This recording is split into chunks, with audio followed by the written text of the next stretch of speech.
Tope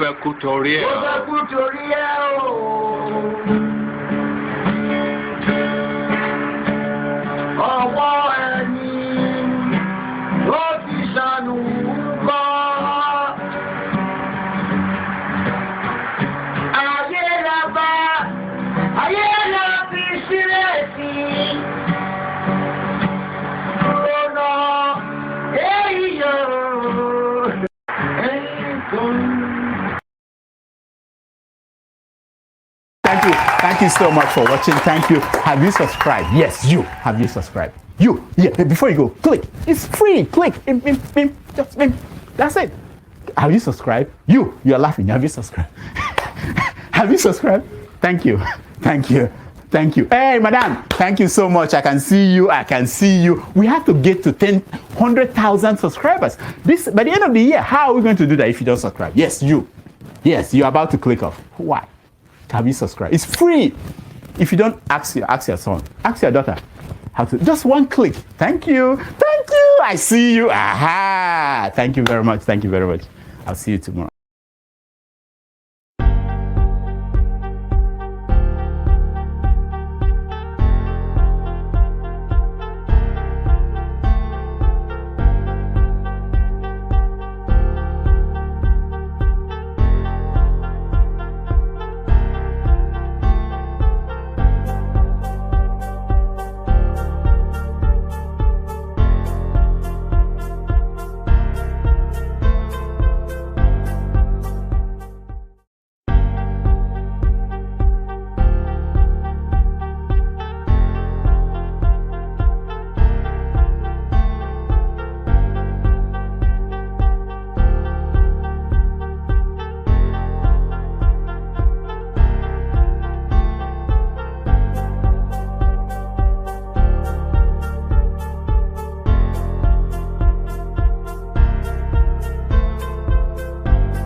Yeah, good morning, good afternoon, depending on your geographical location. Welcome to today's broadcast.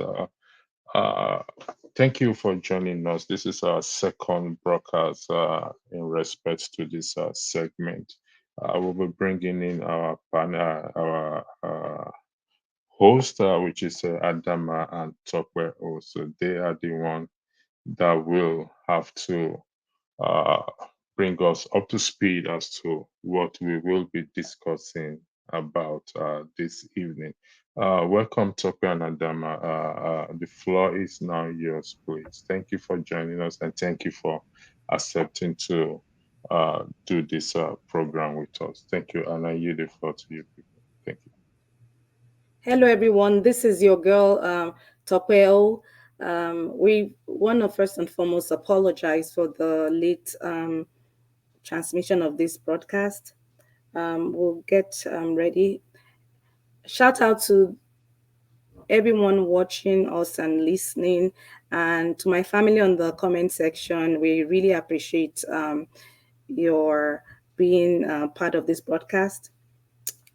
So infidelity happens in some relationships at least once throughout its life cycle, and dealing with the aftermath, lies, betrayal, and trauma is what we want to openly discuss today, because this really exists in our community.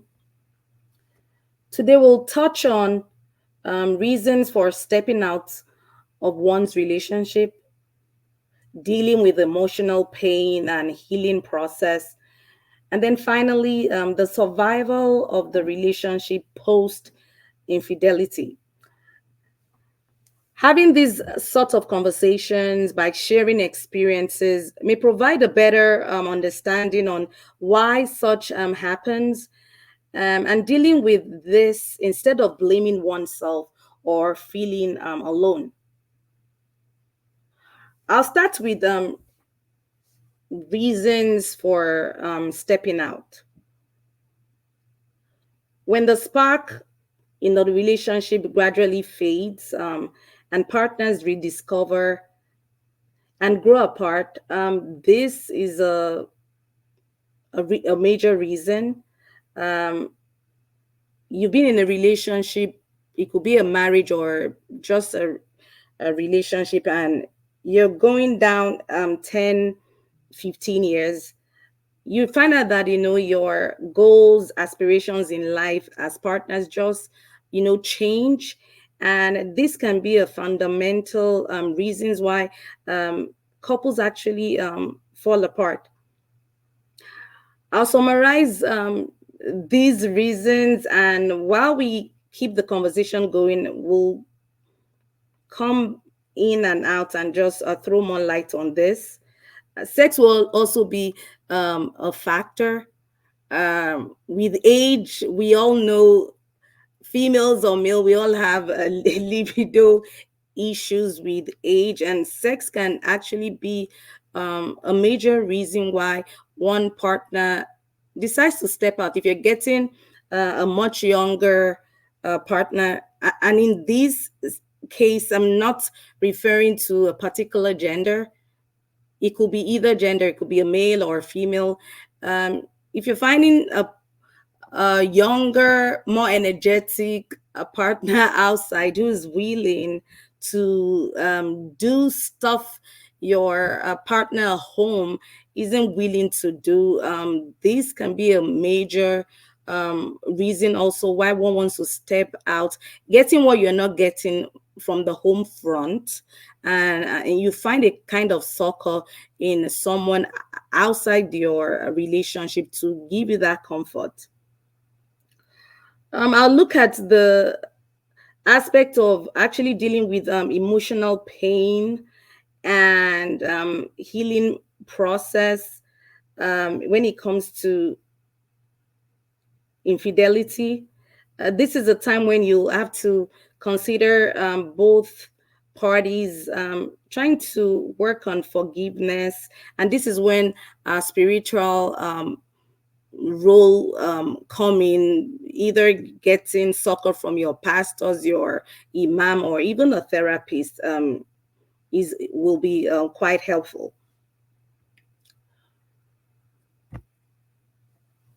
A few house rules before I come back after handing over to Adanma.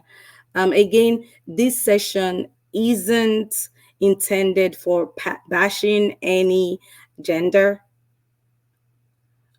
Infidelity does exist within our community. We try to shy away from it, and it can be from either gender. So this is not a session for you to come in here and bash any gender. We'll want everyone to remain respectable. There's no right or wrong answer. And for privacy reasons, we will be broadcasting this segment of the show off camera, just to kind of allow everyone coming in to be a lot more comfortable to share their views. Adanma. Yes, thank you, Tope. Good evening, our viewers all around the world. My name is Adanma, and I'm here with Tope and Pastor Electricity. Thank you guys for having us. Once again, we want to apologize for starting off the show late. We're sorry about that. Today we are going to be talking about a topic that affects us in the African community. We want to focus mainly on us, the African community, no other culture, but specifically for us in the African community, we are going to be talking about infidelity, lies, and betrayal in a relationship. So, like Topa said, we have a few rules. We want people to be respectful in the comment section. Please, no cuss word. And this segment is going to be run with people coming in with their camera turned off. We don't expect anybody coming in to join the panelists to have their camera on. We want you guys to please respect our rules. And when you're coming in, as the moderator is going to bring you in, please, we'd like you to turn off your camera. We want to cater to the audience who wants to maintain their privacy and as well want to have air their opinion and at the same time maintain their privacy. So while we are going to discuss this, we want to be respectful Nobody's coming in here to talk down on women or men. We're here to have a conversation so we can all learn from each other. So I applaud you all to keep an open mind. Let's not be judgmental and let's listen to one another because you never know what you can learn from someone's story. So without us delaying the process, can we all start? Are you guys ready? Okay. Right on. All right. Thanks again. May I buttress the what Adanma said in terms of the camera, the rules of the platform in respect of turning camera on during broadcast still stands. However, in respect to this particular segment, exception is made for particular reasons. We are trying to do something about it and to work out something to see how it's going to go. So you are required not to turn on your camera when you're on the platform, but when you're in backstage, you will have to turn on your camera so that I can identify you for legal reasons. So when you brought on the front into the platform, main platform, you are required not to turn on your camera, but when you're backstage, before you are brought, bring into the platform, uh, you will have to turn on your camera. Thank you. I yield the floor back to you, ladies. Thank you.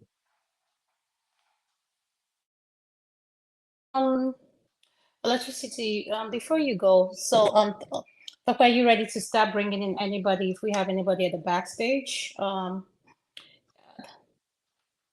I can't hear you're muted. Nobody yet in the backstage, but you can start with your monologue, and once you start, then they'll come in. Thank you very much.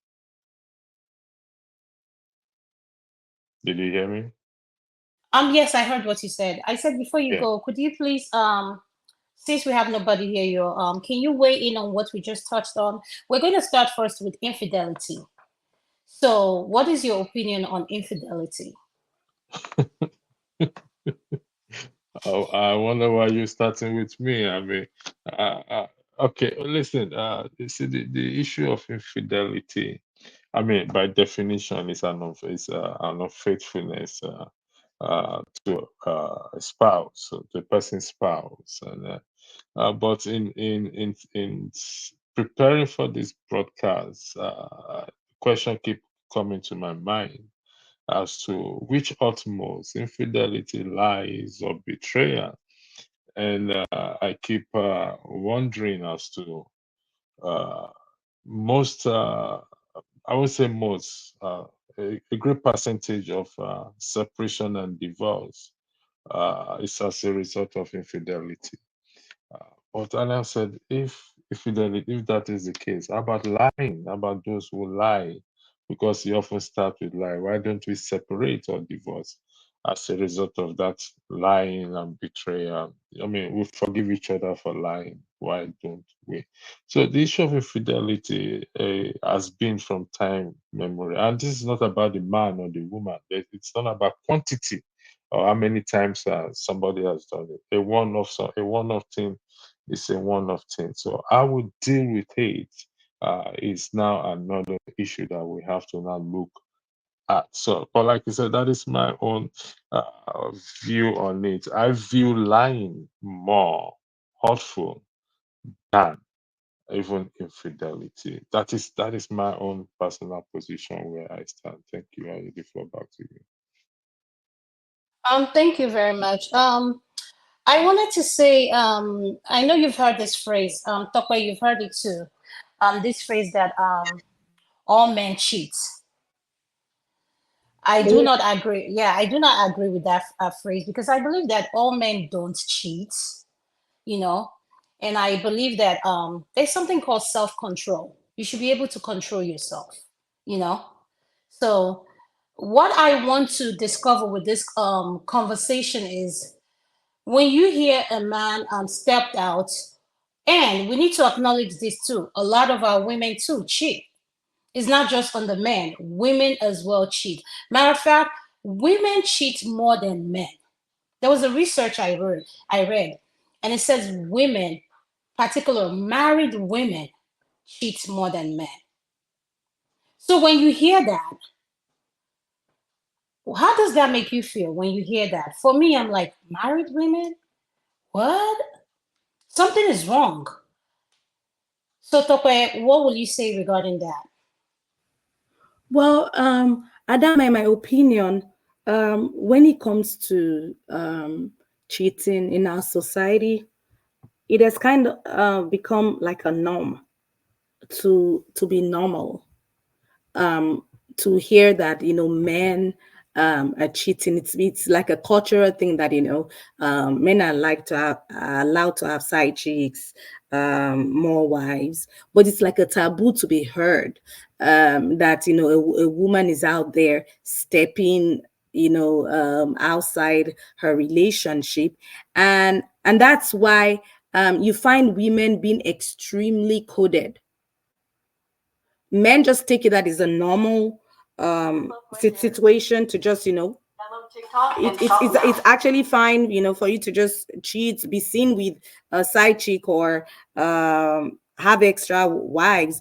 But it's like I mentioned, it's a taboo for women to be seen, so women look for ways to actually try and be coded. So it's actually difficult. I won't lie, it'll be hard. It's harder for you to actually catch a woman, in my opinion. And it's just, again, because of the society we find ourselves in. So, if I'm listening to what you're saying, when you say it's harder to catch a woman cheating, are you said that we've mastered it as women? They say what a man can do, a woman can do it better. Just kidding. So, No, will you say will you say we've mastered it, or will you say we're very skilled at not getting caught? absolutely. As I said, it's a taboo. It's unheard of or not allowed for us to hear, in the society, that women are out, that woman is there following for men. But it's okay. There's no big deal if you hear it that that man has this baby in Ibadan, has this baby in Port Harcourt, has this baby in Kano. It's it's just like, it's allowed. It's like a norm. And then people bring the religion into play, and say, oh, as a Muslim, you're allowed to have four or more. Four or more what? Wives? Absolutely. As long as you have the financial capability to take care of everyone and treat them equally. But will you accept women having more than one pregnancy?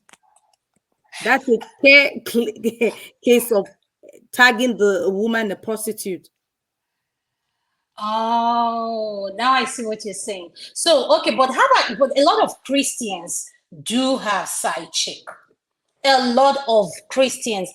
You seen that thing they said side chick do help marriage. Matter of fact, we talked on it last week. Remember last week on our segments that we're kind of rounding up, and I believe Nigerian man asked that question. Side chick does help marriage, and I'm like, in what way does a side chick help the marriage? And this side chick, they go as far as becoming a wife. So, for the Muslim, I understand is religion. For the Christians, what are their reasons? I would like to ask. I would like to not ask a question because you forbade me from asking questions. So I would like to stick to the rule. Uh, Infidelity. It's I think women feel more hot than the men. That is where people think. But in reality, the men feel more hot than the women when their women uh, goes out to cheat. But the point I asked, or the question I asked is this. Again, pardon me that I have to still go vie in the way of question. My focus is on separation and divorce, which infidelity or most infidelity is responsible for.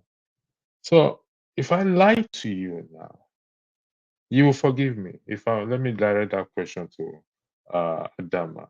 If I lie to you, let's say hypothetically, I am your spouse, okay, your partner, either married or not. If I lie to you, you will forgive me. Is that correct? Yes. And if I cheat on you, you can forgive me. No, that is questionable. Why? Because now I know where you're going with this question. In other words, the main factor here is a lie. When you cheat, now you're getting like, okay, let's see. You know why we're talking on this subject? When you cheat, do you know there's something called emotional cheating? I never heard of that. But talking about this, I got to hear about. I was like, what? Emotional cheating? So if you cheat on me, I won't. That'll be a hard pill for me to swallow because I will always replay. Yes, I can forgive you, but it would take time for that to happen. But at the same time, emotions are involved. I will want to know why it happened. Two, what did I do wrong? And most of the time, it's not that these women did anything wrong. There are some men who just cannot stay with one person. Will I be wrong saying that? It's in their DNA. You know, some will give the analogy. You can't just keep eating ogbono soup. You need to have egusi today. You need to have a okra tomorrow. You need to have banga. You know, you can't just stick with one soup. Uh, I think we there is an understanding that we are not to uh, cheating is cheating. We're not looking at the quantity or the amount of time. So if let's for example, I did it once and no, she did it once and I did it a million times. It's still the same thing. It carries the same weight. So I think we But should. it's different though. But it's different. If you How is it notice, a different? man. Let me tell you why it's different. A man can cheat and the wife will forgive, but a woman cheats, forget it. And this is a man that cheats. The marriage is over. It's a man's world, Adama. Yes, I understand yes, I understand, and that's exactly what we're saying. So why is it that women are able to forgive, but the men, once they get the same thing done to them, all hell break loose. You can't do that. Uh, it will be very difficult for me to say this is the answer reason why men don't.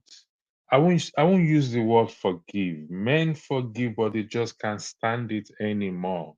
And because to them, as a man, you've desecrated their temple. That is their temple. You've just desecrated. So, uh, they see it that way. That is the way men see it. However, like I said, I'm going to stand on a position of what is good for the goose is good for what for the gander. So it's the same crime. We shouldn't say because he's a man. So when he commits that crime, then it's a man's war. I'm not disputing the father is not a Electricity. man's war. Are you being real right now? Yes, I'm being real. I'm That being real. that what is good is for the goose is good for the gander. Or It's you're good for just the saying gander. this. Yeah. What is How good for the could you goose. yeah, could you elaborate if what is good for the So goods is good if I yeah. if I cheat as a man, okay, I should suffer the same consequences as the woman suffer. So it's not the case that the woman cheats. She has to suffer more than more than myself. No. Now it now comes to individuality right now. If we go by the law, if we go say, let's say this is the law should apply towards the same way. That's why they said the law is blind. I mean, law is blind. Justice is blind. I beg your pardon. Or should be blind, or is blind, whichever way you want to put it. It's blind. That means we must suffer. We must same consequences, the same punishment. We have to suffer it. So I shouldn't be given a preferential treatment because, quote unquote, I'm a man. I committed a crime. It is cheating. There is no other word for it again. It is cheating. But like Tope said, we live in a man's world. And how can we be fair to the women in this aspect? And I'm going to throw it, and I'm going to throw a shovel. I mean, a shovel into the wheel, a spanner into the wheel. If I cheat on you hypothetically, and you separated and divorced from me, and you go and join, for example, you now, righteous man, you have to turn off your camera, please, if you don't mind. Thank you. Mr. Righteous Man, welcome on the platform. Please, you are required to turn off your camera, please. Can you hear me, Righteous Man?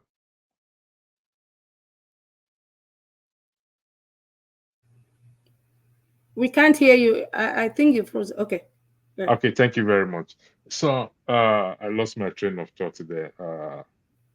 You What was said about? when the women like is the same thing, like, but like Tope said, is a man's word. Like cheating is cheating no matter who does it. Okay, yeah, so if I cheat on you, you now separate or divorce me. You now get, let's hypothetically, your next man is a righteous man, for example. Hypothetically, are you immune from being cheated on again? Because don't forget, it's a man. Is it not a case you should try to work it out with me rather than divorcing and going to the next man and knowing that the next man can also do the same thing to you? And if he does it to you, where do you go again? You go to the next man? That's where this is where I am going. This is why that's how I see the topic that you came up with, dealing with infidelity. So is that how we're going to deal with it, from divorce to divorce to divorce? Is that how you ladies would deal with it, from divorce to divorce to divorce to divorce? Let me state for the record, I am not justifying a man continuously cheating, because if I come from if I go by a religious perspective, if that happened, when that happened, in Exodus, we're not doing religious here. In Exodus, both of them are to be stoned to death immediately. That's why I say it is the same rule that should apply to everyone. I yield the floor back. Thank you. For those of you who are joining, thanks for joining. The host, Tope and Adanma, will welcome you specially. I am a guest as well too. Thank you very much. Thank you so much, Pastor Electricity. We have Mr. Righteous Man joining us from Nigeria, if I'm not wrong. Welcome to the show, sir. And the other person, I can't see who the other person is. Could you please introduce, unmute and tell us who you are, please? Hello? Oh, if not now. Oh, thank you, sir. Thank you. All right, now we're going to go to Mr. Righteous Man. Mr. Righteous Man, welcome. Could you please unmute and weigh in? We are talking about infidelity in the marriage and why it happened. Thank you, sir. Yeah, thank you very, very much. I just want to recount your last program. It was so interesting and contribution. Thank you. I encourage you, ladies. Topic infidelity. I think to the I grew up to look at it from quality, and I did ask my father a question then. I said, does it mean that the man owns the word or is man's word? Because and one a woman from here outside the marriage, and if she does that, she will die. But the man is allowed to do whatever he wishes to do. For me, I think it's very, very wrong. And the only opportunity, let me go back to what the pastor said, and let me make also a biblical reference that say the only account on which a Christian, in brackets, is permitted to divorce is when there is infidelity. So, but I have a brought to the woman that was about who was caught in the act of adultery. And because why did they pick up the woman? Because she felt nobody would defend her, because they felt it is. And Jesus said, if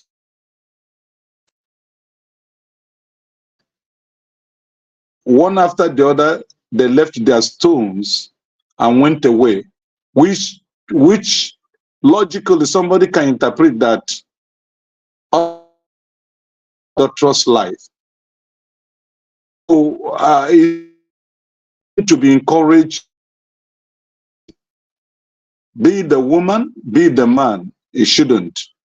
But if it happens and the woman feels that she can't take it, especially a woman that have herself, a woman that have kept the oath of marriage, and she felt she can't forgive, well, no, not standing again in a second because I know it is easier for women to let go, to forgive their touches their men in such an act.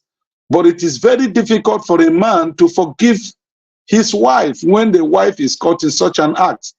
So I think there is a broadening of quality, there is partiality, there is something me personally, do not like, and I wouldn't want it happen to any of my sisters or my relation that thrown out. They said, okay, live with it. He's a man, it's men's word.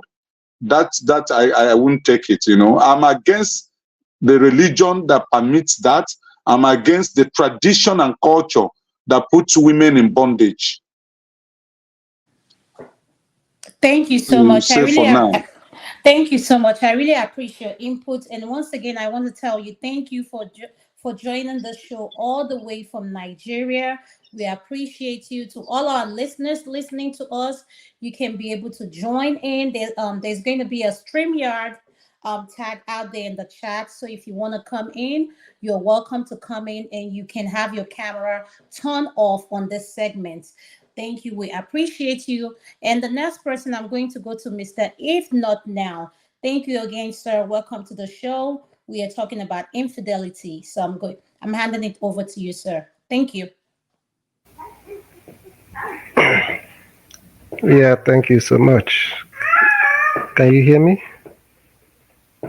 Yes, I can hear you. Yes, sir. Okay. Yeah, it is a very big problem. Unfortunately, that is what we have degenerated into in our own time. Not that it doesn't happen before, but I mean, the rate at which it happens and the way it have turned into a symbol of masculinity, I think is bad. Both a man and a woman, none of them is has the license to cheat in a marriage, you know. Um, but I still believe that there is, if it is not a, a continuous thing, because I know that there are circumstances that breeds such problem. Sometimes it's possible that good men can cheat in a marriage. Sometimes it's also possible that good women can cheat in a marriage. you know, nor that um, it is justifiable. For instance, when married couples decides to have a very long distance relationship that makes it difficult or impossible for them to see each other maybe in a year or 2 years or stuff like that, such thing could cause a problem in a marriage that could lead to infidelity. That does not mean that it's justifiable. You understand what I'm saying? So Yes, sir. cases like that, you could say, okay, it's possible to deal with the cause. You understand? And so, okay, if we solve that problem, maybe um, uh, there could be a different outcome. But the situation whereby it's actually in the nature of somebody to do that, then um, I think that it raises a question for the two of them to really sit down and agree. Because personally, I don't think that people must be married. Marriage is not compulsory, if you understand what I'm saying. If I, Yes. as a man, believe that I cannot be faithful to a woman, to one woman, and I also have decided that I don't want to have or my culture or whatever will not permit me to marry more than one wife, then I shouldn't be married at all, so that I can have license to as many as I want. But how about And in the culture where they say he's a man, he's entitled to do whatever he wants to do. that's what I'm saying. That's where I started. Is I don't believe that any culture that promotes it, I don't think that culture is a culture that is worth respecting. If a man is entitled to sleep with whoever he wants to sleep outside marriage, then the woman should also be entitled to sleep with whoever she wants to sleep with outside marriage. In the Western world, they call it open marriage or open relationship or whatever they call it. So I think that's how it's supposed to be. But again, we're weighing in on our society. I'm looking at it that you're having these views, and you and electricity precisely because you are living abroad. Your perspective may have changed over the years while living abroad. We're looking at it from the traditional African concept. It's not it's frowned against for a woman to cheat.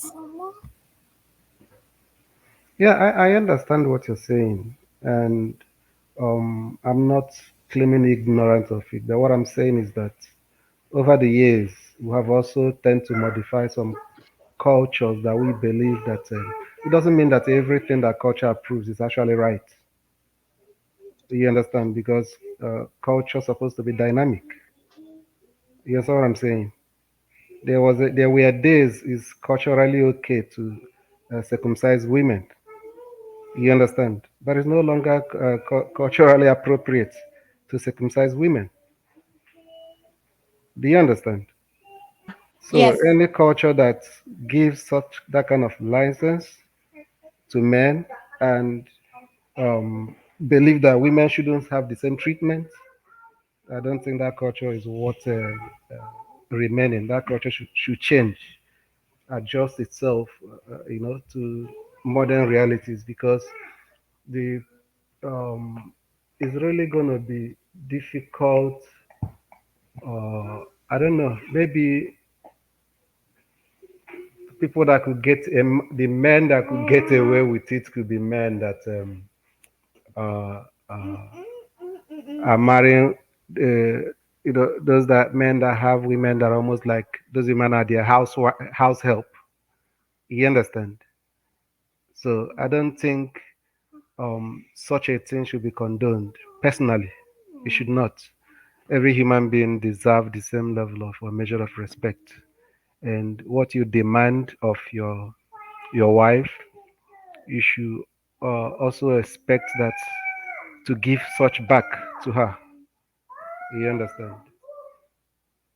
May I jump in, host Tope and And Adanma, is that okay? May Yes, I? before you jump in, can I please acknowledge the Blackstone first? Okay, Sir. sure. So I just want to tell you, welcome to the show. We're talking about infidelity, and I'm going to have electricity access question. Then after that, you can go ahead and if you have something to say.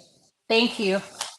I think I asked the question, but I feel you it appears, let me use that word, let me make a false allegation against you.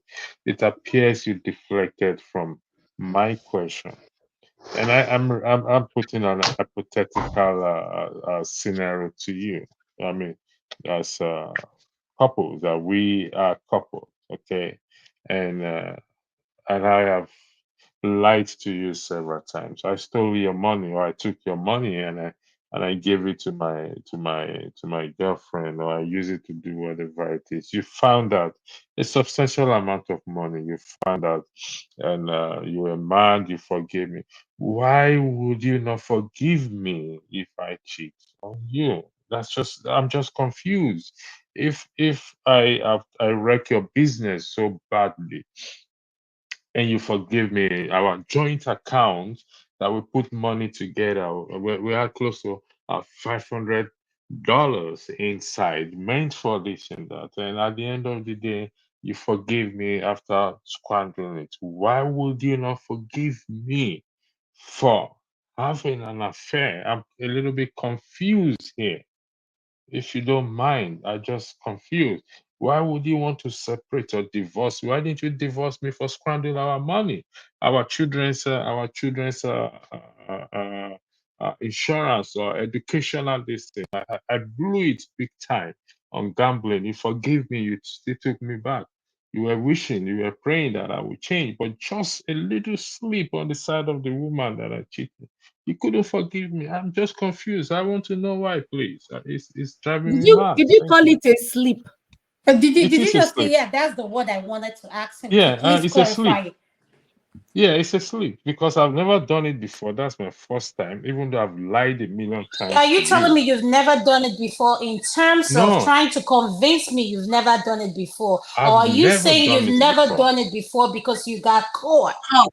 No, I have never done it before. I cross my heart. I'm telling you, I've never hold anything back. Whenever you catch me, I raise my hands up, and everything I've always had. And I'm telling you, this is the first time I did it. Why do you want to divorce me for this? Why didn't you divorce me for blowing our children's educational fund, for the money we put together, which has wrecked us today? Why did you not, please? Electricity, how will it sound if you here I was having I also slept and had sex outside our relationship. Will you still take me? Electricity, and it was just a sleep, just one time only. I just needed to taste and see whether I can you're better than another person. It was just one time alone. I will go with my argument that it is what is good for the goose is good for the gander. Whether it is one time alone, I should be able to forgive you. I should be able to accept you. And that is the Electricity, point I am making. you're not being realistic No, right now. no, no, but this is what you're not understanding. We need to understand this. There's something called boundary and there's something called tolerance. That I tolerated you spending our kids' educational fund into gambling, and because you cheated, and I want to exit the marriage. That says to me she's had enough of you. Okay, and it has, from my Really? understanding of what you narrated now, it is a buildup of something that has happened, and she's been tolerating it, and the cheating was kind of broke the karma's back. Like, you've been doing so many things and I've been putting up with it. But as soon as one thing, and in this happening relationship, you guys have made up, like, things happen that we don't agree with in marriages, that, and it just takes something little, and that person would say, I'm done, I'm out of here, I'm not doing this anymore. It's not that they're not done because of what just happened. It's an accumulation of things that has piled up. As much as we say as human beings, we forgive. Do we actually forget? No, we don't forget. So I hope I answered your question. With that being said, could you mute yourself because I want to hear Mr. Blackstone. The Adama, Blackstone. Adama, 1 minute, please. I apologize, the Blackstone. I wanted electricity to please highlight a question from the comment section. Comfort had asked a question earlier on and wanted us to briefly just answer. Then the Blackstone will come in, please. Electricity, can you please highlight the question again? Okay, while we're waiting on that, let's go to the Blackstone. The Okay. Blackstone, could you unmute? Thank you. Good evening, everybody, and Good thank you evening, for sir. having. Good evening, Auntie. How are you doing? Ah, did you call me auntie? Ah, Yes. okay, sir. I will accept that though. Thank you, sir. Okay, thank you very much. All right. So anyway, the topic is quite interesting and also very complicated, right? Because there are many things that lead to a man. I mean, let me just use the word a man why they have to cheat or in their relationship, but they have to be not faithful, right? We can't just just actually first thing I have to say is that character matters a lot in every relationship.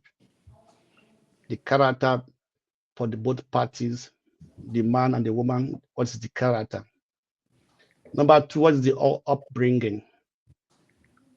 Right? Because the upbringing will actually have a part to do in that person's character, right? And what is the respect he has for a wife, or how does he value a woman? How does he value that relationship, that marriage? Does he think before before he does anything? What decision, what influence his decision when it comes to infidelity or going out to other women to cheat, right? We know that there isn't a perfect marriage or a perfect relationship, but the the manner in which we take a decision has a lot to do in the success of that relationship, right? And how does the woman also treat the man at home? If does the woman also respect the man, right? Does the woman denies the man some basic things that they enjoy or that the man enjoy, right? I know Like what? sometimes. Like what, sir? What's the man enjoying that she's denying? Okay. For example, if okay, I put like this, right? Everybody have different level of sexual urge, right? Okay. So if the man have a very high level of sexual urge and the woman doesn't have, right? And the woman begin to deny the man that time that, oh, when he's in the mood want to have that thing and everything, the woman's always saying, no, I don't want, don't want, right? In that way, it's pushing the man out. It's pushing the man already out. Because when the man is in that moment and the woman is denying him, right? The man will begin to think, then different thoughts begin to come into the man's mind. But hold on, Mr. Blackstone. Can you hold it right there? So let me Right. ask you something. While you both were dating, whatever, you were getting to know that person, shouldn't that have been known that what you want in terms of in the bedroom, like when we talk about communication, being open, express what you want, is part of dating when you're before you get married. You're getting to know that person. So if you later on settle with this person, be it marriage, relationship, and she's no longer meeting your expectation, or when you guys were dating, it was good. So are you saying when the marriage or the relationship starts, that she kind of toned it down, she stopped satisfying you? Because I'm kind of confused, because I expected you to have known what she's able to do before you decided to make her the one. Okay. I would rather say that at the time they are dating or the time they are knowing themselves and things like that, there are so many. Sometimes there are so many lies and so many secrets, right? Okay, okay, for example, right, today in the Christian world, they said must be a virgin before you get married. And those in that Christian who's not following that rule, right? We always have issues. Maybe the courtship or relationship there is going on, their friendship and everything, they don't have that access to that, to practicalize, to put into practice what they want to see, what they want to know, right? Also, there could be also an instance whereby today where men, right, use women up and down. They want to say, oh, because I've had a very bad experience from so and so time, no, I will not give in to this and things like that. So there are things that are not known at that time when actually dating themselves, right? And also there are also too many pretense in relationship, right? A man can pretend to a woman, a woman can pretend to a man, because there's something he or she find into that person that is keeping that person in that friendship, in that relationship, because there's something he expect to gain, right? And once they get married, it becomes a different thing, right? My daddy told me, right, that when you are at the time of courtship, it's just like a play, it's like just a play child. When you get the day you get married, that's when your courtship begins. And when you have your first child, that's when your marriage begins. You understand? Because this period are quite, they bring in some different attitude, different way of thinking, different attitude. Because when you get married, you begin to see things you have not seen, you have not known in the man or in the woman. Right? It's like, now I'm done. Yes, it's a new life, right? Have to be. So when you have a child, you begin to check. Because after having a child, you have issues, right? Because it's also bringing a new life, right? So the issue of cheating, infidelity, there are many things that leads to it. But one thing I believe that everybody, man and woman, should know, that if learn to respect your man, learn to respect your woman, learn to discuss. Communication is very, very important, right? And if you value your wife, right, you will always respect her. You will think twice before you go and do what will make her feel bad, or what will destroy that marriage. So we have to actually query ourselves. We have to actually look at in the inner self of who we are. Are we being attracted to other women? Are we being attracted to other men? Right? So these are the things we have to actually look. And if we are, what is the reason for it? So discuss this issue with your partner. What is going on? Right? I can give you an example. I used to have a friend that we were married, right? When the woman and the man was having issues and everything, the woman told me, I said, go discuss with the man.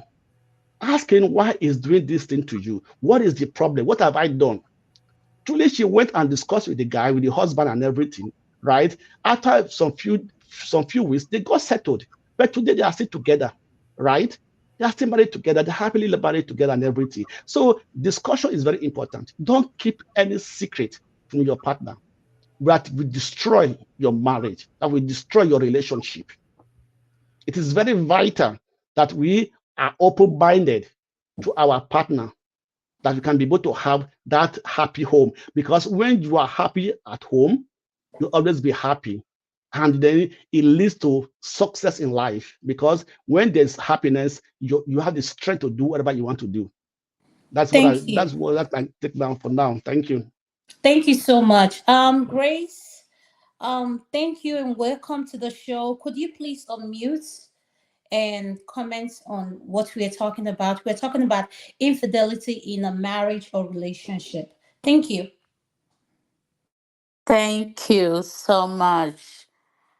I really admire everybody, and I support what everybody is saying. But one of our brothers was saying something about, if I can be forgiven for misusing funds, why shouldn't I be forgiven for being unfaithful? There are a lot of things involved in being unfaithful to your wife or to your husband.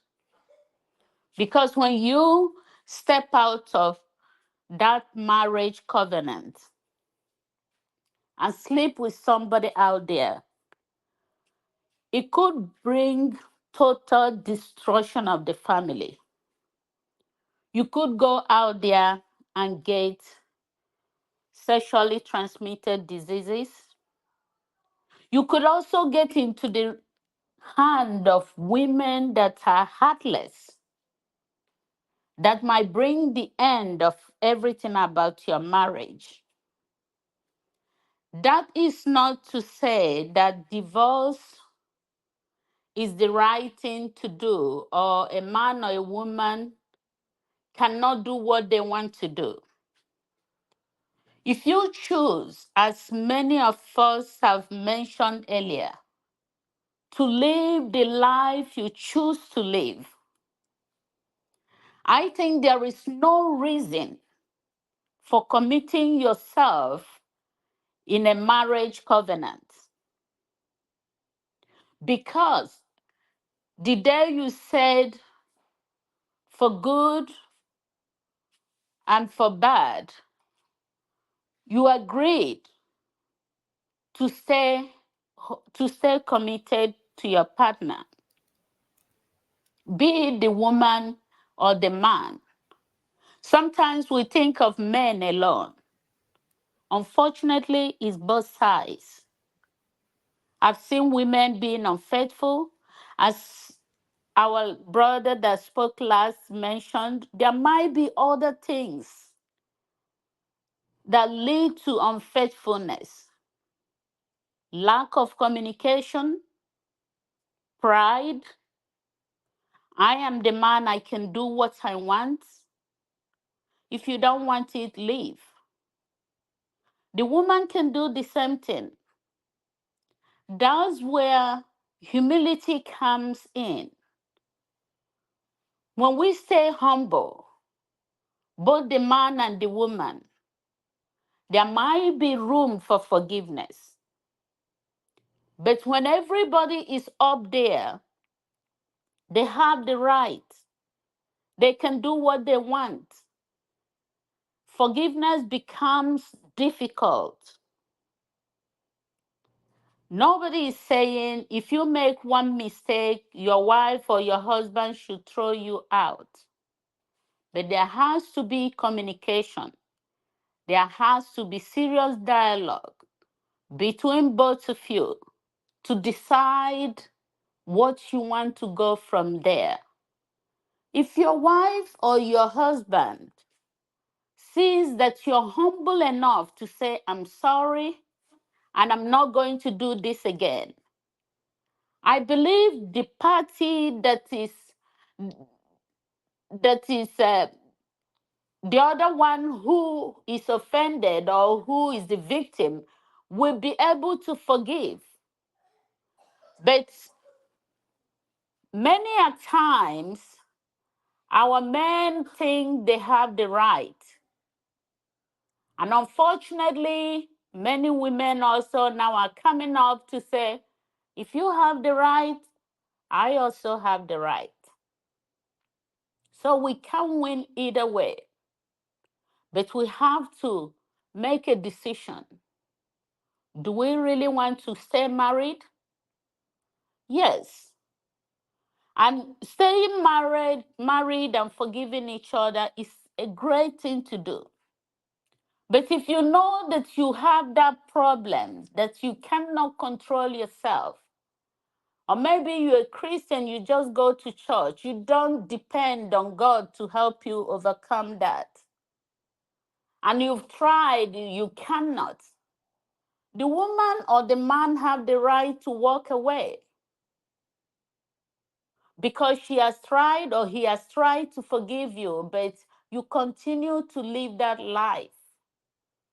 To me, it's a dangerous life to live because you don't even know where what you're stepping into the other side of the world. So my own humble contribution will be to avoid abuse, to avoid hurting one another. If we see that it's something that we cannot forgive or habit that we cannot give up, I will suggest that everybody find their way.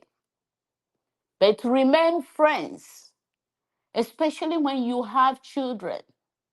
Divorce is not supposed to be something when you see one another, you run away, because you can forgive and still be friends,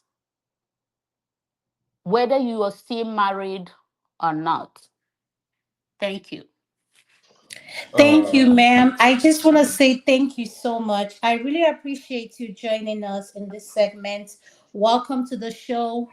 I hope we get to see more of you. I really appreciate you joining. I just want to say thank you for your opinion.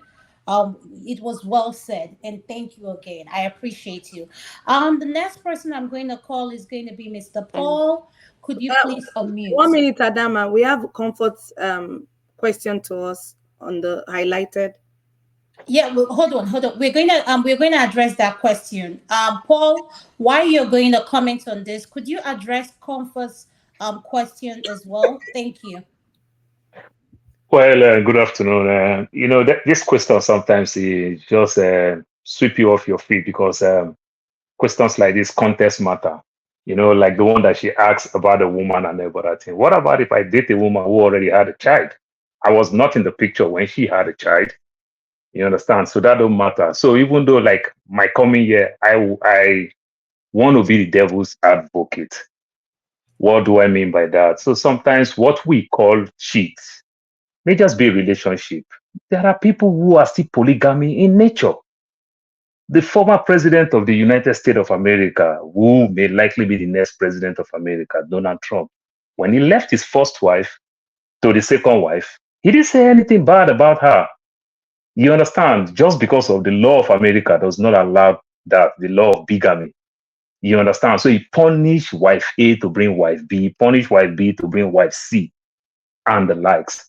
But in our own culture, it is welcome. And so when I said it is welcome in the sense that we have to understand that some women know very well that this man is married and they still go about date the man. These are people who on their own, they can be second wife. Yes, we also understand that there are first wife who will not be. There are men who did not actually plan to have second wife somewhere along the line. We evolve. We are human beings. We change by the day.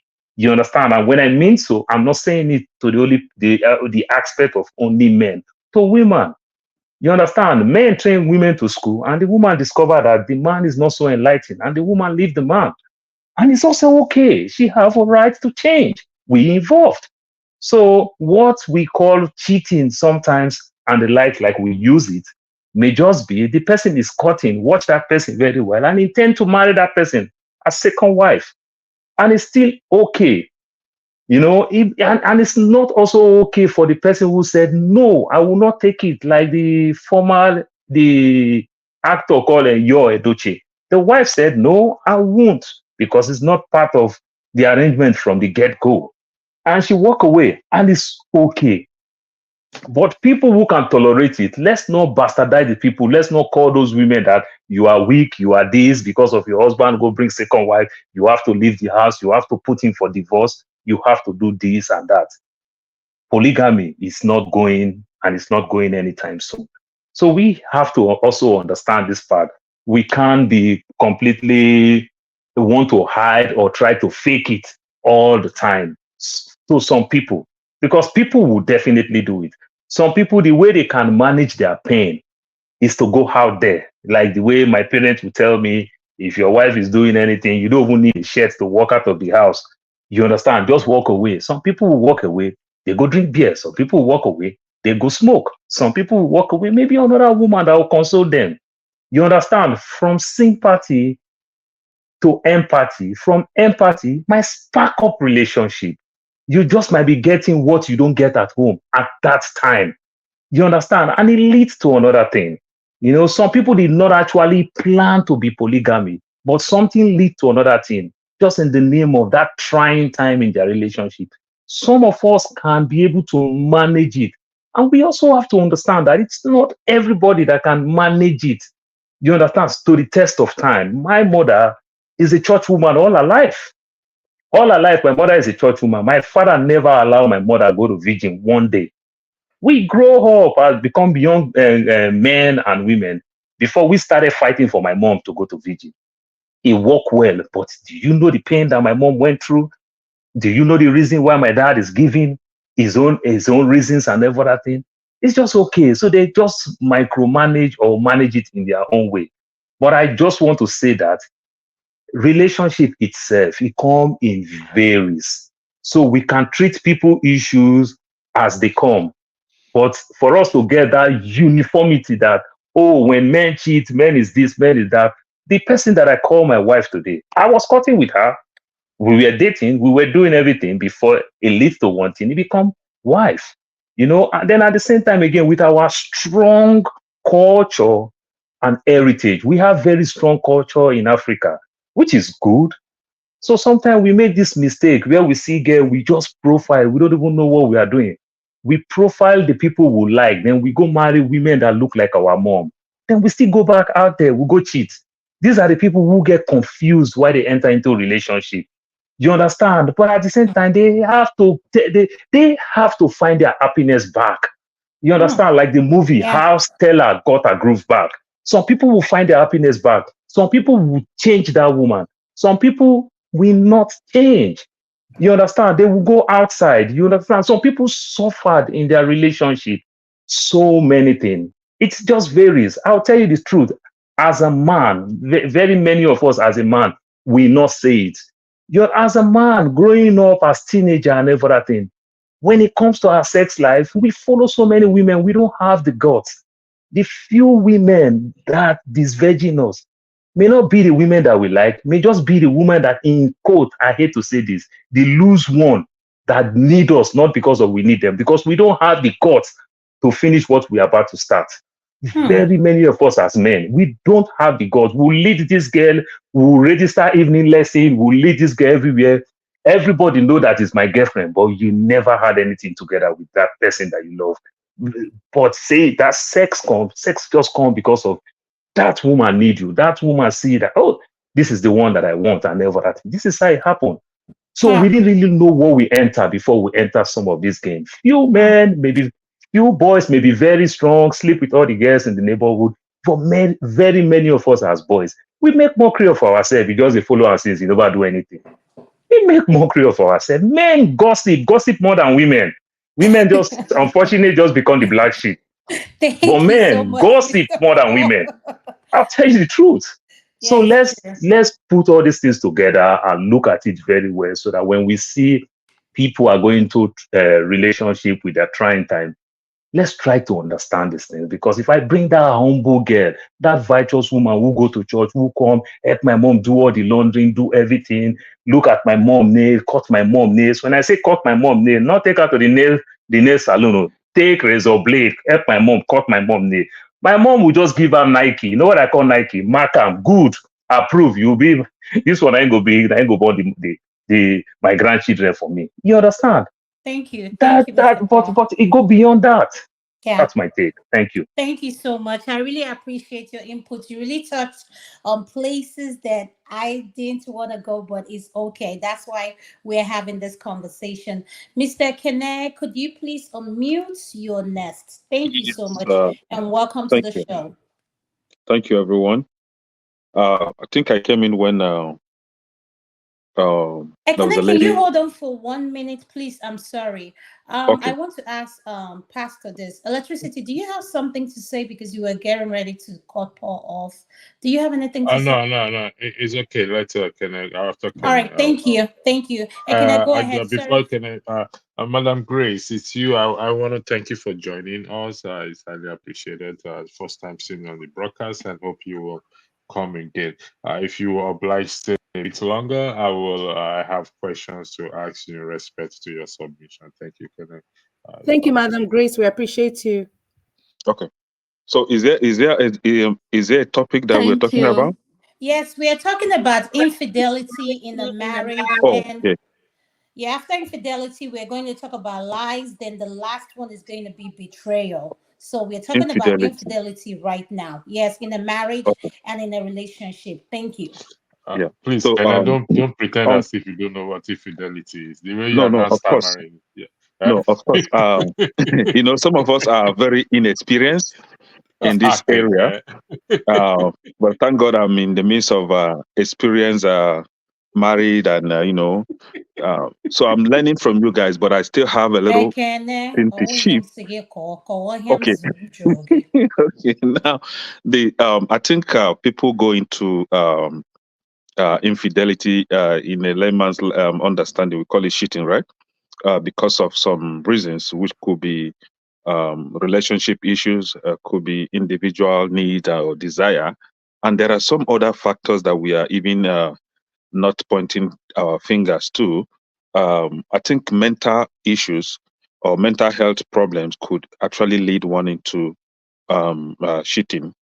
The way manner, Huh? yes, Huh? yes, mental health. Yeah. No, we are neglecting the emotional problems, underlying emotional problems that we put our spouses to. Either way, it could be the lady, I mean, the woman or the man, going through this mental health problem, and that could lead one into, trying to seek the banana outside. But this is it, right? We have a situation where in a marriage where you don't have open communication between the spouses, you are suspecting something, for example, might not be true, could be just mere suspicion that your spouse is cheating, and then you want to go on a revenge. I have a story. I have someone that was accusing her husband of cheating, and I was very close to this person. And I don't know this guy has been a cheat. She will give you every reason to believe that her husband was cheating. And I was like, okay, how about we do it this way? I've talked to the guy, and the guy said, no, he's not cheating. He never even thought of doing that. So I said, okay, can we catch him red-handed? Let's devise a plan to catch him red-handed. And all said and done, nothing. She could not catch the husband. So I had to advise her, please, you just have to let peace in your home. I believe that you guys you dated before you go into marriage. You don't just go into marriage with someone that you don't have emotional connection with. Honestly, if I don't have that emotional connection with you, I won't even sleep with you in the first place. And that I'm having emotional connection with you doesn't even mean that I love you. That is even out of the line. But if you started having that feeling that if I want to have that, it must be with this person. If it has gone to that stage that if I want to relax as a man, it must be this woman. Or if I want to relax as a woman, it must be this man. If it has got to that stage, honestly, I can't let you go. Then we can even talk about marriage, or if you can even talk about staying together or being together or living together.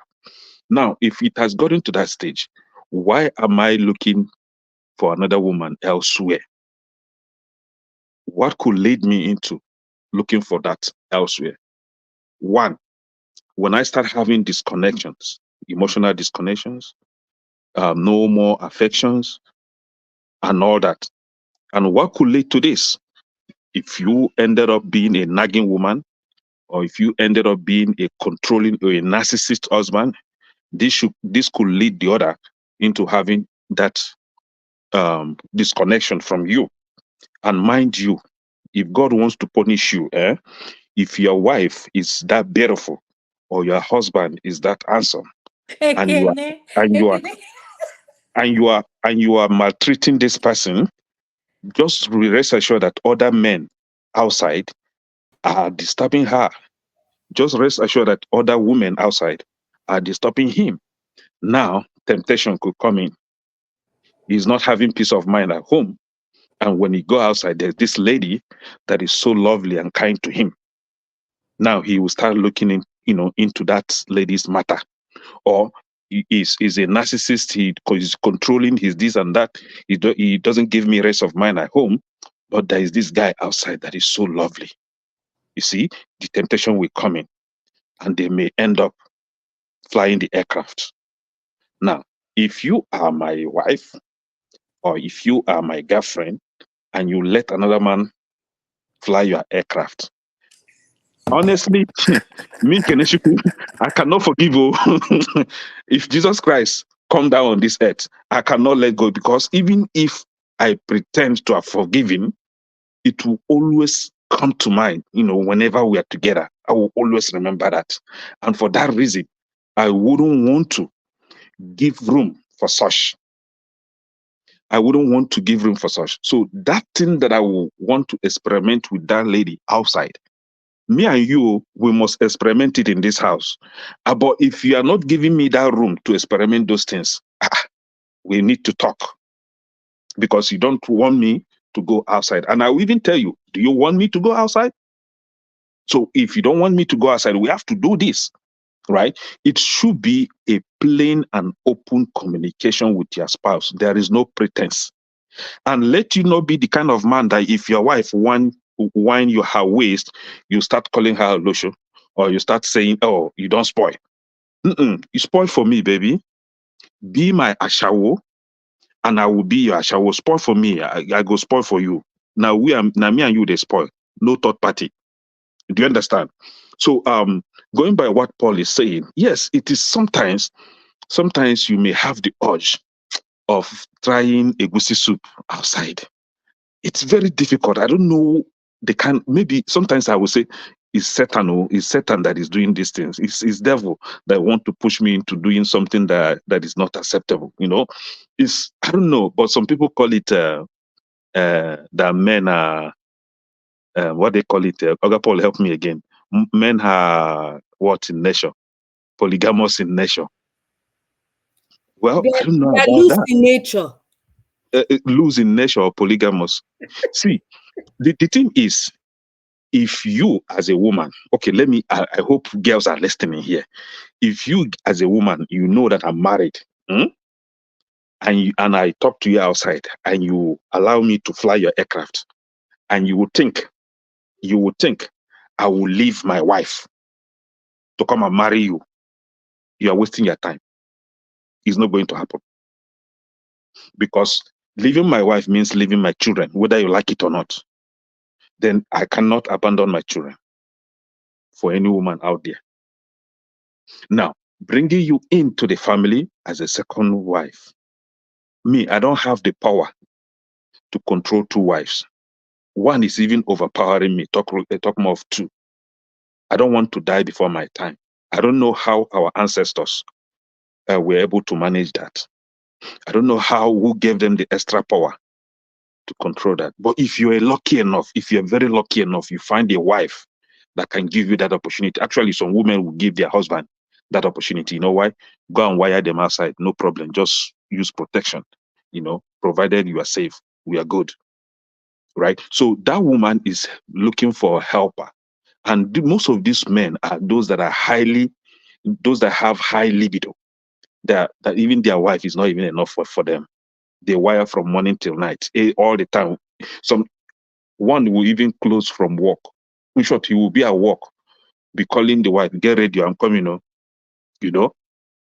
We have men like that. They have high libido. We also have women like that, right? But if she let you to have side chicken outside, no problem. I don't think there is any problem with that. So women will even allow you to marry another coming. I know of a lady that allow her husband to marry her younger sister and bring her into the family. So three of them are living together, right? But I don't know how possible it is for you as a man to allow your wife to marry another man and bring her inside the house. I don't know. I don't know how possible that is. But what I'm saying in essence is just about open communication, understanding the kind of person you are living with, trying to not cut the service. If you are giving that person full service before marriage, after marriage, please continue to give good service. Don't cut it short because some Okay. men cannot do with flying aircraft. Okay. Thank you. Okay. Thank you so much, Akin. I appreciate your detailed opinion on this topic, and what you say it makes a lot of sense, and a lot of men can relate to that, and a lot of women as well can relate to that as well. I want to ask my whole Topa, do you have anything to say before I get to the next person? Yes, I want to touch on pushing back on Kene. If you think a particular thing that struck me with what he said, Kene, don't get it Yes. twisted though.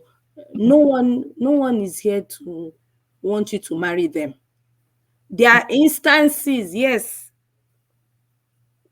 we want to be the side chick because it may be due to financial reasons that is actually making us go after you. Even a spouse, right now, it can be a man or it can be a woman in a marriage, for example, that will actually step or sleep because of financial reasons. If your spouse isn't financially capable, you may just go outside and sleep because of financial reasons. Not I'm necessarily. kind of confused. I'm not getting what you're saying. Yes, If your spouse, are you talking about when the man is not financially, or you're talking about? either way, it can be the man or the woman. If a man is not financially capable, he may have a sugar mommy out there that is providing the finances, and all he's doing is providing the servicing. It's a Mm. transaction. Oh, so So what you're calling that? You're calling that a boy toy? Well, the boy toy, sugar mommy, sugar boy, like like financial um reasons, and everybody like everybody is Gigolo. happy and is Mhm, coded. mhm. Well, that I don't think that is marriage. I don't think We're that is being not I'm marriage. No, being no, no. I'm, But I'm, Ekene, I'm you being can't say realistic. that. Ekene, I'm can I being say realistic something? right now. Yeah, Yes. Ekene, you can't say that because Mm. let me tell you And it something. works for them. Yes, the one thing we need to accept, whether we like it or not, is that with this Gen Z generation coming up, and the way marriage was back in the 60s, 70s, things have changed. You have polyamorous, you have open relationship, you have all sort of marriages going on We right have people who now. are gay and but they are still married. Yeah, there's so many things going on, and but it works for them. And I always Yes. tell people, it's none of my business what you do in your private life, so long as you're not hurting anybody, and your spouse or whoever you're with is okay with it. Who am I to complain? So, with that being said, Topa, is that all you have to say? Let me move to the next person. Please let Ngozika. She's here since she's in Nigeria. I don't see any Ngozika here. She's here. Okay. No, I don't She's see here. her. I don't. Ngozika, can you say something? Are you here? She's next to you, right next to you. I'm here. I'm just waiting Oh, for my turn to I'm speak. I do sorry. not like Oh, to no, I'm speak out of sorry. turn. I'm sorry, Ngozi. Can I see you? Welcome to the show. Welcome. Thank Thank you for you. joining us all the way from Nigeria. Could you please Thank you. comment? And before I ask you to comment, I want to ask Mr. It was Mr. Ejiofor, Jidofo. Mr. Jideofo, can you unmute? I have a question for you. Yes, yes, go ahead. Is it okay if I allow Ngozika to speak because she's calling she's coming in all the way from Nigeria and we want to allow her to speak if that's okay by you? Yes, ladies first. I appreciate women. All right, thank you so much, sir. I appreciate you too. Ngozi, welcome to the show. And we're talking about infidelity, lies, and betrayal. So we're dealing with infidelity first in the marriage or relationship. So what is your opinion? Once again, I want to say thank you for joining us all the way from Nigeria. Thank you.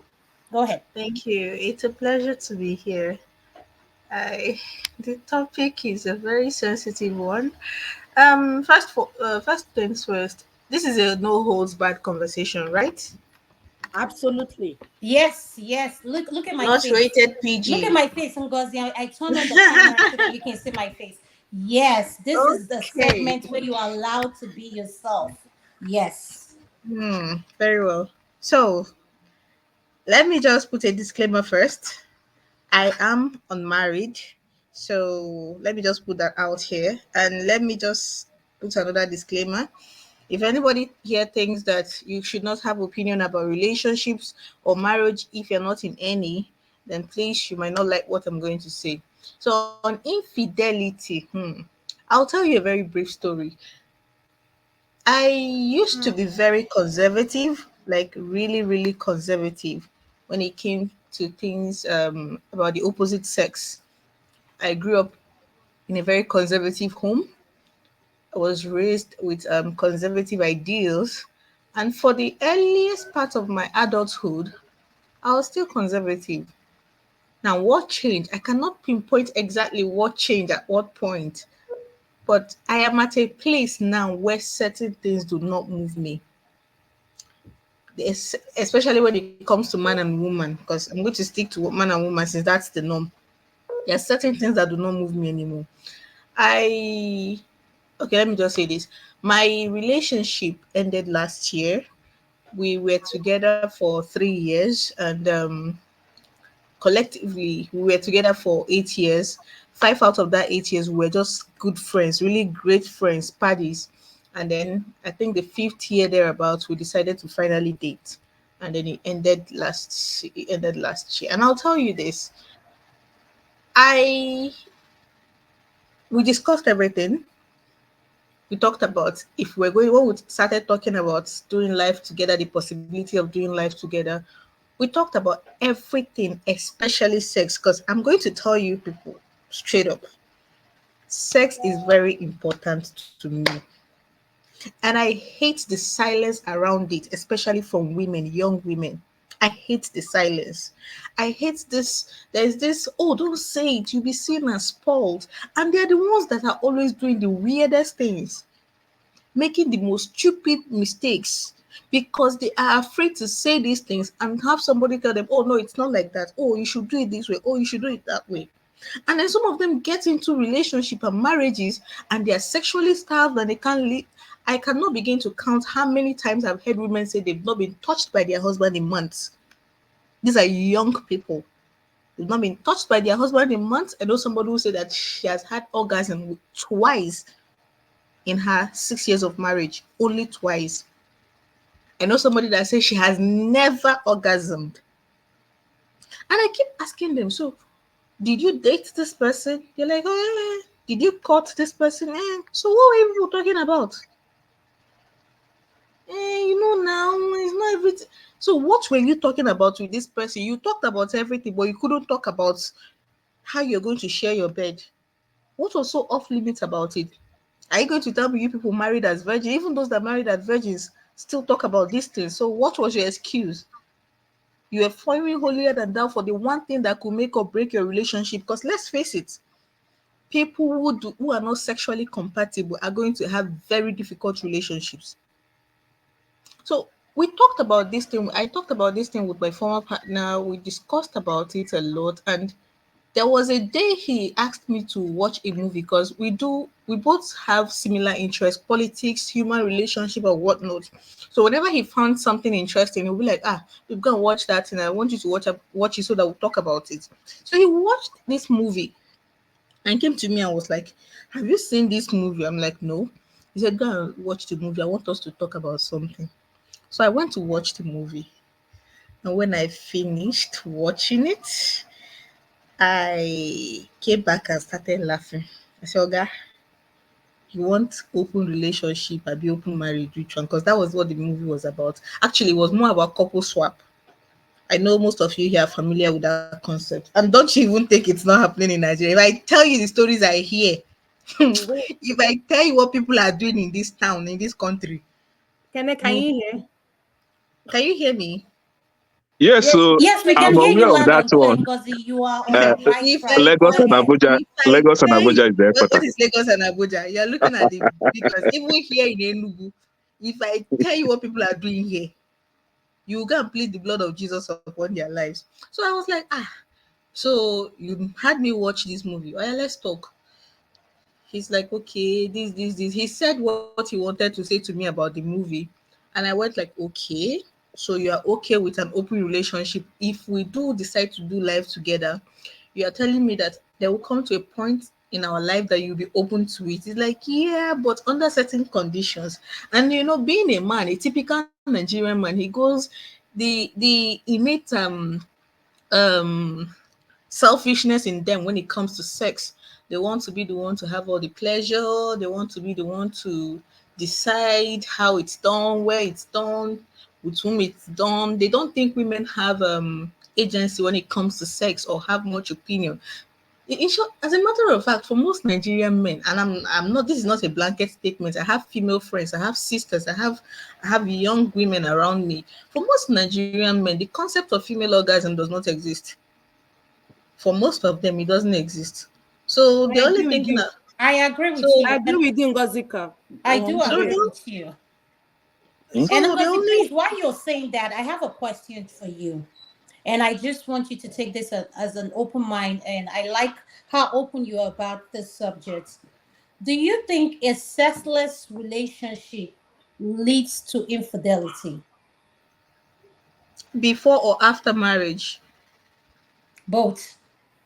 Okay, so you're saying if people are not having sex, it could be an avenue for one person to go out and get it. Yeah, like let's say for instance, the female claims to be a virgin or the guy claims to be a virgin. These people who are righteous, we're trying to cover our base. People who are like, oh no, we're not supposed to do it. I believe when we get married first, then we can have intimacy. So those are the people I want you to cover. Right. The Mary Amaka them holy wedges. Oh well, I think, and this is I think it's based on individuals. I know I've heard of people, not knowing them personally, but I've heard stories of women who would rather die than cheat on their partners. I don't know about the men. I'm yet to hear stories about men that would rather die than cheat on their partners, even when they're not getting sex.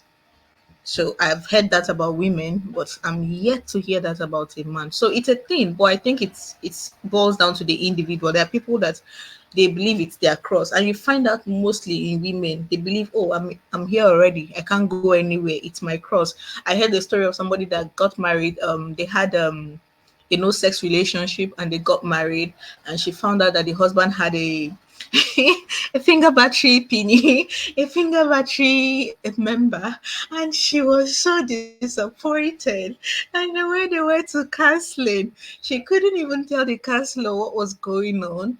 The poor woman had to dig and dig and dig and dig, and then tearfully she finally confided in the counselor that the husband had a finger-sized battery member, and then it was disappointing. And what the man kept asking is, "Hey, how will you know it will not satisfy you? If you say you have not done this before, how will you know it will not satisfy you?" I'm like, oh my god, how do you people? How do I don't know who gave people, especially Nigerian men, the idea that you're not having sex means you don't know about sex. That's a very flawed analysis. But I Ngozi, I'm about to kick back on that though. we have to be realistic in the culture where sex, talking about sex is frowned upon. I'm talking about the setting. Like women pretend a lot, including our men. Once they see a woman like me or Tope, who express how they feel, or who have opinion or are open-minded in talking about these things, you're being labeled, oh, she's this, she's that, she's that.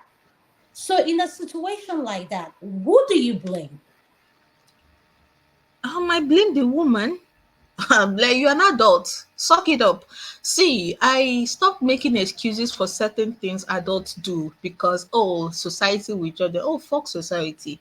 Society will be fine. You are not going to be fine. Society will be fine. As long as you're not committing a crime and you're not hurting anyone, society will be fine. Trust me, they will adjust. So this whole silence, and I mentioned this at the beginning, this whole notion that if you're not having sex, you don't know about it, is very flawed, and it has gotten a lot of people into very strange relationships. I mean, till the very first time I had sex, I was the one teaching my friends. I was the loudest. If you met me before I became sexually active, you would never believe I had not had sex. I was the loudest. I was the most opinionated. I had the wild. I started reading at a very early age, and I discovered romance novels at a very early age. So I read these things, and I could write steamy romances. And being a creative writer, I could picture these things, and people found it difficult to believe that I had not had sex then. So when I hear people say, "So how do you know this if you've not been doing it?" But you say you've not been doing, how do you know this? And women try to downplay their sexuality. It irritates me. No, you don't have to. Why do you have to downplay your sexuality just so you pass off this virtuous, this pure, this untouched persona to a man? What for? What for? What is he going to do for you? You think if he wants to mess you up, he was going to consider the fact that, oh, you are pure and untouched? No. If he wants to cheat, he will still cheat on you. Men cheat on their virgin brides. Men cheat on their whore brides. A man will not cheat on you because you're a virgin or not. He will cheat on you because he wants to cheat. And he knows that the consequences he can deal with it. The only thing that will make a man not cheat is if he knows he cannot handle the consequences. That is the only thing. It is not your beauty, it is not your virtuousness, it is not how elusively tight or loose it is. No, all those things are just excuses they invent. It is all on him. So this whole idea of not talking about it, a silence of culture, I think we've used that excuse one of too many. So back to my story, and I'm going to try to be very quick.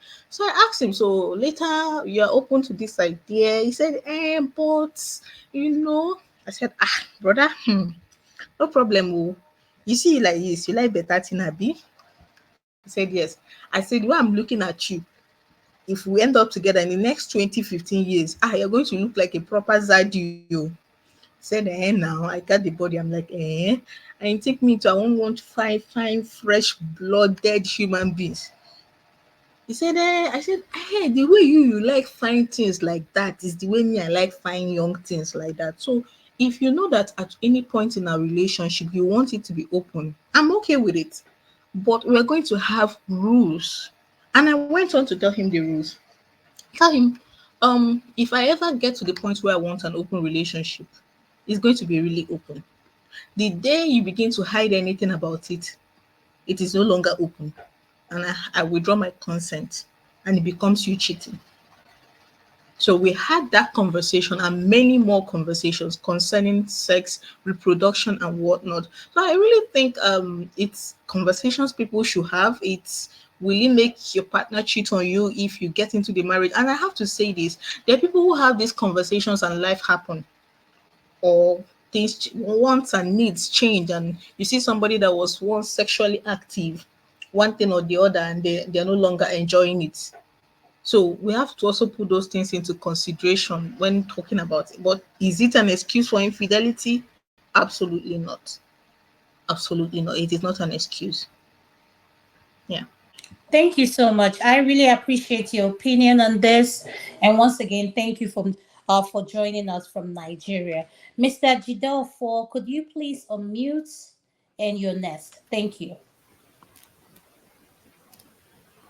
Hello, good afternoon, everybody.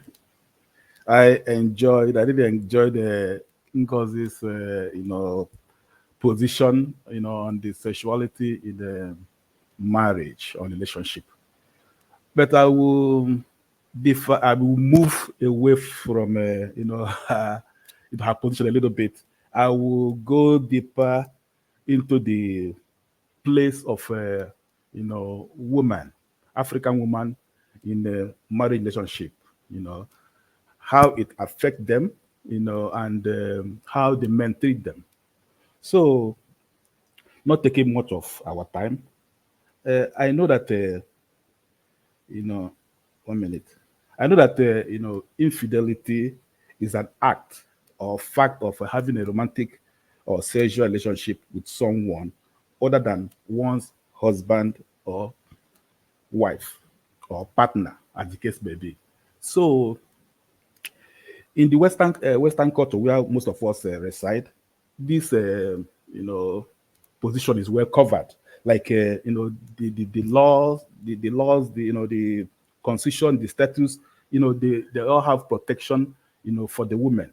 You know, so, but going back home, in our African context, in African, we Africans, especially in Nigeria, you know, is a, of course, generally is a man's word, but we can feel it more when we talk about an African context. So, taking Nigeria for example, the all the privileges lies with the with the man, in a marriage relationship.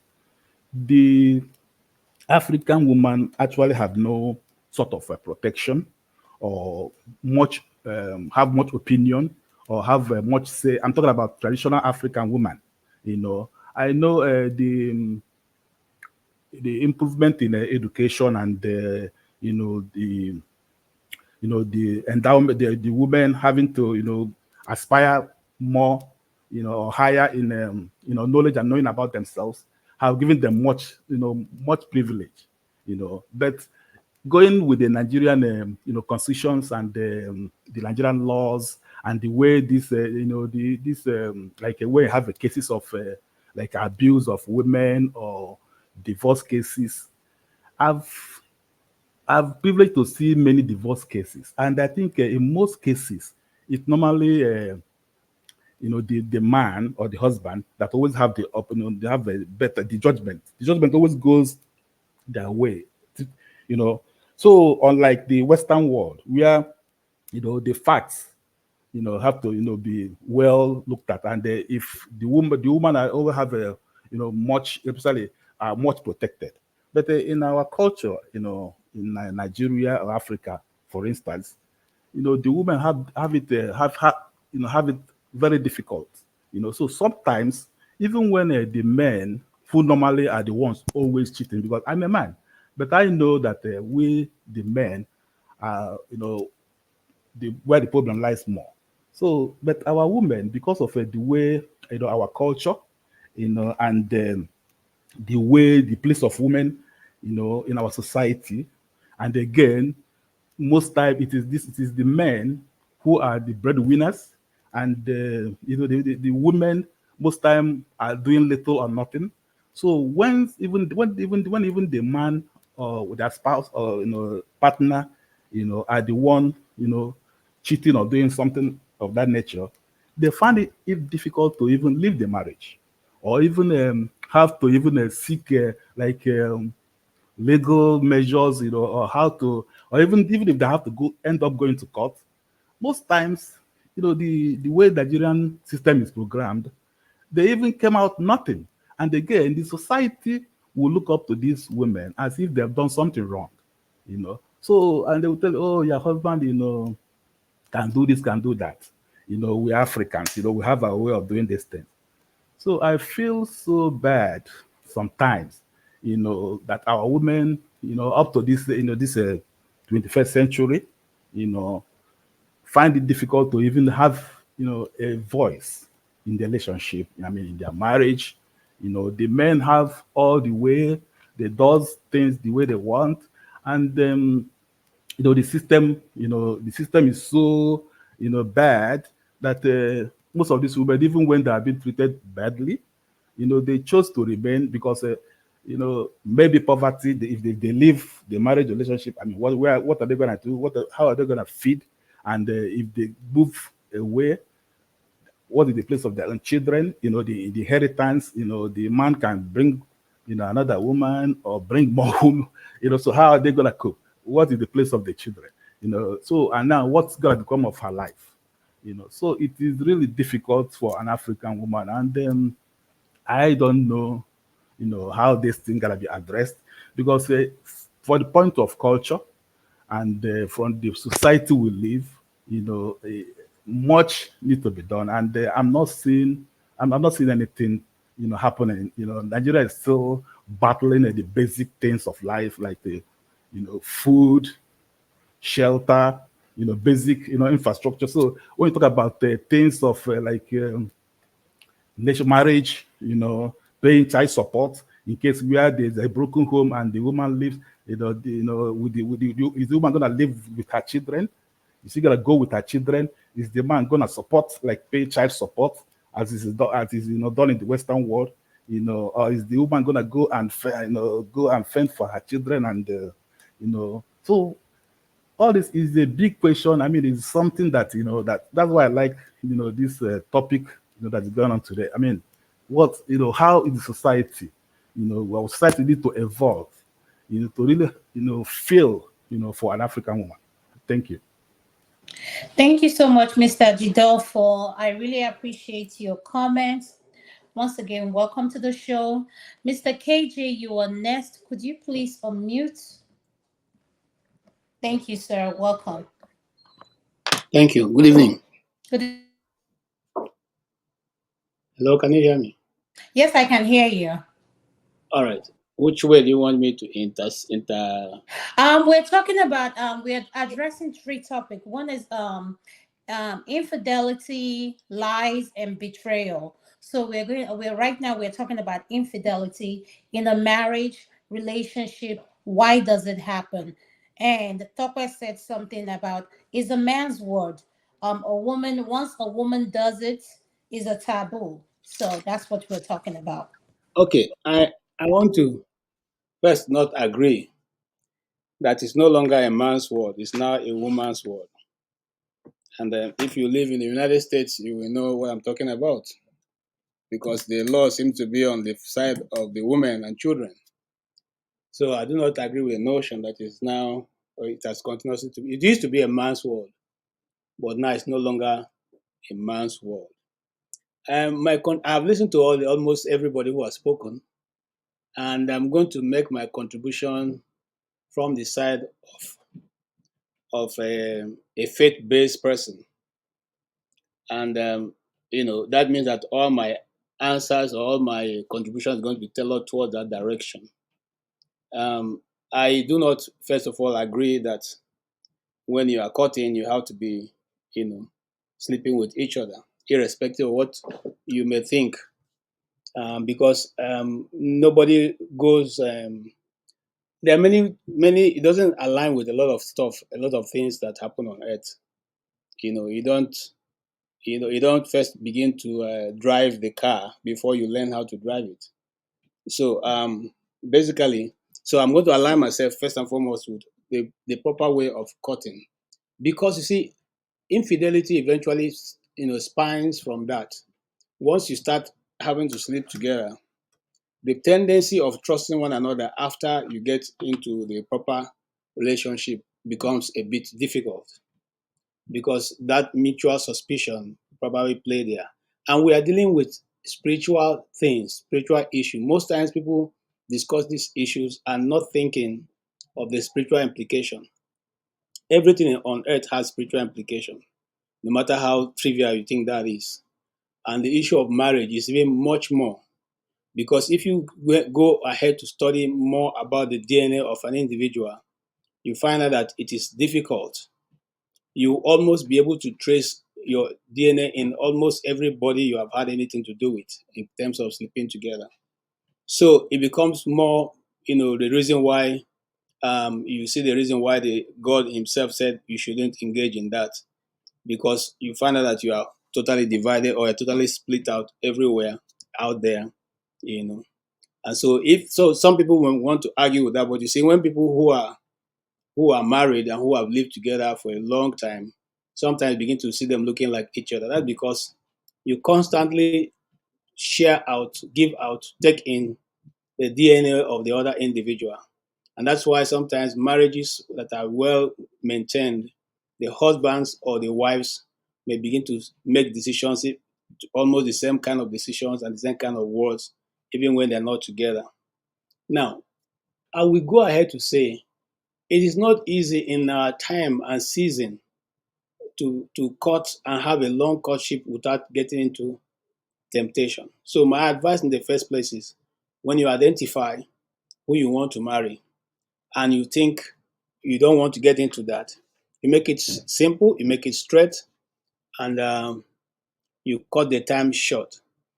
In the church that I belong to, if you come and you say you want to marry, because of some of the things that Ngozi has discussed, we advise that you all, first of all, go and find out that each of you are in good condition. That means that your systems are working. We also discuss and find out also what is your are you AA or you AS? What is your what? I've forgotten that right now. What to call that and what to call it. You find out whether you are SS or whether you are AA. And if you are SS, we try to let you know the implication of what you are getting into and how it may adversely affect your children and your life at the long run. And sometimes you see that you are called and maybe given advice to see whether it's something you can not continue with because the consequence of it. But if you say you have faith and you can faith it and you are aware of the consequence that comes with such a match, the church has no option but to allow you go through with it. So that way you know that you are told, but you chose what you think will work for you. Now, it is not easy, and marriage is not for everyone. There was a time, and I want to, give some scripture here. There was a time that certain individuals went to meet Christ, and he said to them in Matthew 19:4-5, and he said unto them, have you not read that he who made them at the beginning made them male and female? And for this reason, a man shall leave his father and mother and be joined to his wife, and the two shall become one flesh. If they actually become one flesh, the purpose of keeping to yourself information and things that are, you can't share means that they are not one flesh. Sometimes we actually think we are totally connected to our spouse, but eventually discover that some of them are not actually as straightforward as we want them to be. And Pastor Andrew first made an allusion that what you say when somebody is taken from you, maybe money and all that. If they are in one flesh and you even feel like spending all the money that is in the house, you tell the other guy, hey, I want to spend the whole money, and that's what I want to. I want to buy lipstick, or I want to buy Versace belt for my party with my friends. If you tell him that and you go ahead and do that, or if she tells you that and go ahead and does that, then of course you shouldn't be offended. But here's the place where I'm going to. I'm going in the place of offense, because the Bible calls offense scandalon. That's the really meaning of it. Scandalon. It is sold to you. It's a Hebrew word that says like selling you a bait. You will always be offended as long as you're in this part of the earth. And in this case, I'm talking about when people are caught in infidelity. Certain people came to Christ and said, this thing you have said, how can it be? Because he went ahead to say, look, in the beginning, marriage was for male and female. It wasn't for everybody.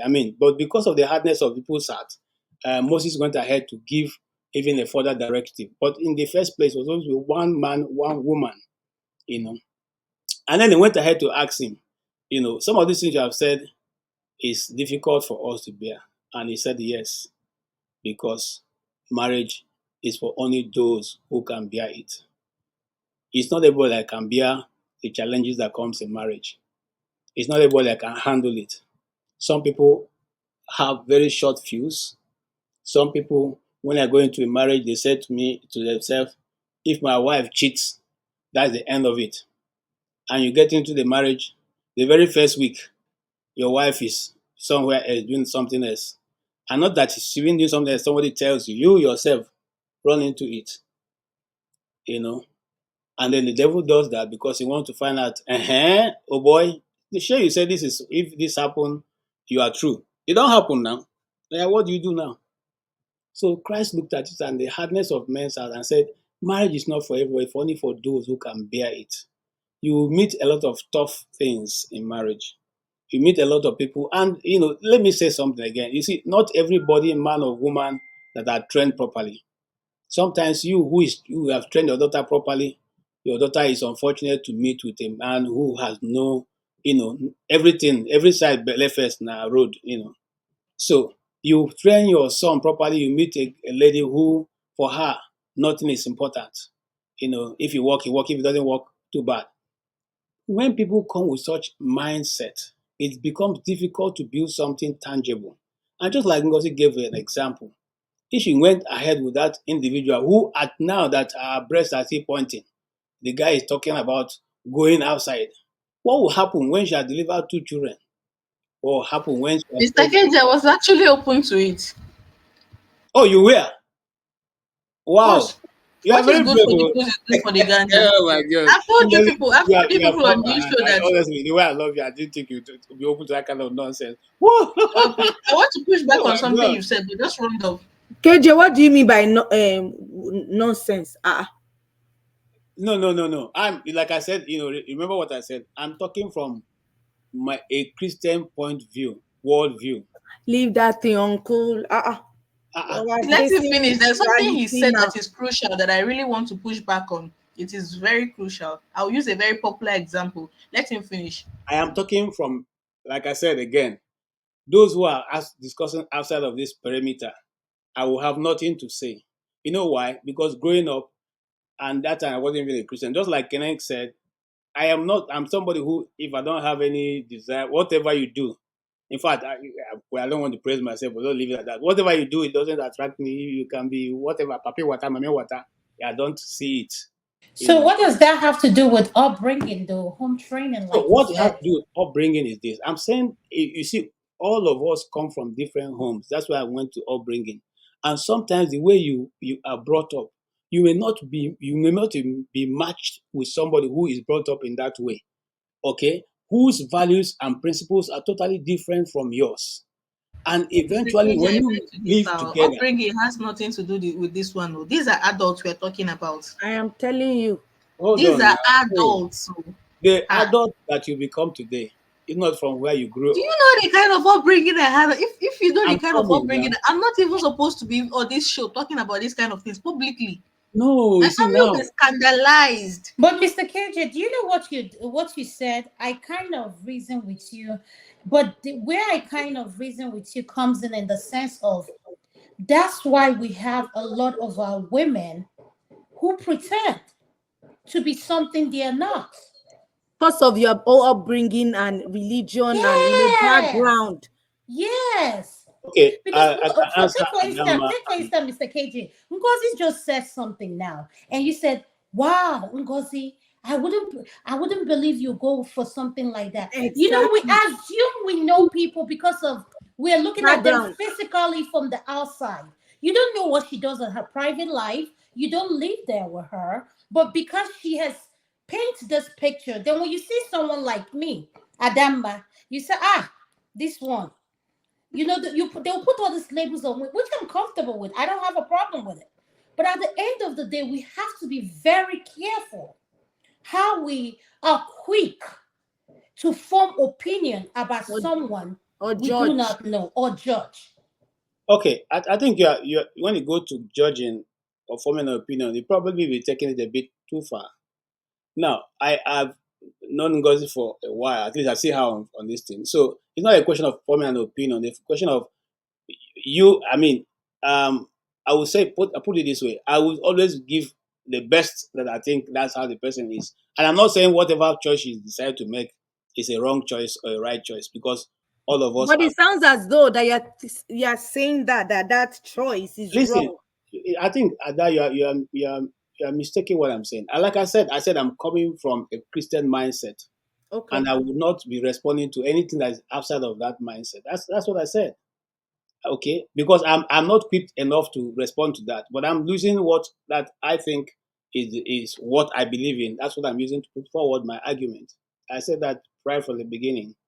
Okay, so for that comment is not because I look less of her or anything. I'm just saying that I, not in my wildest dream would I have thought about her thinking in that direction. But doesn't mean that I've been it takes very away open from on her. this show now. I've been very open on this show. Do you remember I once said on the I people think I was joking. There was a day we had a discussion, I think last year, on Have Your Say, and we were talking about polygamy. And I did say that if left to me, if the roles were reversed, I will marry 4 husbands, one for each market day. One for every I, marriage. I, And Ngozi. I, no, see, I never heard that. Honestly, I never. I said this on this show. And But Mr. Gage, let me quickly ask you something before you continue. You did mention that as Christians, and I do buy this because, like I said earlier, I come from a very conservative background, very conservative. So, and I see you, I hear you. I was a church girl for the most part of my life so far. I have been a proper church girl until very recently. So, this thing you say about one of the causes of infidelity being couples engaging in premarital sex, having carnal knowledge of each other, it being one of the reasons they go on to cheat in their marriage. I want to cite an example to you before I ask a question. I don't know if you people know Israel, Davido's one of Davido's aide. He married a couple of years ago, not too long ago. He married this young girl, really, really young girl. By his own confession, he married that girl a virgin. When I say a virgin, he and everybody that knows Israel knows that he is very loud. If that girl was not a virgin, Israel would be the first person to come and cast her. He married her. She was a proper church girl. Matter of fact, everybody was shocked that the family allowed her to marry Israel because Israel is in the entertainment industry and this girl is a virgin. They did not have sex till they were married. But guess who was cheating in the marriage? Yup. Her virginity did nothing to stop Israel from being a dog. It did absolutely nothing. So when you say this kind of things that if the girl did not have sex with him, okay, but he but still, eh, and this is one example. This is just even one where the other guy you say that maybe he was cheating, that he was sexually active. And I hear you, but I also know stories of where two virgins got married and still there was a case of infidelity. So what do you mean that once you do not, so what are you trying to say, that once you okay, do not have sex during let's have an open mind, and I can say this because at least in this issue I've been a bit deep into it, at least from a Christian perspective. Now, there are many reasons for infidelity in the marriage. If most times it's not based on the character of any of the parties. Sometimes it's just inbuilt. Okay, it just some people are built that way, and for those people you can't do anything about. I give you an example. When I was serving NYSC, a certain hall had to come and call certain students from my university was in that hall. They had to come and call meeting because one of our female student or ex student had virtually gone through everybody in that hall, to the point they are now making fun of the university, and they called us to come and talk with her. Of course, she didn't give a damn about whatever anybody wants to say. Whatever she wants to do, she wants to do. So why am I saying that? People, not because if it's so pretty lady, I mean, but that is what is in the system, has been built that way. There's nothing anybody can do. Same thing with men. Some men are just, no matter what you do, if you like be the most beautiful, carry defense and attack, they will still not see it. Because to them, look, men are like lions, okay? They are territorial. They are greedy. Okay, they are territorial and they are greedy. So first and foremost, for you to stop this character, you as a man have to first understudy yourself. Okay, understudy yourself and know what triggers you to want to begin to look the other way. Deal with it before you get into the position of getting married. You as a woman, look at it. And I'll give an example. Before I got married, I looked at the lineage of my family. I discovered that majority of the men in my family like fair people, fair ladies. Okay? And I was reading the Bible. The Bible says that Sarah was fair. Isaac's wife was fair. Jacob's wife was fair. I said, okay, this is where it's coming from. And one among my family members, I want a person who married a dark lady. And my wife is dark. I said to go the opposite. Okay. I discovered that also sometimes, there's an issue that arises from my family, their wives sometimes, just don't like to cook. All Could right. you please round up, Miss KJ? Thank you, if you don't Okay. mind. Thank you. So now what I'm trying to say in essence, let me cut off that is that these things have to look beyond the point where we are.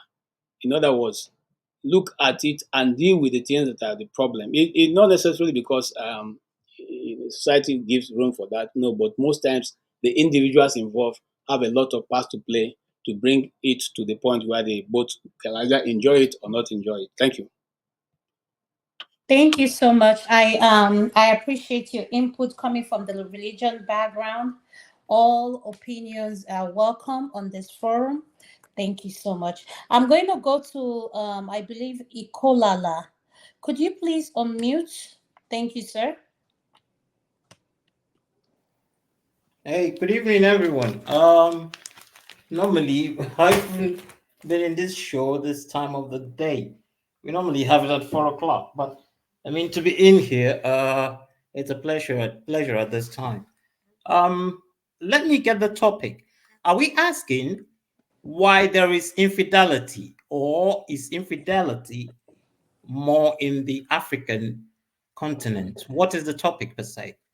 We're talking about why is there infidelity? Why is it accepted in the Okay, African setting where we say side chicks help the right. marriage? And the Okay. society, like the women, are okay with it. And once a woman steps out, is abomination. So that's what we're talking about. All right, I see. Now, I'll start from a very human perspective. You see, if you ask yourself one question, have you ever seen a cat on a leash? You can't see a cat on a leash because it will fight you to death.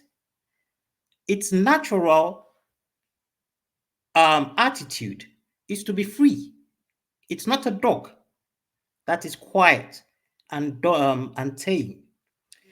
So a cat must be free. So it's natural human nature, men and women, to be free. Sex is something like you using the toilet. But now we now say, why is it being frowned upon? Now, if you go back to history, and I'm going to go back to, because some of people here has been coming with the Bible. All these things started just 2,000 years ago. Go prehistoric, because Socrates told you, he said, the first fool is the man that drew a circle around himself and said, this is my land. So he's talking at the start of time. And then you ask yourself, how are societies formed? How are rules made? So let's say we were all gathering fruits, and then someone got so wise and decided, look, I can't go on gathering fruits. I've got to form a community. I've got to form uh, my own domain. And then he draws a circle around himself and say, this is my land. And then he realizes that he needs hands to work that land. In other words, the first trade of man was farming. And then he made rules because he has to keep those hands. And how do you rule a people? How do you govern a people? Sorry, you make rules, and then you say, if you do this, this happens. If you do this, this happens. And when you make rules, then you get some people to enforce it. And you're making those rules against nature because you're doing it. That is why Socrates said the first man that drew a circle around himself is the fool, because you're going against nature. Humans were meant to be free. So because you want to keep your land, you want to keep your property, then you start making rules because you want to govern them. And then you say, this kind of persons must not do this. This kind of persons must not do this. And then you set out a kind of enforcers, which is now called the police. You set out enforcers to enforce your rules.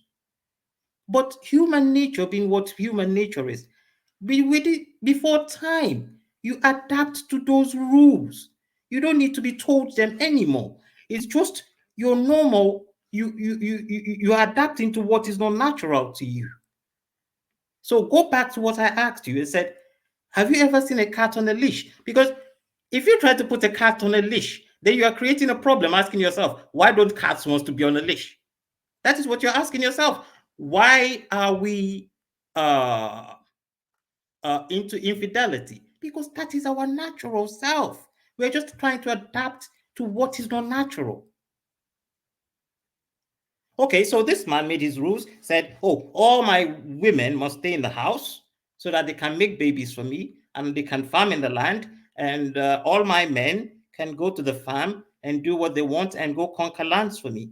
And it became the norm. And we have lived with that over millions of years, over thousands of years. And the funny side of it is, one thing with rules is, if you make the rules and then you put people to enforce it, after a while, when it becomes the norm, the people those rules were made for enforce it themselves. This is what you now see in the political setting, whereby probably a corrupt politician comes in and tries to rule, and you have the same people he's trying to steal from defending him because they've taken it as the norm. It's the usual thing. So when you talk infidelity, it is not particular to a kind of people. It is not particular to a kind of culture. It is not particular to a kind of religion. It's just because at some point people has formulated rules to the point that they have fine-tuned it and fine-tuned it and fine-tuned it, that some are now just acclimatized to it. So in the Western world, they fine-tuned fidelity to the point that if a man goes out and have an affair, the woman doesn't just leave the house. You get benefits. So the man thinking, oh, I've been working over 20 years of my life. So if I go through this, this is the consequence. It's not that he doesn't want to cheat. He's just looking at the consequence. So that is what is holding him back. The only thing with the African setting is that we've not fine-tuned our rules to the point that it stops, it deters, that's what I'm looking for. It deters you from wanting to be your natural self. It's the same thing as asking, why is everybody not a thief? Because the rules deter you. So when you think of it, oh, my relatives are going to disown me if I become a thief, or I'm going to go to jail if I become a thief, or then the idea goes off your head. So all this thing, people are coming here and saying religion, that or culture. It has nothing to do with that. It's just that people has formulated rules over time, and humans have tried to adapt to it. So we are fighting our natural self. That's Wow. my submission to it. Thank you so Thank you much. so thank you so much. I can tell you're a philosopher. I really like your views. Thank you for your contribution. I'm going to have Bumi speak next. But before I have Bumi speak, can I ask Mr. Ike Mr. Ike, sir, is it okay if I allow Bumi to speak, sir? Mr. Ike, I can Amefula, if I'm not. I Mr. mean, Ike, are you there? he's on mute. Oh, Bumi, you can unmute yourself. Bumi, you can go on next. Thank you. Okay, so good evening, everyone. Good evening. I Welcome was, to the show. yeah, thank you for having me. I was actually contemplating whether or not to join because I don't think I have a lot of experience or information when it comes to this topic. But I would say I might just give my 2 cents or mostly my perspective of things. And when you ask the question about like infidelity and how that is in, I'll be specific, Nigeria, because I don't want to say Africa because I don't know other people's country and cultures. I would say it probably starts from the conversation on whether or not we view women as a as a thinking organism that has the right to contribute to society, or if we see women as objects. If we look at the angle of objectivity, then it makes a lot of sense why infidelity is a big like topic in the Nigerian environment. Because if you view your wife or your woman as something that you should have, it's like your right, that is a woman, or like a trophy that you should have, or someone that makes baby and just continues your lineage. Of course you're gonna cheat. Of course you're not gonna like view that as, whether it's marriage, you're not gonna view it as a serious commitment that you have to stay with for the rest of your life. But you can also go the other way for the woman, in terms of like when you feel like your opinions and your views are not being taken serious, you find other ways to find validation and other ways to kind of like please yourself. And when we always focus about the men, or it's in a man's DNA to, cheat or like to just go around and have all of the sexual activities, they don't also focus on like women also have sexual drives. People have different, I think it's called a libido level, whereby you might be very sexually driven compared to the next woman next to you. But no one puts it into account because they believe that women are one thing. But a man can be different things. A man can be faithful, but he can also be wayward. So you don't put accountability to them. And that's why you see that conversational, there's just this lack of like understanding both men and women, because one is being put above the other and they're paying so much attention to the other that you're just suppressing the other one. But guess what? When you're suppressing someone, they're obviously going to retaliate. And I think Mr. Kenne also talks about like women also cheat. Well, of course they're going to cheat when you don't even believe that, or a society doesn't value that, like their contribution.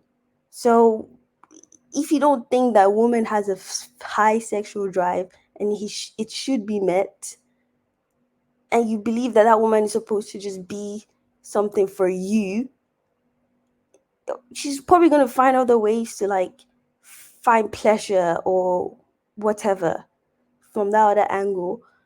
So I think that's just my perspective on that side of like infidelity, in terms of like, I don't think we as a society are putting a lot of effort into understanding more about men and women. And it's just more or less like, this is how things have been done. So we have to just stick to that role and not change anything. Thank you so much, Bumi. I really appreciate your inputs. And don't feel like you don't have an opinion. Or your opinion is valid. Okay. And why I said your opinion is valid, you can learn something, and we can as well learn something from you. So thank you for voicing out your opinion. I'm going to go to the next person, and the next person is going to be Mr. Kandu Kandu. Could you please unmute? Welcome to the show. Yes, good evening, good morning, depending on where Good you are in the evening. world. Yes, I think a lot of people have spoken well and expressed their views and beliefs. I believe that when the story of this time is written, it will be a very interesting read. The people in their 20s, 30s, even some in their 40s now, in the next 40 years when the story of this time is written. Because, this topic is so dynamic, there are so many different facets to it. Um, and I think the mistake a lot of women, and I will say women in this case, make is that that men are the same. And the reality is that is not the case. Throughout history, is usually the top men in society that actually are able to breed into the next generation. The vast majority of the men that are considered the lower percentile of men don't get the opportunity to breed for their offspring to go into the next generation. So when we talk about this issue of quote unquote cheating, part of the question I will have to ask myself is what type of men are we talking about? You know, um, and I would like to preference this by saying that I'm a man that respects women.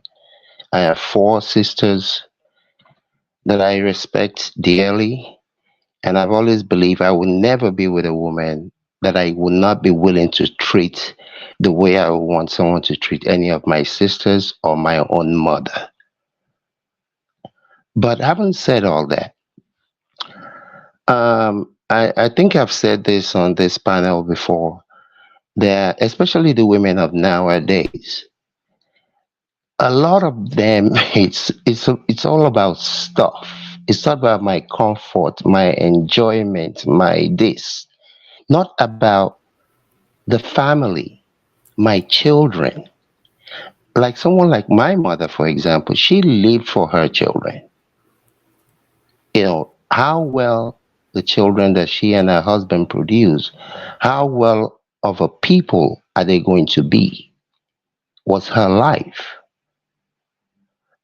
But what I see these days, even some of the things that were said earlier about people, I have nieces and nephews, they just hook up, Netflix and chill.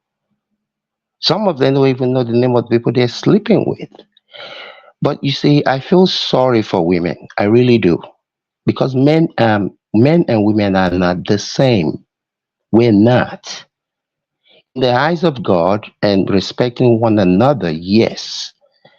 But what we bring to this situation is different. You see, in my world, because I talk to people about this quite often, maybe once a week or twice a week, I get to talk to somebody about in my family, my nieces, about this type of situation. I'm not saying that everybody, like KJ said, marriage is not for everybody. But this life has to be spent in a way, especially if you're lucky or unlucky enough that God gives you a long life. Because the disparity, in a way, is this: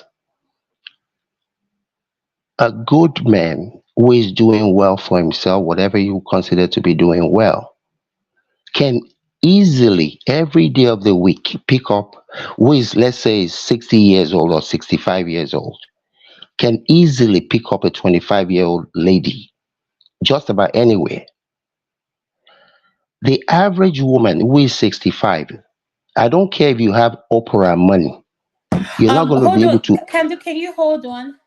Um, who is that on the background with their camera on? Could you please turn your camera off, please? Yes, Daddy TV. Could you please turn your camera off?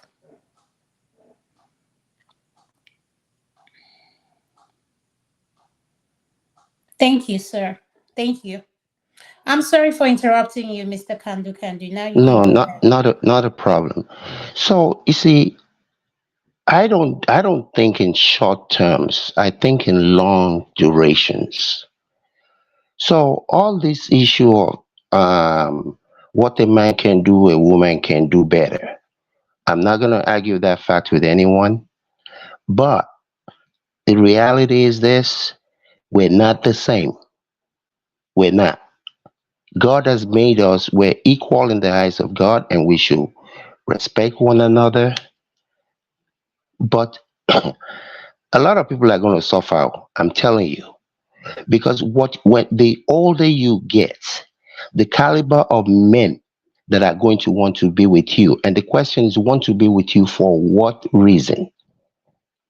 For what reason? Like I was about to say, even if you have Oprah money, you might be able to get it. Oprah might be able to get a 35-year-old guy to come and sleep with her, just sex. That's it. He's not going to be wanting to be hanging around with her, even with all of her money. But a 65-year-old guy with even 100 of Oprah money can be pulling 22-year-old, 25-year-old that want to stick with him all day, every day. So again, I've said this before, and this is what I advise people in my family that have women. This life is not about glitz and glamour. Life is about people. Find somebody that you can align with. Go ask Allah, Muhammad, Buddha, and everybody to help you in that process. Hopefully, you find a man who is a decent human being. I don't believe in. I've been married before. I've never cheated in a marriage. Have I done it when I was married? Yes. So this notion that some people think that, oh, if a man can do it, why can't a woman do it? What you have and what a man has, all things being equal.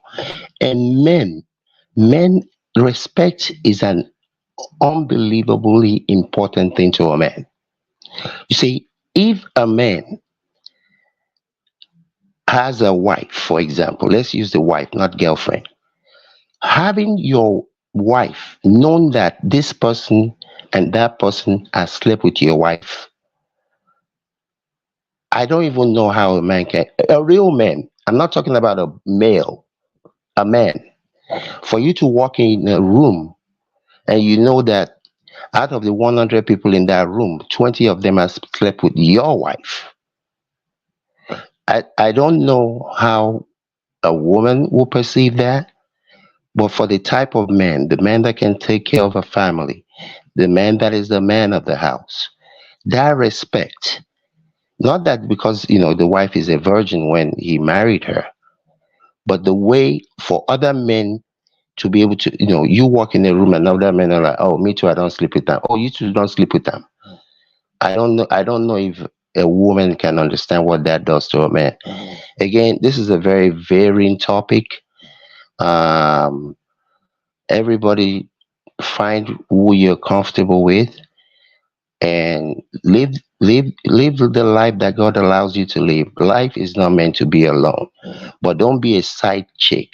Like I tell my nieces and nephew, you should date with intention. There is no reason for you to be with a man for 4 years.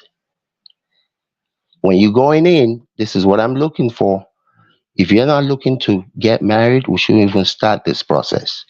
I'm not saying we should get married today, but we're going to go into this with the intention that that's where we want to go. And over the next year and a half or whatever, we'll try to see if we can live with one another. But if it's getting to 2 years and he's not willing to commit, you need to move on. There's no point staying around with somebody for 12 years or 15 years and you never got married. That's what I tell my people in my family. So again, ladies, interesting topic. Mr. Kandu, thank you so much. I Thank just you. wanted to just wanted to ask you a question. I heard what you said about the women, and no matter what your position and the society is today, tomorrow, whatever status you are in life, you still have to be um with a man. In other words, would you agree with me that both men and women we both need each other?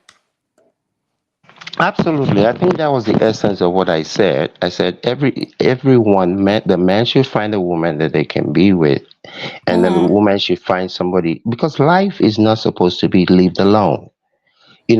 That's why So I what say would I you say? What would you say in our society? When I say our society, in the Nigerian community, why do you think a lot of our men look for what they are not missing? I'm just using that word hypothetical. So what would you say is the reason? um I don't think it's men. I think the whole world is going to hell in a hell handbasket right now, regardless of where you look in the world. I don't know what in the world is going on, but the reality is this: even within the cultures that allow a man to have more than one wife, you see, if you are not able to be satisfied with one, then you marry a second wife. Then you're not satisfied. Now, the other time you marry a dark skinned one. Now you marry a yellow pawpaw. Now you find one that is in the middle. You see, that's something within you. That's an issue that you have within yourself, that you need to go and sit down with someone, because you will never be satisfied, no matter how many you have. So again, I don't think it's the. I mean, I know this is particular about the Nigerian environment, but again, it's not just Nigeria. This is a worldwide thing. And like I said, you have people that are just hooking up. But you see, again, the issue for me is when I look 20 years down the line, 40 years down the line, how many men, I'm not talking about male, wants to be with that woman that everybody on every street has slept with? For the average man, the fact that you have a woman that other people or as fewer people has slept with as possible is important. And it's not the same. It's not like, oh, okay, for the average woman too. The fact that, I mean, this is just how men are wired.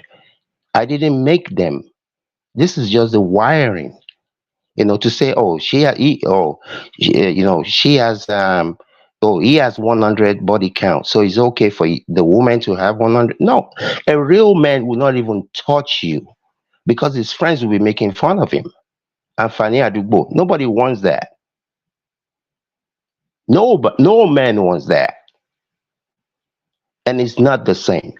I didn't make the rule. This is just the way it is. Thank you, sir. I appreciate you answering my question, and I really like Uh, what you touched on women being electricity. Do you I'm want to say something? I'm raising my hands here, if you don't mind, please. Okay, go ahead. May Go I? ahead. Before I'm you a go little ahead, bit. hold on. Before you go ahead, I want to acknowledge the people that just came in. I think Man of Prestige is here. Man of Prestige, welcome to the show.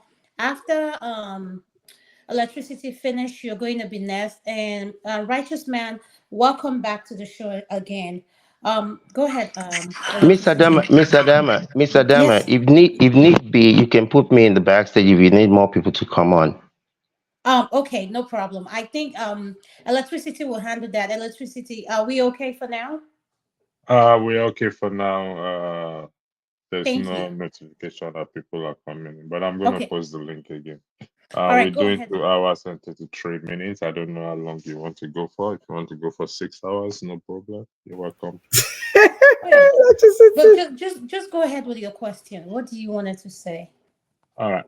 Uh, I need a bit of clarification on something Kandu said. You reference real man. Real man will not do this. Real man. It would be nice if you could can clarify what exactly who exactly is a real man? That's number one. And number two, in respect to virginity, does virginity only applies to the woman? And number three, this is to Ngozika. Ngozika, it would be nice for us to shed more light and in respect to the issue of orgasm in a woman or from a woman, because there appears or there seems to be confusion in that area whereby some people don't even know what it is. So those are my three issues. I will appreciate if clarification can be provided as to real man. What does it mean to be that? Who is so? I'm a real man. Kenneth is not a real man, or righteous man is a real man. I'm not a real man. How do we class this? How do we arrive at that point? What's the meaning or definition of real man? Is it because I drink and I don't drink, so that makes Kene a real man and not a real man? Or because if I take care of my family or take care of myself, what does it mean, please? Thank you. I yield the floor back and I take myself backstage. God bless you. Cheers. Thank you. Candu, do you want to start off answering that, or before you start off I'll wait for me since Ngozika to go, and I'll Okay, go after. thank you. Thank you. Ngozi, do you want to answer what he said about what did he say about something about Orgasm. orgasm? Oh, Orgasm. I know that's where your mind is. You Oh, know you Jesus remember have that part. mercy. All right. So okay, disclaimer, I'm not a health professional. I am just a young woman who has a lot of female in her circle. And suffice to say that I do get people's confidence easily, especially women, because they know I am quite outspoken about this. So, a little background. I have said this at the beginning. Let me reiterate again. For the longest time, people did not know I was not sexually active because I was always the loudest in this kind of conversation. Now only my voice they hear. And it was sort of a defense mechanism because when you talk like this, they're like, they think that was why I was just laughing. When Mr. Kandu was talking, I was just smiling because when they see you, you're the one that they like, oh, don't go there. Don't, that girl, she too tear eye. Don't go near her. And you are safe, except when you meet the devious ones, the really mischievous ones.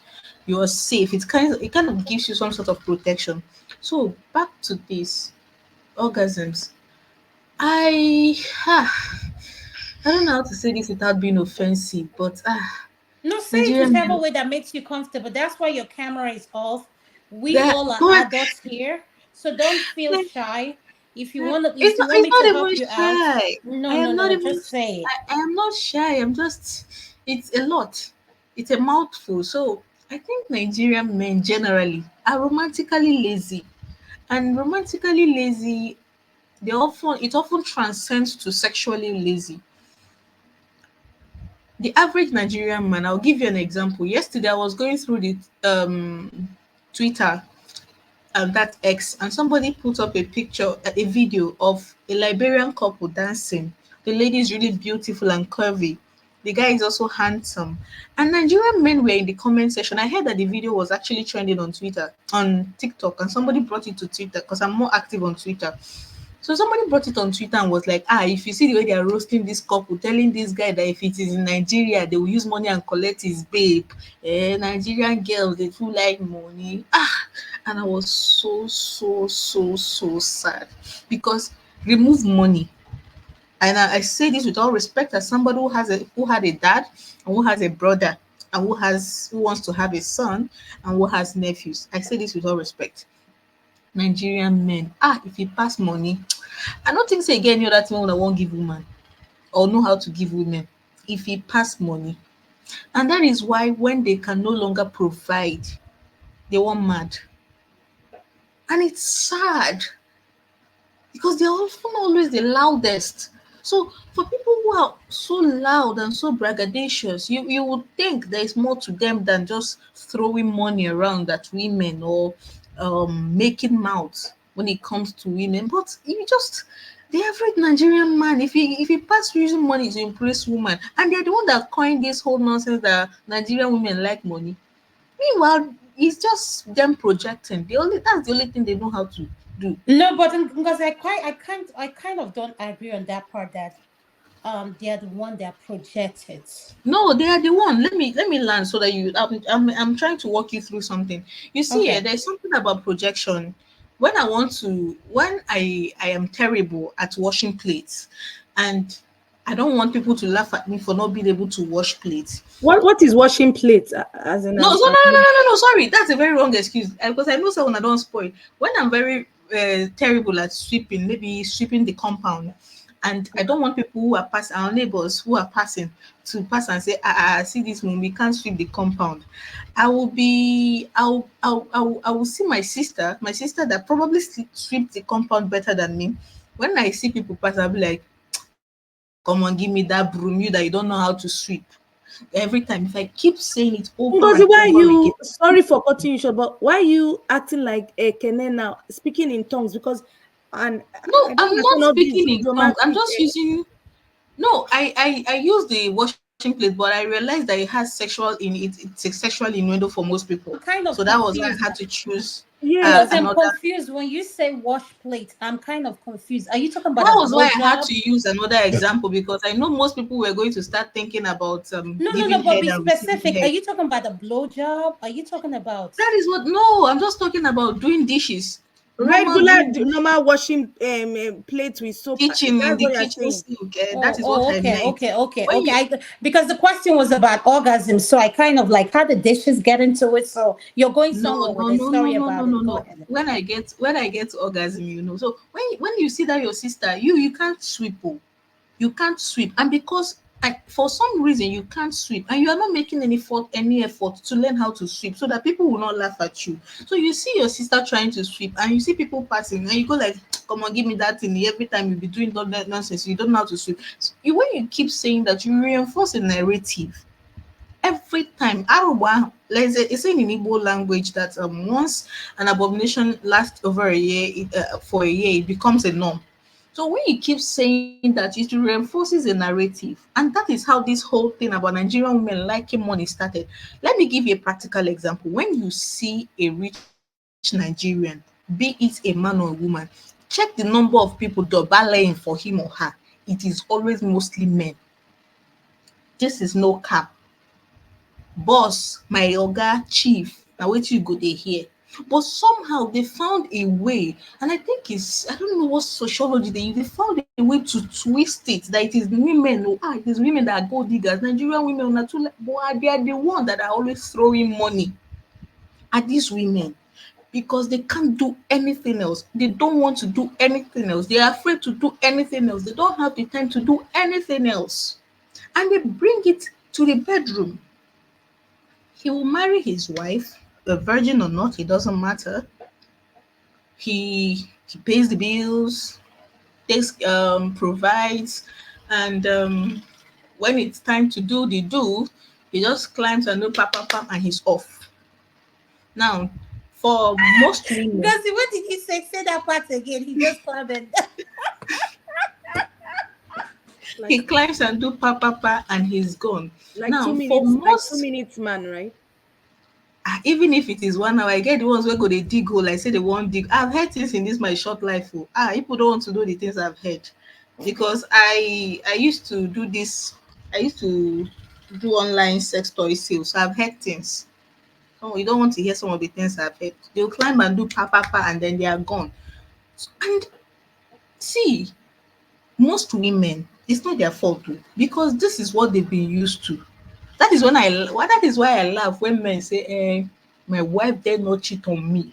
She cannot cheat on me. I take care of her. I do everything for her. Oga, what she just needs is one person mistakenly touch her when you've not touched her before. If you see that woman again, man, know wetin cause am. And they have this notion, men, they don't want to, and I'm speaking specifically about Nigerian men because they're my brothers and I want them to do better. They have this notion that they can't understand, they don't understand the woman body, they don't understand the makeup sexually, how what makes a woman tick. They don't understand it. They think And there's a study, I'm trying to find it, but I can't use my phone right now. There's a study that shows that a good percentage of women do not orgasm through penetration. Most men do not know that. A good number of women do not orgasm through penetration. Everything but penetration. So what? But they think they're once they even use it and make mouth to their friends. You hear, because I grew up around, like I said earlier, I was very loud about this kind of thing, so it drew guys to me as friends. So I was already hearing very braggadocious statement like I fuck nonsense come off for her body. I was going at it for 30 minutes, and I always pinch myself. Now how you they dig 30 minutes, and I will. Because may I interject you there, please? You still have the floor. I plead for the floor with the moderators there. You said something very outstanding, which I'm going to push on again, please. You did say that majority of women don't experience orgasm through penetration, which I 100% agree with you from both study experience. That being the case, what is expected of the man, or how should the man go about in bringing the woman I'm coming to to that. that Let me spot? finish All right. telling you how Thank they you very brag much. about. They will brag about, I went at it for over 30 minutes and she was just, I went at it. I really showed her who is the boss. And I'm pinching myself and I'm wondering, you're not even bothered if she enjoyed it. You only bragging about how you were on top of somebody's child for 30 minutes and they probably said nothing to you. They probably didn't moan. And you find that something to be proud of. You're proud of yourself. And the few times I venture to ask, they'll tell you, there's this slogan I heard that off me. Everybody should hustle for their own come. He off me, I swear. I'm like, what? They said, now I go they hustle my come. Make she teach the hustle for her own come. I was like, wow. Wow. So that means I'm not imagining this. You really do not care whether a woman orgasms or not. You are only interested in yourself orgasm releasing. And they say yes. So the few ones that have listened, I told them that explore. I belong to a hiking, most of you know I hike. Before I left the group, I used to do this uncomfortable discussion thing with them where I will just randomly start talking about these kind of things. And it opened my eyes to a lot of things. These are young people, 20s and 30s. Most of them did not know these things I'm saying, that most women did not orgasm by penetration. So we started having this conversation. And one of them asked me, so, Ngozi, so what makes a woman orgasm? What are the ways a man can make a woman orgasm? I'm like, use every other thing. Since your penis is not making her come, try other things.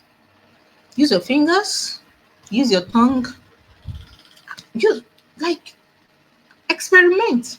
Most people, for most women, for some women, their orgasms do not even have anything to do with their vagina.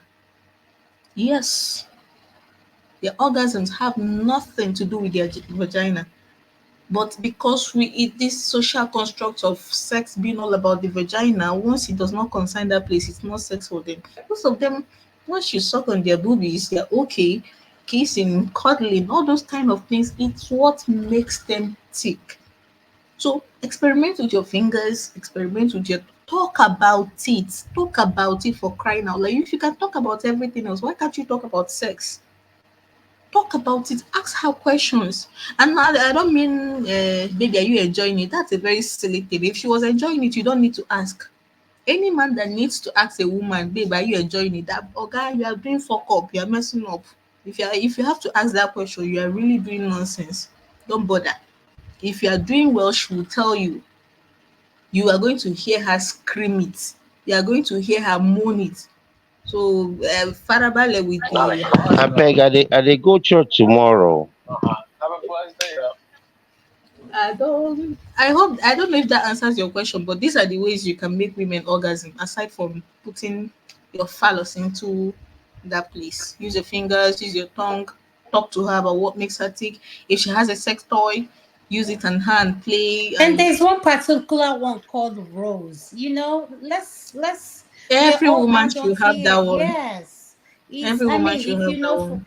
yes, there's one, Ngozi, you covered it. I just wanted to throw one in so that the men, they can be open minded about this thing, and and it has nothing to orgasm has nothing to do with age. I don't want to hear people saying, "Oh, I'm this age, I'm this age, I'm this age." No, if you can't take your woman there and back, you failed your duty as a man. I'm No, you sorry. need, if they need help, they can seek help. There's nothing wrong in seeking help. I agree with that too. So why we're saying that, Bumi is Bumi still here or she left? Yes, I am. All right, go ahead, Bumi. You wanted to say something. I saw your chat. Go ahead. Yeah, thank you very much. I After wanted to you say, finish Man of Prestige, hold on. I'm sorry for cutting you off. After you finish Man of Prestige, you're going to mute. You'll be next after Bumi. Thank you I'm for like being patient with persistent. us. I know. Miss Adama, before she goes, Oh, I oh, wanted sorry, Miss. sorry. Yeah, okay, no Yes. problem. Okay, no problem. After Bumi, can you Yeah, answer after her, Christian? after her, Thank after you. her. Thank you, sir. Thank you.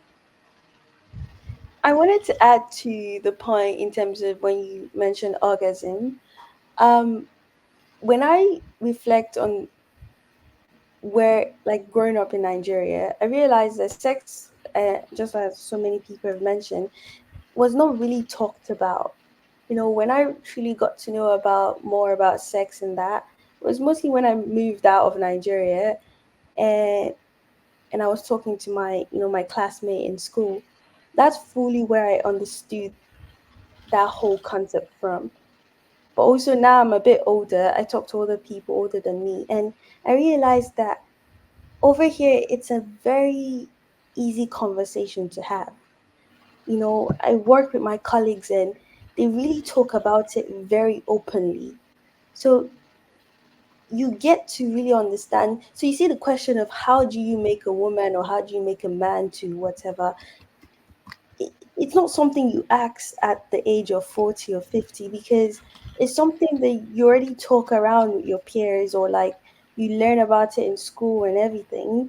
That it's a bit sad that we don't have that kind of environment that encourages conversations about that topic, because there are 9 billion, or is it 8 billion people on this planet. They didn't just appear, they all came to existence based on sex. So it's sad that we don't talk about something that is literally what created us, or is what's keeping us for how many years, the reproductive system. I just wanted to mention that I have had more knowledge about sex outside of the country than I've ever had in the country. And that plays a big role, like the society, in terms of like they don't really value that. And maybe that might lead to a lot of cheating that we're talking about right now. So what will you say, Bumi, when you say that? I said that to Ngozika when I said when the coach I don't like using the word culture. When the society is not open about talking about it, they frown at it when you talk about it. When a woman says or expresses what she wants, you're being labeled a particular way. And I want to emphasize on this. There's a difference between a woman who knows what she wants and a woman who gets around. Those are two different things. So what would you say is why do we frown upon it? Why are we not open like we are here in the diaspora, wherever you are calling in from? So what would you say is part of the reason? I think that's what I kind of mentioned when I was talking about is when you objectify certain people, when you have a classic system in terms of like this person opinion is important than the other.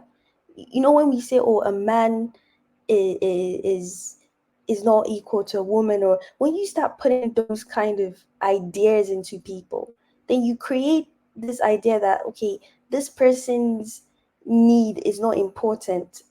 It's like we all know cheating is not acceptable, but we are kind of okay to understand a man cheats compared to a woman cheats, because we have accepted that because the man is at the head, and he's the head of the family, he can mess up sometime. But as a woman, because you're below him, how dare you do that? This is not to say in the West they don't also have this system of, the man always gets what they do have it, but you can see how like they're slowly, or just like Mr. Ikulala says, that they're creating rules or system to slowly change that mindset so that each and every one of us can be equal, or at Bobby, least can you hold on one important. second? Mr. Jago, could you please turn off your camera? Thank you. Go ahead. Sorry about that, Bumi. So I just think that is because of we keep on we like this oppressive dilemma where the man or forever stays at the top, so he gets what he wants. This is not to say men in Nigeria don't get orgasm, they do, but because they are the most important in the family structure, we don't pay attention to the woman, and that's why you hear question that how do you make a woman orgasm, because they don't care about you, you're not important. So I think that's where that comes in that culture side, that we see women as objects. Until that changes, we're forever going to treat women like that, and all this cheating stuff will never end. Thank you so much, Bumi. I appreciate you answering my question. I think Kandu left. Kandu, are you still there? I think he left. Now I'll hand it over to Man of Prestige. Let me Man of quickly leave Prestige. so Mr. Kandu can come back and answer his question, then I'll come back later. Okay, no problem. Thank you. Man of Prestige, could you unmute? You're next. Welcome to the show. We're talking That, about. Do you know what we are talking about, or do you want me to tell you? mm, I said, I Mr. think I Dama, got. Mr. Dama, Oh, sorry, you're Miss back. Ngozi left so that I can come in Oh, before. okay, Yeah. Kandu, go ahead. Go ahead. Thank Okay. you. Okay. Thank Sorry you, about that, ma'am. Man of No, Prestige. You no, must. no wahala, no wahala at all. So the question from electricity, our pastor, was that what is a real man? And it's a loaded question, and I'm sorry if it came across in that way. But what I meant by that is in society, I said even in the olden days, however many thousand years ago, it is the strongest men that get to mate and have their offspring go into the next generation, not just any guy. So that quote unquote real man is even into this society. The vast majority of women wants the top 20% of men. That's what they want. And I heard what Ms. Bumi said. It's not for me personally. It's not about a woman is lower than a man. That's not it. But the reality is, these days, the vast majority of women want a man who is taller than them, who is stronger than them, makes more money than them. How do you want more, more, more, more? How can more be equal? Yeah, we have equality as human beings. But the things that you're looking for in a man are things that are superior in whatever language you want to use to describe it. So when I say, maybe I should not say I've said real men.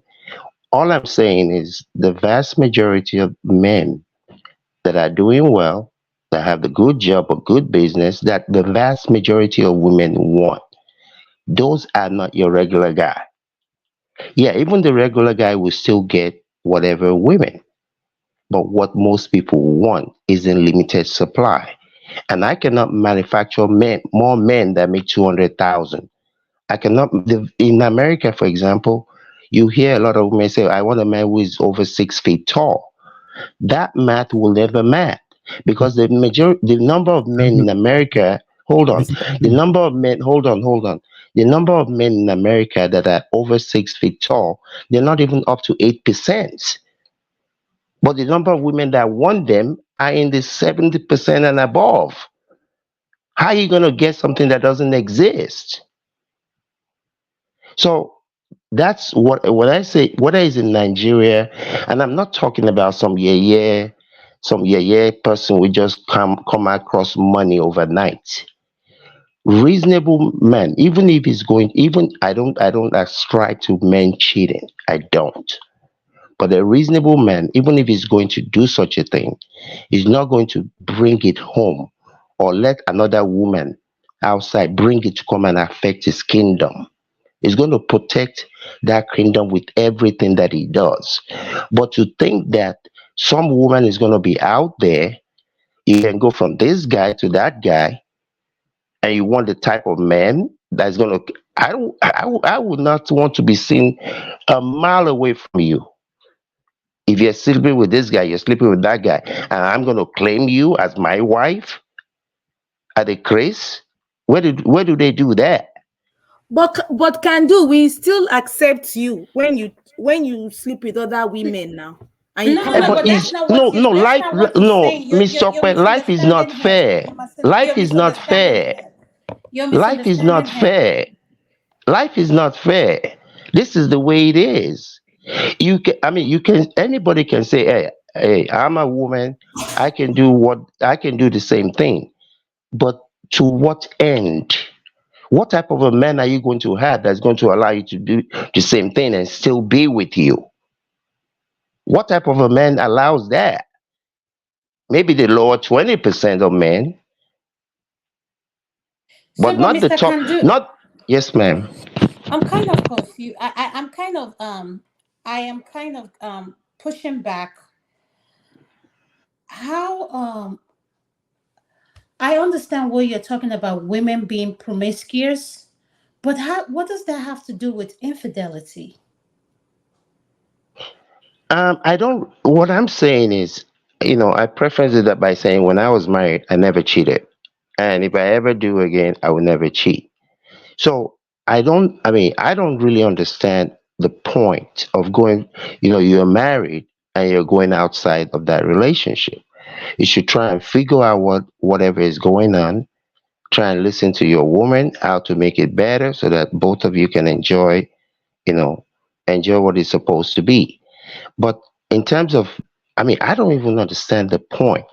And that's why earlier I said, even in cultures where you're allowed to have up to four wives, if one doesn't do you, walai talai, 33 will not do you. That's an internal problem within you that you're not able to solve.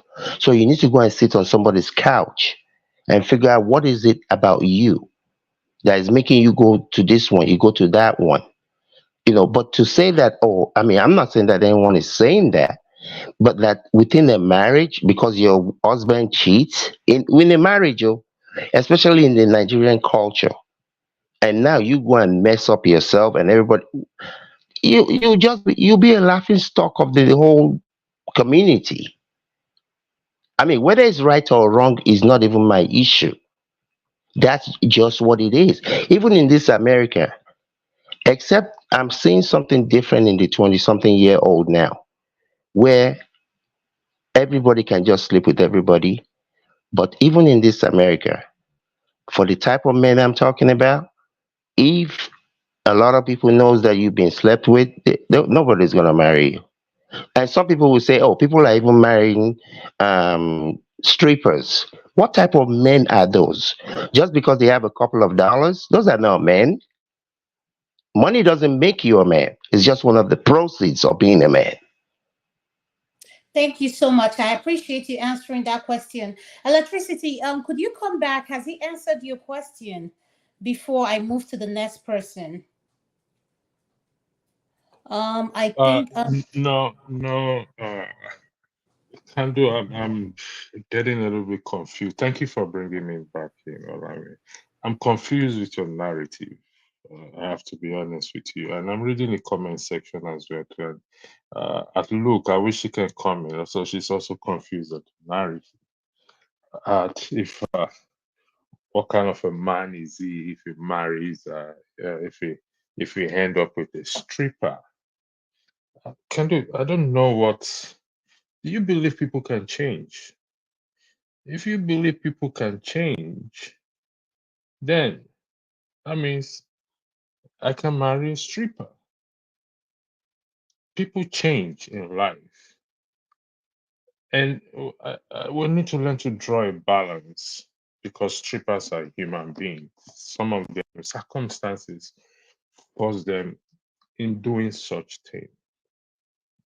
And some of us that grew up in the hardship back at home, circumstances force us to do certain things that we never wish for. That doesn't mean he's not a real man. You still not define to me what is who is a real man. Will I say my father is not a real man because he was unable, doesn't have the financial wither to train me and left me for my uncle? Will you say he's not a real man, even though he failed in certain things? That is not the case. When we use words, that's why I want clarification. How do you define a real man? How would you say I'm here now at 2 a.m., 2 past a.m. my time discussing this issue? I'm not a real man because some will say I'm wasting my time talking. Real men don't talk like this. How do you define a real man? What are the criteria? What are the yardstick? Is a 2 minute man not a real man? Is it 5 minute man a real man? It's confusing. You've not answered the question. I mean, I have to be honest with you. I have dated a prostitute in my life before. And this is full disclosure now. And she's one of the best person I've ever met in my life. And when she told me her story, then you apply what we call empathy in addressing certain things, because things do happen. People find themselves in a place where they don't wish to find themselves. Go ask immigrants, those of us, even those that come from Mexico, those that find themselves in situations. Will you say they are not real men or real women? Come on, let's be realistic here. We're human beings. When we use this word, the fact that I cheated on my girlfriend or wife, does that make me not a real man? The fact that I lie Jesus said, let him that hath no sin cast the first stone. And these are those who wants to condemn people who claim to be real men, but yet they could not throw the stone on the woman who committed adultery. Who is a real man can do? You've not answered the question. I yield the floor back and I go backstage again. Thank you. All right.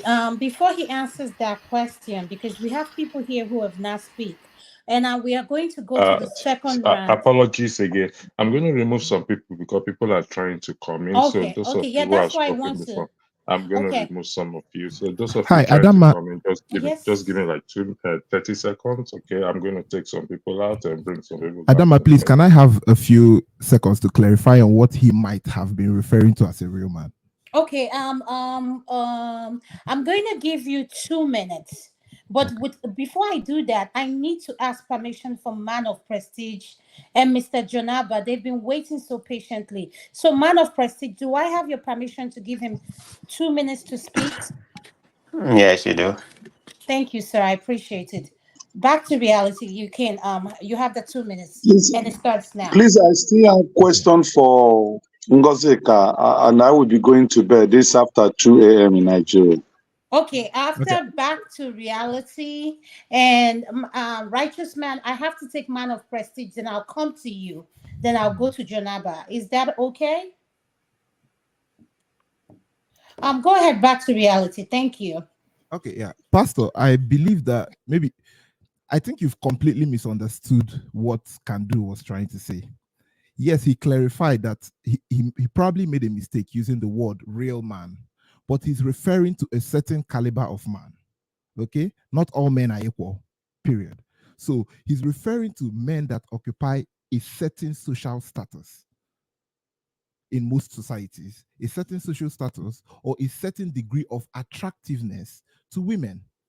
So if that kind of person is dating a prostitute, it not only devalues the person's public reputation, it can also affect the person's ability to create revenue. So what makes you that big guy is affected. Because if other men don't respect you, most men don't want to do business with you. Period. Your business, if you had a business that was listed on the stock exchange, it loses value if you're the face of that business, of course. Okay? So there are more things to it. It's not just, the crudeness of men hating on prostitutes. I believe that people can change. But some caliber of men, it would be seriously detrimental, almost suicidal to their career to involve with a prostitute or someone who is in that kind of business. But that's besides the point. Thank you guys for having me on the platform. I want to talk specifically on the topic that was covered before, where they were talking about fidelity between men and women. So there's something can do is trying to explain that I guess people are also still not getting. Because the truth is, fidelity is only a problem amongst the most attractive men in society. These include men that are probably wealthy, good looking, tall, have a good public reputation. Most women want this kind of men. Okay? And if you are in a relationship with this kind of man, most times he clarifies to you that he might have to explore his options. If he does, would you say that he's just being unfairly, or he's just being, how will I put it? Would you say that he's cheating on you? Even though the conversation has been had prior to. I welcome anybody to ask me a question anytime while I'm talking. I don't mind. Because, and there was, besides that, there was something else. So let me interject. Good. Yeah, interject. You made some remark, that so are you saying that women don't find most of us that's only about 5'10" attractive? Is that what you're saying? Have to be 6 feet and above to be attractive to men? What are you saying? Those are the most attractive people. You don't know what you're talking about. I don't know what I'm talking about. Okay. I mean, Can I say something? Okay. Can I say this is what I'm going to say. There's some Please, polls on that, but go ahead. Yeah, go ahead. Can I say go something? Ahead. Go ahead. Man of prestige. I'm going to let him have his time. When it's your time, whatever you don't agree that he says, then you can pick up from that. But let him finish. We cannot have this back and forth unless we get to have people. If we allow it, a lot of people will not speak. Please, if you don't mind.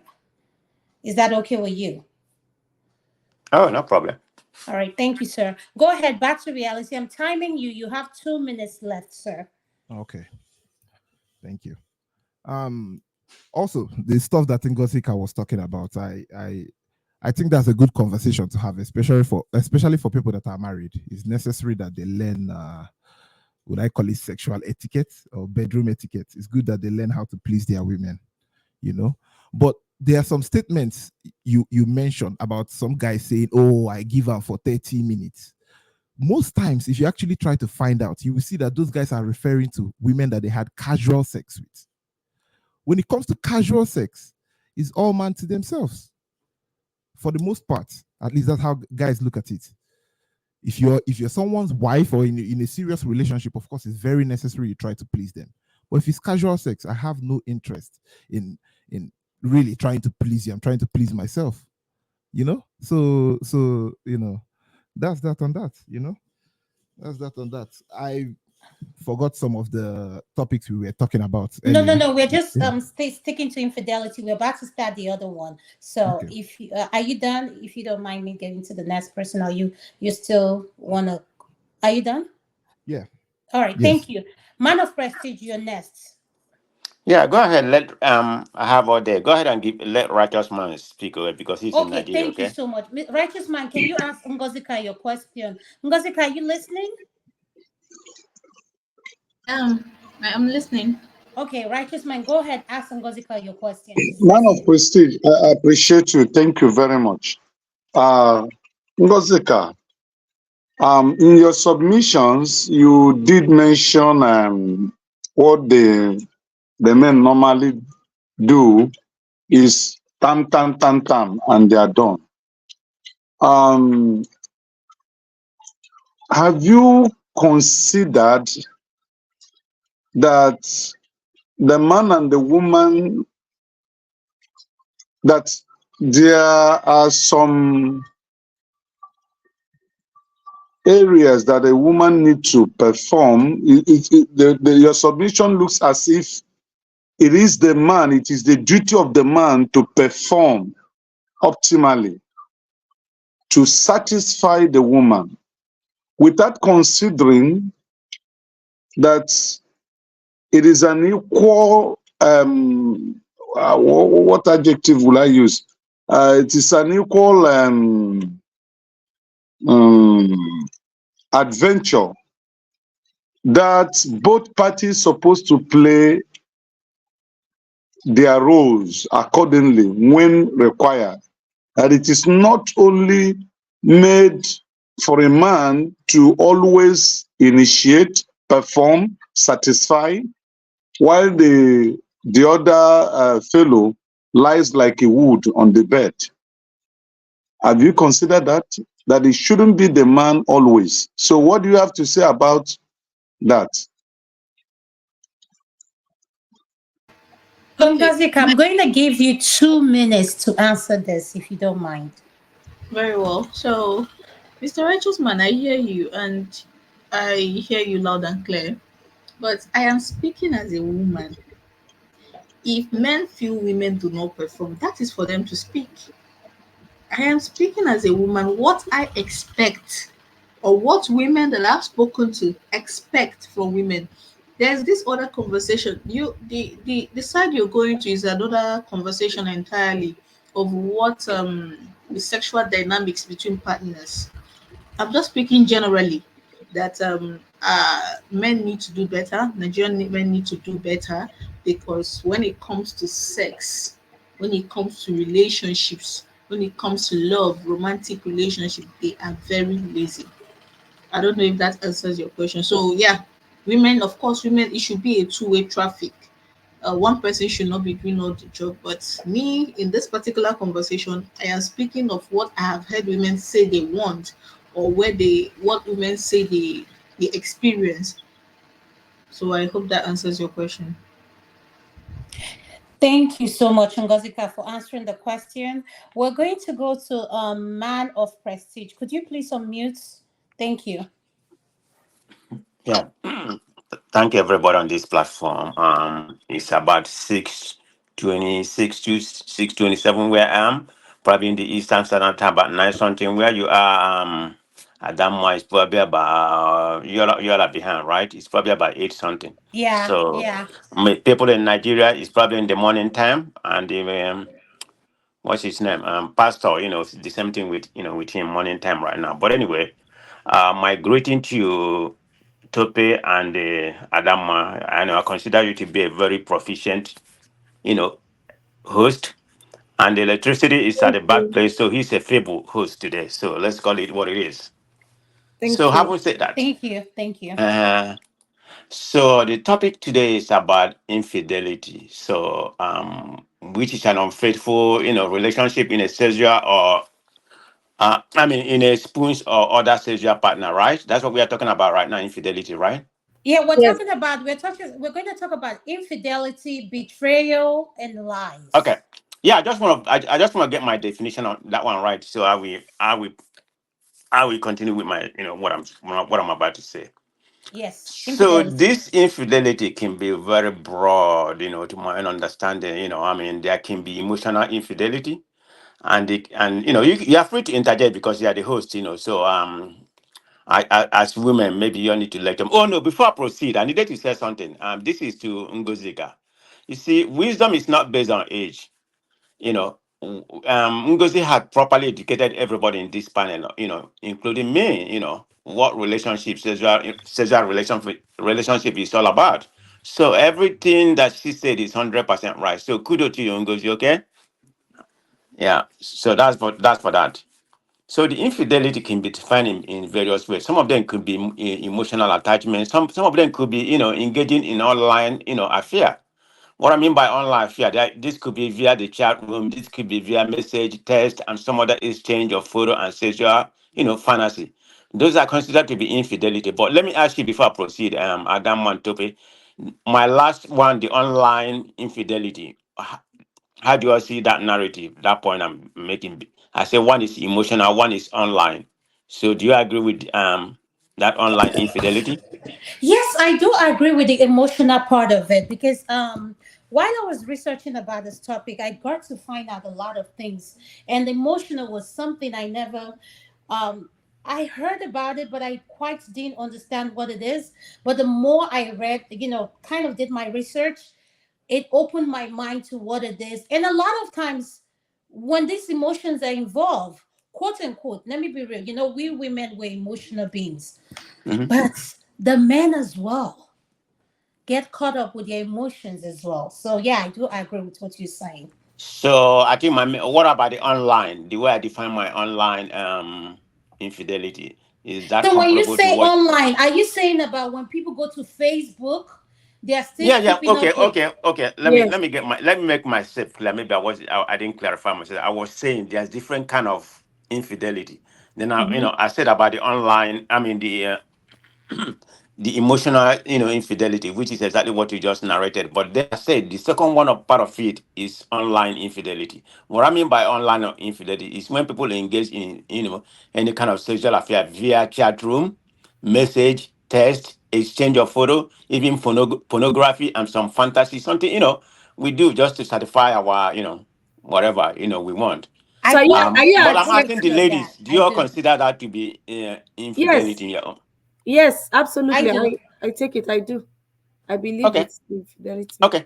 Okay. I just want to make sure we're on the same accord, because all those things, it's not just when people, involve themselves with other partners, emotionally or non emotionally, considered to be infidelity. Yeah, So there are many infidelity doesn't penetration doesn't have to take place for infidelity to actually be real. okay. Okay. So on the part of this infidelity is it's something about it being, it's a universal concept in my own opinion. I mean, everybody in the world, men and women, they partake in infidelity, But I will just speak general about infidelity. Then I will narrow my narrative to Nigerian point of view. I mean, they all encompasses everything. So infidelity is an infidelity. There's a problem when it comes to infidelity. I mean, you can cause a lot of problem, among the relationship, depending on how you're committed to it. But you have, you maybe have to find a way, to rebuild, the infidelity that come with this. I mean, you can get some headache, lack of affection, could be one of the problem, that can cause this infidelity. Lack of fondness. I think you mentioned it. Some of the things that can cause infidelity, love and care for each other definitely is one of them. We know with commitment, in a relationship, and breakdown of communication is very, very important, in the infidelity. So there's a lot of variable, that contribute to infidelity, but it's how you handle the infidelity, like men and women, we see sex differently.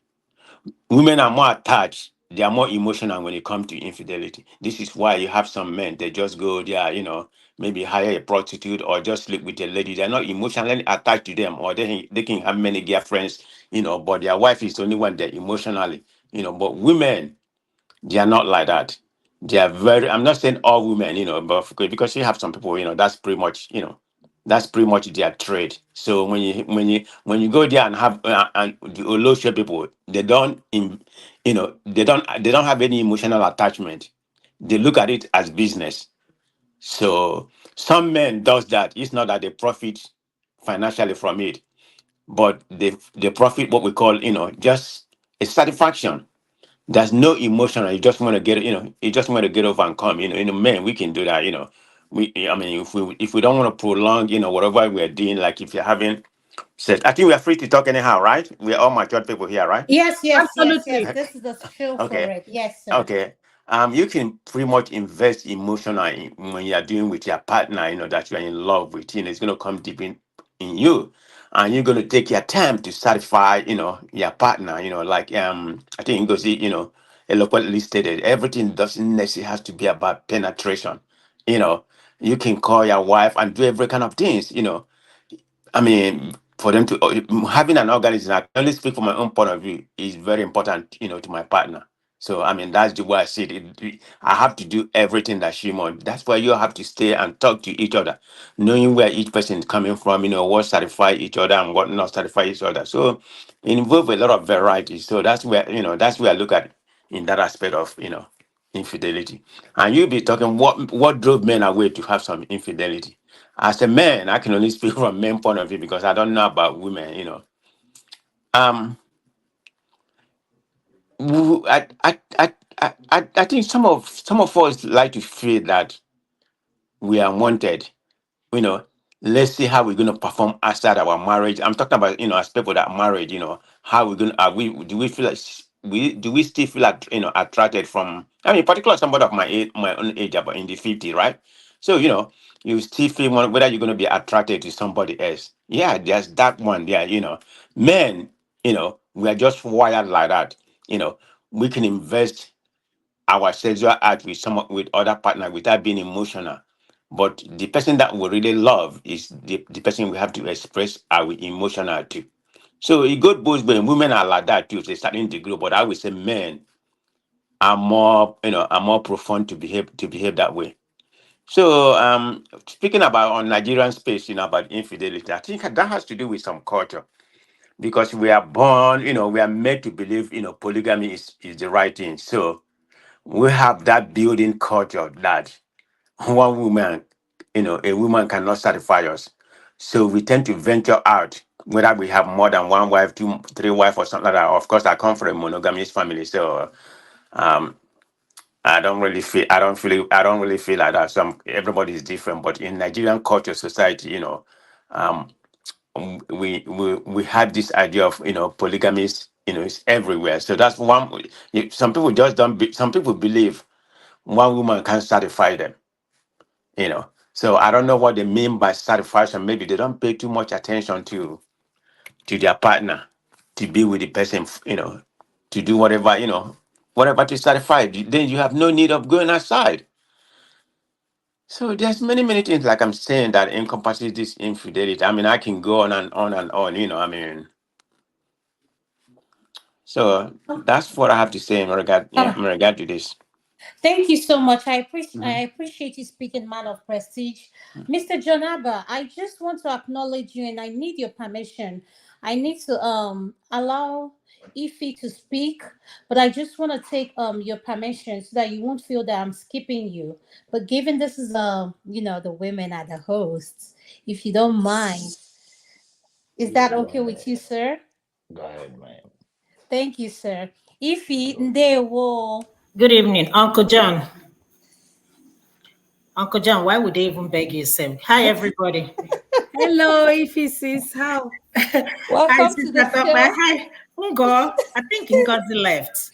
Bumi, Yeah. hi, Ngozi man of left. Ngozi prestige. left. Yeah, she just Oh, said Ngo goodbye. left. She said it's late. She needs to go get some Hi. sleep. I understand. I Yeah. understand. Kene, Welcome. hi. Good evening, everybody. Jagun.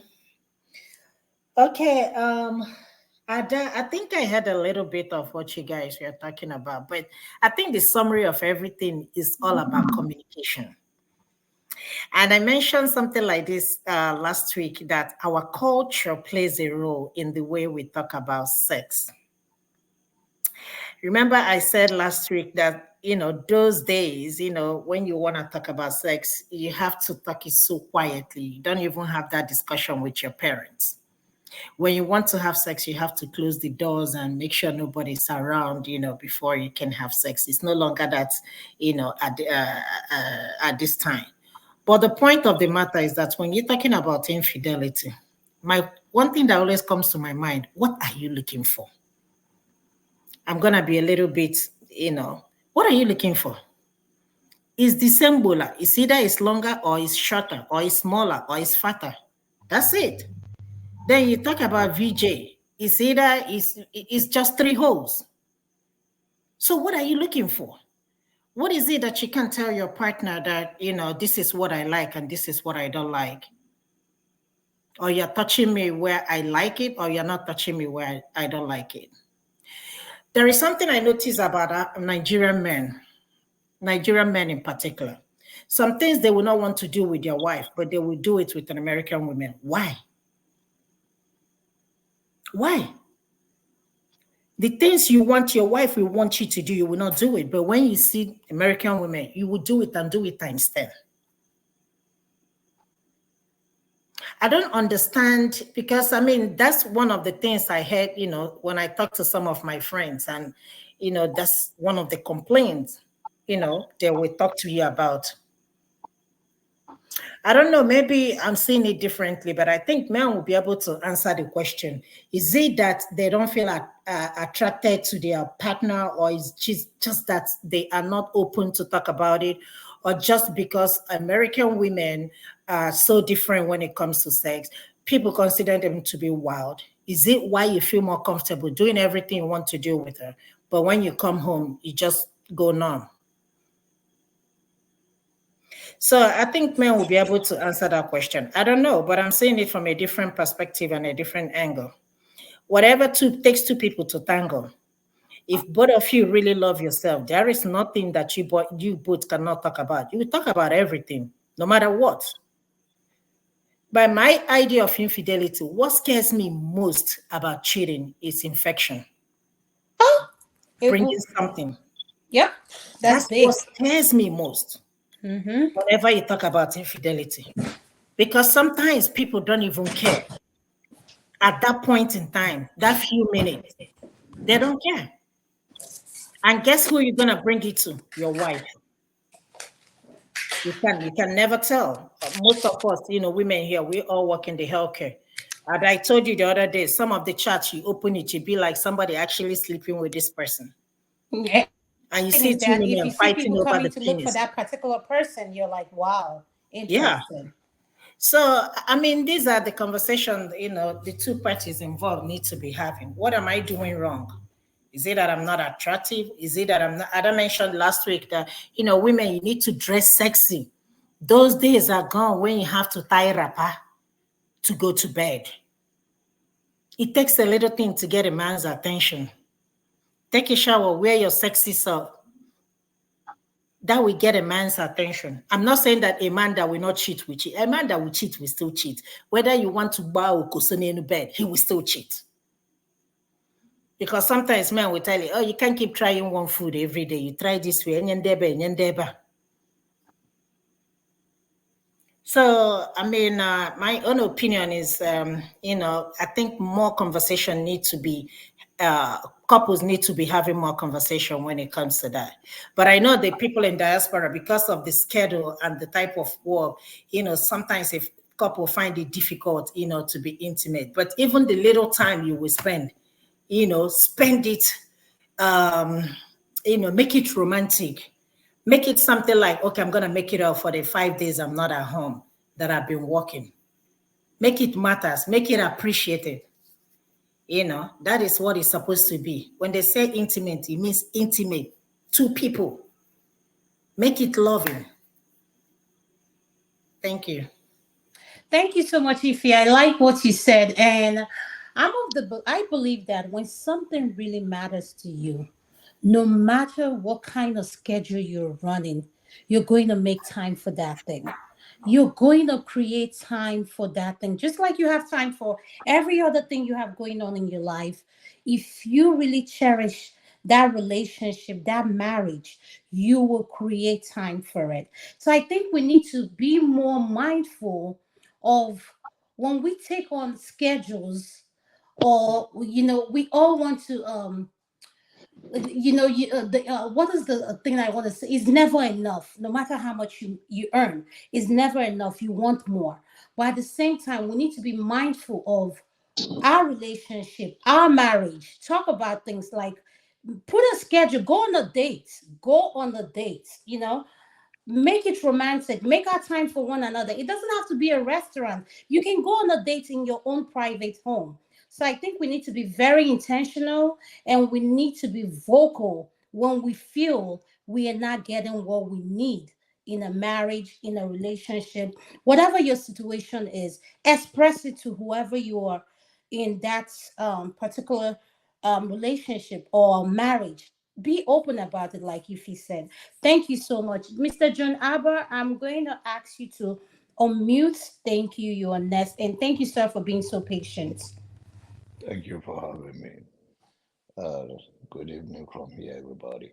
If you never finish our conversation now, which one then they do for outside that they do inside? Which one now?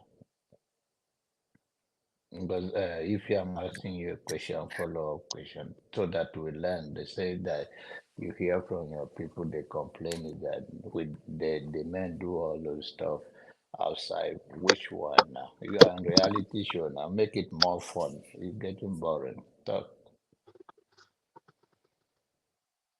Yeah, If yeah, I'm yeah. waiting for you. I think I can help her answer that question. The question is, I think what she was trying to say is, when the more I've heard men say, "Oh, I can't have threesome with my wife. I can have that with a side chick." It's And like I'm I asking never get that. myself, I never understand that. if you're married and threesome is your problem, why did you get married? All those should have been out of your system before you I settle think down. if he's talking about different thing, right? If he, I know I understand what you're Okay, go coming from, ahead. right? Ify, go ahead. Do you want to If answer? I think she's no, I think she's busy with work. That's why I didn't. okay, Yeah. all right. Yeah, I what did you mean, say? What's your question? Sorry, I'm in I and say out. you Oh, go say ahead. that you say that the Nigerian men, whatever they do with those women outside that they could not do outside, that you hear from your friends. What are that? Just be honest. BJ, Just be real. Mhm. BJ, number one. Going to the Netherlands. Yes. No. What is John Navas saying? Yes, BJ. I don't know why a lot of, honestly speaking, I don't know why a lot of Nigerian men, let me say that, Nigerian men, let me not say African men, Nigeria, why is it so difficult? But the woman will give it to you guys. That is a clean plate finish. Oh, Eh? But when it comes to a woman, you if don't guys find start. it difficult. Why? Honestly, why? Because they are selfish. If he, I don't understand. If you know what somebody will do to you, like do it to the person back. It will not be for anything to work very well. It don't have to be one way. It has to be two ways. Do me, I do you. Hmm? If you know what your woman like, give it to the person. If you know what your man likes, give it to the person. John Abba, me, I know they lie to you. Our Nigerian men, hey, what are they? Honestly speaking, eh? But when they see these people, even self, the way they will describe it, you'll be like, is it not the same VJ they are talking about? but if it don't you also notice that Nigerian men, they, if their partners that are actually Nigerian actually give them blow jobs and they actually satisfy them, they kind of also start looking at the women in a kind of funny way, kind of condemn them, Sister, start that's what I'm asking saying. questions. They start asking questions that where did you learn this kind of thing Sister, from? that's what I'm saying. You see, you don't like it, but when somebody else do it, you like it. Where did the person learn it from? Where did the person that gave it to you, where did the person learn it? You know it from somewhere, from television, from somewhere. That's why communication is very important. But we don't have those conversations. It's all about gidiba, wham. That's it. No. Now, Do we talk about fondo? We don't talk about that. They don't It's talk all about about, foreplay. They don't. I mean, yeah, foreplay. nothing. we don't talk about Nothing that. like that. Just 1 minute But and yeah, yeah. 1 minute, yeah. But these are the No, things no, no, no. again. That one I'm against. They're not all. No, no, no. We can't say that now. Some of our men are very good in bed. We can't. We I'm have to not give. saying all. Oh, I'm yes. not We're saying not saying all, Ada. Now I no, leave that. Yeah. I'm not saying all, but I'm just saying generally, if you have a wife, do some things. I heard you said plan a date. My friend DJ, she will be like, oh, I don't know where to take CJ to. Hey, oh my God, where are we going? Let me figure out something. You do something to spice up the relationship. That's how you do it. You can leave the kids behind and, both of you will just go in a hotel and spend the night and come back, dress up, go to a big restaurant, sit down, light up the candle, even if you are home. Okay. But we don't Thank do you. it. Thank you, Sister So, Ife. Mr. Janaba, did she answer your question? Yeah. I just want her to let. I know we are in a sex therapy lesson here, so we can learn. John Abba, me they teach you now. Why you go behave like that? Eh? Not, John Abba, why you go disgrace me like that? So now me go teach you now. Me, I know you be. no. When I mean, oh no, to be honest, what I mean is that at least we are all here. It's not only Janaba hearing you now. We are all learning that, okay, this is what we are not doing. Some of us are not good at. So, and this is the, because it's serious for to be serious, we're talking about infidelity, and we are saying this. Okay, most of these things that you are looking for outside is like what you are looking for is from Sokoto Day or Sokoto. So make it work for you, and most are the reasons. These are the reasons why we can have a good sex life, and that sex life can help us to build.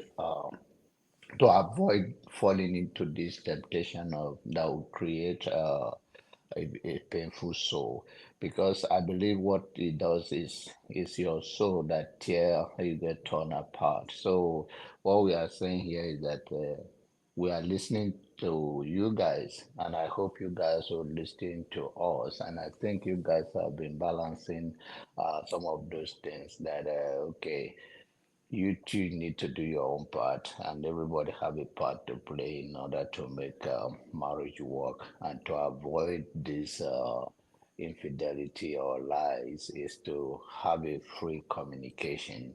And there are what in Hausa language there's what is called berimboga. So I think to avoid berimboga is this is what we are talking about, so that everybody can enjoy their marriage, and anything that is broken can be fixed in terms of how to be romantic, how to be involved, have open communications, whatever will make it work. And I think we all have had each other today, so I will take a lesson. But I think we all have talked about cheating or infidelity is more than penetration, is emotional, is every other thing that men side of it and the female side of it. So hopefully we take this lesson home and make it work. I'll try it tonight.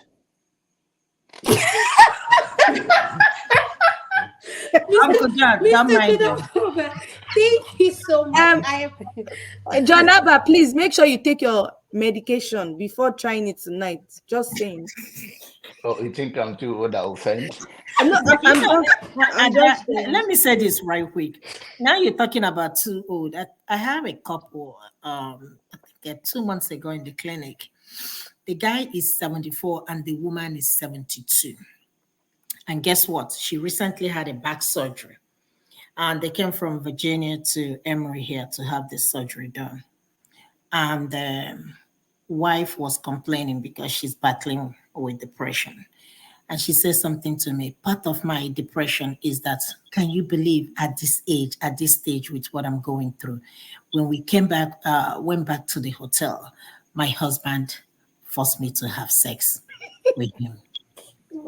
And honestly speaking, I didn't even know when I said, huh? That one is a freak. I'm telling you, 74, 72. And you're looking at the woman, she's even fragile. I'm like, hey. So when it comes to So age. do you think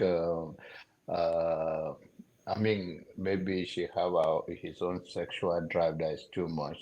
Man, you are talking about the head of that woman. Is like she went through surgery, or what Yeah. are you talking No, about? I'm talking about her age and the surgery, Should her be the health. surgery, not age now. Even 90, no, you guys say they should use tongue, use finger, use everything. Is that all part of the sex? What are you Yeah, talking I about? know, but she just had a surgery. You need to Okay. let the woman She heal, could have gone to the motherland with another thing then, at right? 70 something. 70 something is too much. You guys are confusing us. We are trying to make people feel bad. John, Abatange, I've taught you where you like it. John. You've touched him. Okay, You've touched him. Tope, I'm summarizing my talk. I'll listen to your advice. I'll go and take medication and go to bed. Big time, please. Thank you so much, Mr. All right, Jonathan. man. Thank I'm you. going to Thank recognize. you. Have a good Oh night. boy. Good night. Thank you. I'm Thank going you. to tell Mazi Prince, welcome to the show. Could you please unmute if you don't mind? Thank you, sir. Eh, who is saying a freak? Hello, house. Hello, hello, John Abaddon run because I won't give a mouth small. And Tiffy, thank you. Ngozi, you don't belong to Nigeria. You belong here. You should jackpot. I'm totally in support of you to jackpot and all that kind of a thing. And then back to the topic when we talk about cheating, infidelity, and lies. One thing, just like Bumi said, when you're in Nigeria, you don't know, they don't, they kind of like talk about sex in a hush word. But one thing I'm grateful for till tomorrow is being able to come to America. And I came at the age where I was younger and I was very active. Um, Man of Prestige, if you ask him very much about California, Man of Prestige will tell you in California we have, there is a club we have that we call it Power Exchange. At that place, you learn a lot. It's a club, but it's also other things going on, between the between the men and the women. Is it a swing And club? in that place, you are very much free to express yourself. When I say thanks to African American, then I used to have a Greek African American lady. She was the one that actually took me there.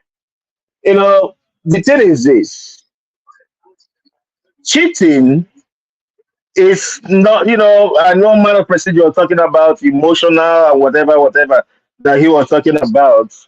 You know, it takes two people to tango, meaning it takes a man and a woman to be in a relationship, and that's to see that relationship flourish.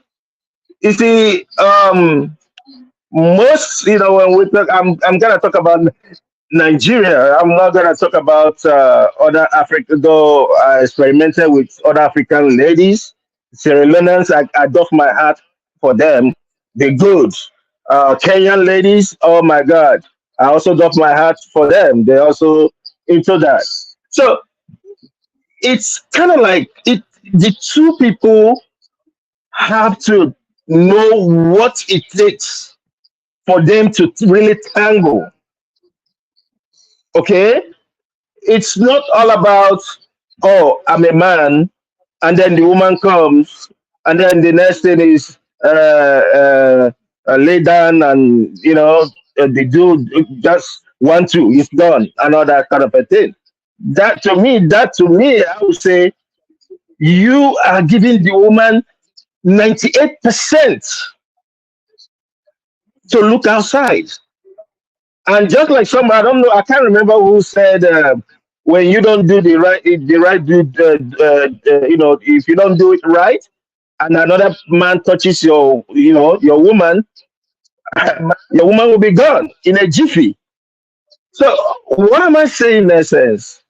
It's only in Nigeria that I heard some people say, "Oh, you can't go down on a woman. You can't do this. You can't do that." And why am I saying this? I'm saying this when if he talks about culture. Okay, some will say, "Oh, the mouth you use in eating is the same." And I ask, "Is it not the same body? Is it not the same body?"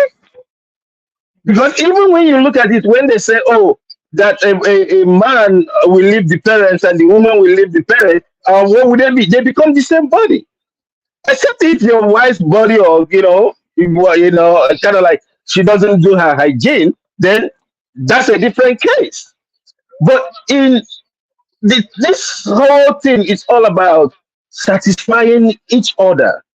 I totally agree with the fact that sometimes you could go to the hotel, leave the children behind. You could, and not every time that it has to be penetration.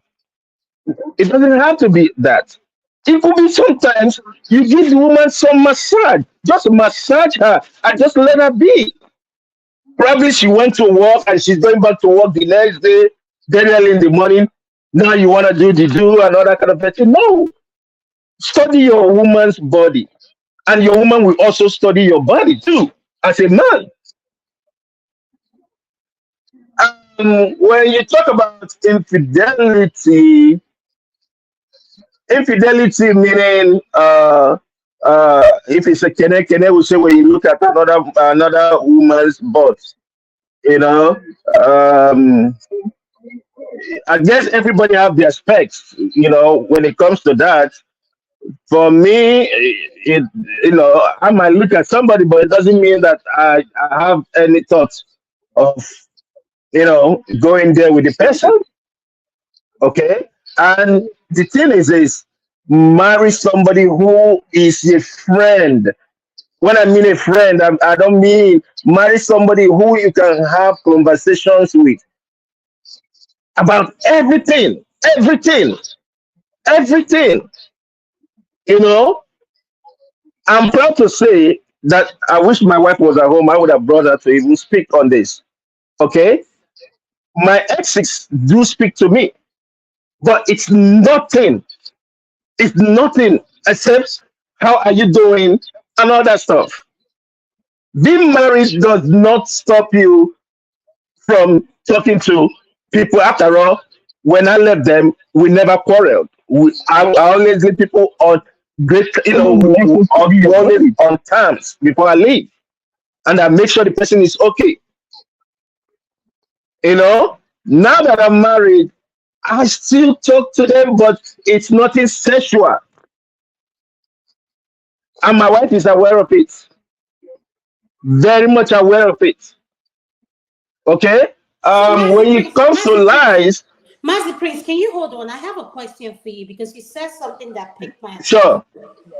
So, if you would you be okay your wife having her exes contact her, even though you know it's nothing sexual? So for me, pretty much that's just like I don't know if I'm very much liberal. Okay, and it all boils down to trust. Yes, when my wife,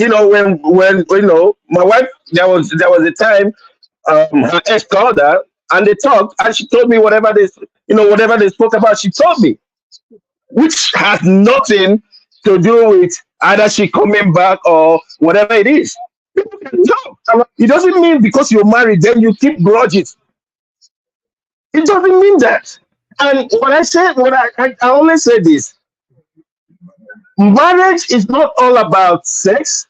It's also the way you treat, the way you kind of like relate with your wife. I cook with my wife, okay? And when she's cooking, I'm doing the dishes, and we're interacting, and we talk, kind of like we talk about our day and every other thing. Good a thing. Am I someone who we talk about politics? We talk about relationships, and we even talk about religion. Sometimes I know some people here feel that when I talk about religion, oh, that probably that I would if it's Tone, what did he even call me last Sunday? You know, but they forget that it's not all about you being too conservative that makes you a Christian. It's not. It's your heart that matters a lot when it comes to religion and all that kind of a thing. So lies, I don't know. I don't know. Um, Mazi, I wouldn't want to lie to her, and I wouldn't want Mazi, her to lie to me. Mazi Prince, I just have a question for you, and probably my man of prestige or any other man. What do you all think about going to swing clubs with your partner? I'm not sure if anyone. I'm also asking. Has anyone ever gone to swing clubs? And you want them to disclose that to you here? No, I don't know Um, anything about it. I as know if I have as a been there. married man, I didn't go. As a married man, I didn't do swing club or that. But as in relate, what do you call it? In my bachelorhood, yes, I did that, which was fun though. Yeah. Okay. Topa, did Okay. he answer your question? Yes, I just wanted to know what they thought, the men on the panel, what they thought about swing clubs or even going with their partners. I don't understand. My question to you is, if they have been to swing clubs, being Okay. married, so I've you been there a knowing our long men, while, you though. I think they will never. disclose that to you? No, I think can you hear me? I haven't spoken on. I know. Go ahead. Can, yeah, can you hear me? I said you think they will disclose that. Why not? There's Can you hear nothing me? wrong with Yes, it. I can hear you. Yes. So Speak now. answering the question, right? Okay, hold on, please, don't answer the question. Jago is next. Jago, please, you're next. I'm not. Okay. I just want to make Thank sure. you. Hold You on, know before what? you speak, I just want to make sure Mazi Prince is done. Mazi Prince, are you done with your submission before I let Jago speak? I think I lost him. Jago, you can go on. Yes, I'm done. I'm done. Oh, okay, thank you so much. And for the man that wants to answer Tope's question, once Jago finish, I think no. Okija is next, then Eme is next. Then we'll talk about that. Thank you. Okay, I will answer both Ify and Tope's question. Yes, because we're going for a second round. So you Okay. start the first round. So yeah, let's finish with Jago, Okija, and Okay. Eme. Thank you. And Madam Luke, welcome to the Fine. show. Jago, hold on one second. Jago, once you finish, Okija, can I have your permission? I'm going to have Madam Luke go next before you, if that's okay, because she's a woman. Okija, can you hear me? Okay, Joe, we can't hear you. Oh, yeah. I said, is it okay after Jago finish? I'm going to go to Madam Luke. I know you were going to be next, but I want her to speak before you. Do I have your permission to allow her to speak? Being there now. He's heard. Allow me to speak. Jago, calm So down. we can Jago, move calm on. down. Calm down. You're I'm going to very speak. calm. I've been calm for so long. Okay, You ladies need to understand Jago, I've been please. We're waiting. not going to be doing this back and forth. There I you go. told you, hold on. I'm going to let you speak. So while I'm unmuted, nobody's allowed to be on mute. Please, could you mute yourself first?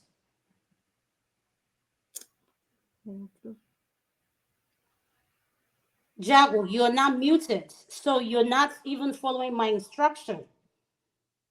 No, I'm muted in my mouth now. Isn't that enough? No. I want to see your button muted. Thank you. Um, okay, are you there? If you can, please say something because I want Madam Luke to go next. Madam Luke, welcome to the show. You're next. Thank you for joining us. I appreciate you coming. You're welcome to the show. Go ahead. Thank you, ma'am. Thank you. Can you hear me? Yes, ma'am. Oh, great. Well, it's wonderful to be here. I have to steal out from work to at least make this special appearance. Hopefully, I will be able to come more often. I'm trying to get away from the Nigerian political topics that are giving me high blood pressure. So this is very, very Hello? good. Who is that? Who unmuted? I think it's Okija. Okay, after Madam Luke, you're going to speak. I was calling your attention, but you didn't respond. So once Madam Luke is done speaking, I'll come to you. Okay, no problem. All right, thank you, sir. I appreciate that. Madam Luke, over to you. Sorry about that. That's all right. What's your name, Miss Moderator, please? Adanma. Adanma, thank you. I know I saw Bumi, I saw Tope O. Good to have you guys, my sister. I miss Madam Ify. Welcome. Good to see you again, my honorable colleague. So everyone has given fantastic submissions about this topic, and what everybody has forgotten to mention is the spiritual aspect of a relationship. I did not say the religious aspect. I said the spiritual aspect of a relationship, and also the psychiatric component of a relationship. Everything that we talk about here, infidelity, um, lack of intimacy, everything has to come down to your spiritual background and also your psychiatric background. What we have in our cultural setting are a bunch of disconnected individuals. They were not born in love, they were not raised in love, and they expect that going to church and using the Bible to cover it is going to help you fix a lot of problems. I was listening to people, somebody like Mr. Kandu, and most Nigerian men are extremely very sexist when it comes to talking about what a woman needs to do and how she needs to comport herself. With all due respect, if we were all mature individuals and whatever happens in Las Vegas stays in Las Vegas, there's nobody that's going to be pointing fingers about what you did and what you did. It's just because most Nigerian men talk too much. Even if a man has slept with 50 women, you don't get to hear about it. But when a woman sleeps with 50 men, it becomes a problem. And they now think that you have to be a laughing stock or you have to be a freak or something to be mocked and nobody will marry you. Meanwhile, you are marrying a dog who has slept with virtually the whole village. Yes, men and women are made differently. We can't overstate that. But my wish is that we live in a world where both women and men will be accorded the same respect and the same chances and be held responsible equally for their actions. It's nothing about being a man's world. Because you were a man, a woman brought you into this world. So I don't know where that is a man's world came from. So coming back to the topic, infidelity has to do with your total spiritual disconnection. Most men never raised their sons in love. Daughters were never connected to their fathers. And I always say it in other forums. I said I was raised by a single dad. So men cannot understand why if I sleep with you tomorrow, I don't give you a call. It's just the way I was wired. I was raised by a man. So I think like a man. That's how I'm conditioned to think. I'm not mushy. Even with my children, I can't tell them I'm more stoic. So one brush doesn't paint all, doesn't suit all. So we cannot generalize and say, oh, because this happened, you are no good. Like Mr. Electricity said, we have to have empathy. Most of the ladies in Nigeria now, they have dealt a very terrible hand. Even when I was in school, I was harassed by my lecturers. When it was time to get a job, I was harassed by my employers. So you men, you need to check yourself because the kind of women you're churning out in the society, you are the ones creating them by your own standards. You leave your mommy at home, you leave your sisters at home, but every other woman you have there is fair game. So when it comes to infidelity, it becomes with a total lack of spiritual commitment. When you're not committed spiritually to your spouse, why would you not look elsewhere? When you are not born in love, why would you not look elsewhere? Everything is opportunistic and everyone is, what will I say? It's a contract. By the time I was 23, I finished my youth service. The next thing they told me I had to get married. I said, for what? I don't even know myself. Is it to escape poverty? And lastly, virgin or no virgin, people change. What you like today is not what you're going to like tomorrow. People drift apart. I work in the healthcare and I see these old people that grew up together. They sleep in separate rooms. The only thing they've ever known is themselves. And it doesn't mean that they don't love each other, but they sleep in separate rooms. They have become roommates, and that is how we grow up to be. Now, sex, after a certain age, even if you want to have all the sex in the world, you can have it. So, what are we talking about? So, you have to deal with the commitment and the friendship. But growing up in Nigeria, I'm sorry, I had to come outside the country to understand how my body can react to sex. Because when I was in Nigeria, it was like one bam, thank you, man, up to the next one. We do not know how to commit spiritually, emotionally, and psychologically. We are all drifters. And you go into your marriage, you are a drifter. And that's why the divorce rate is so high. You come there to give birth and have children. You have fulfilled societal obligations. So what next?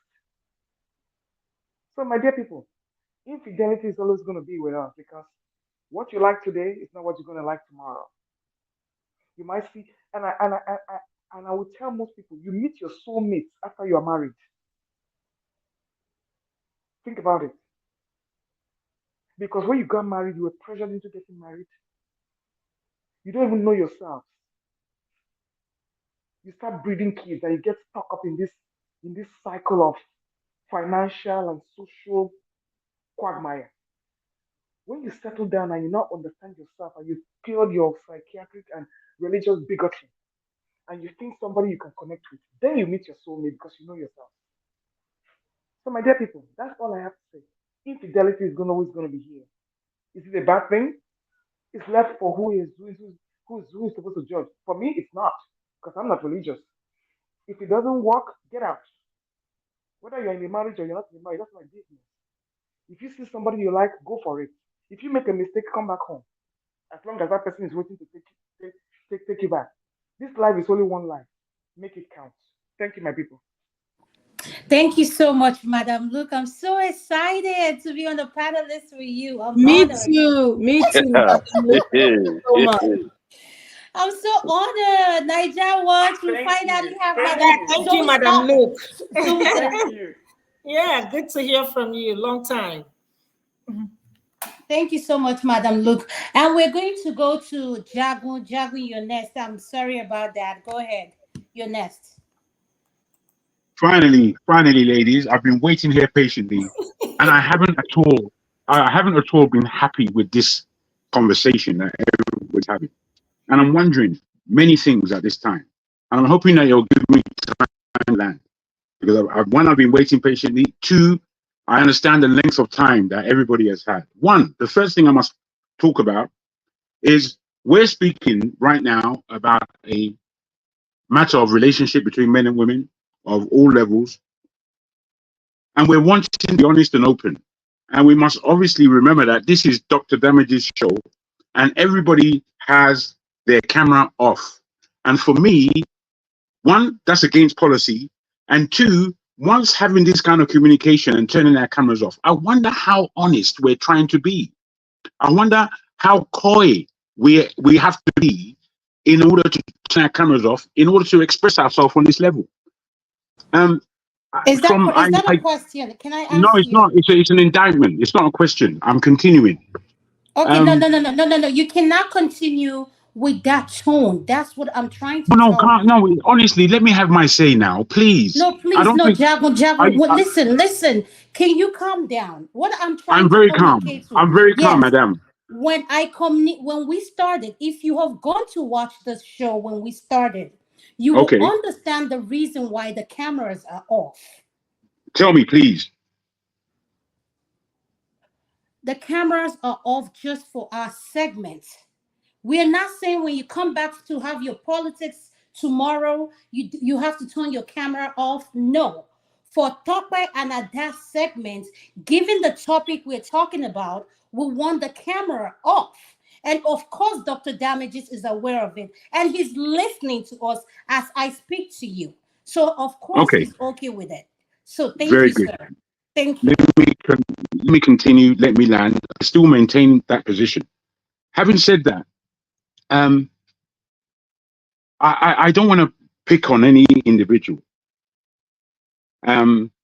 And I hope that you guys have patience to listen to what I said. It's not necessarily following the flow of the show. Not that I'm not talking about relationships, but I am underlining certain things that I think we all need to look at ourselves about. You see, from listening to Unzika and the following, I was very thankful for Madame Ifi for what she said, because I think she was very accurate and balanced.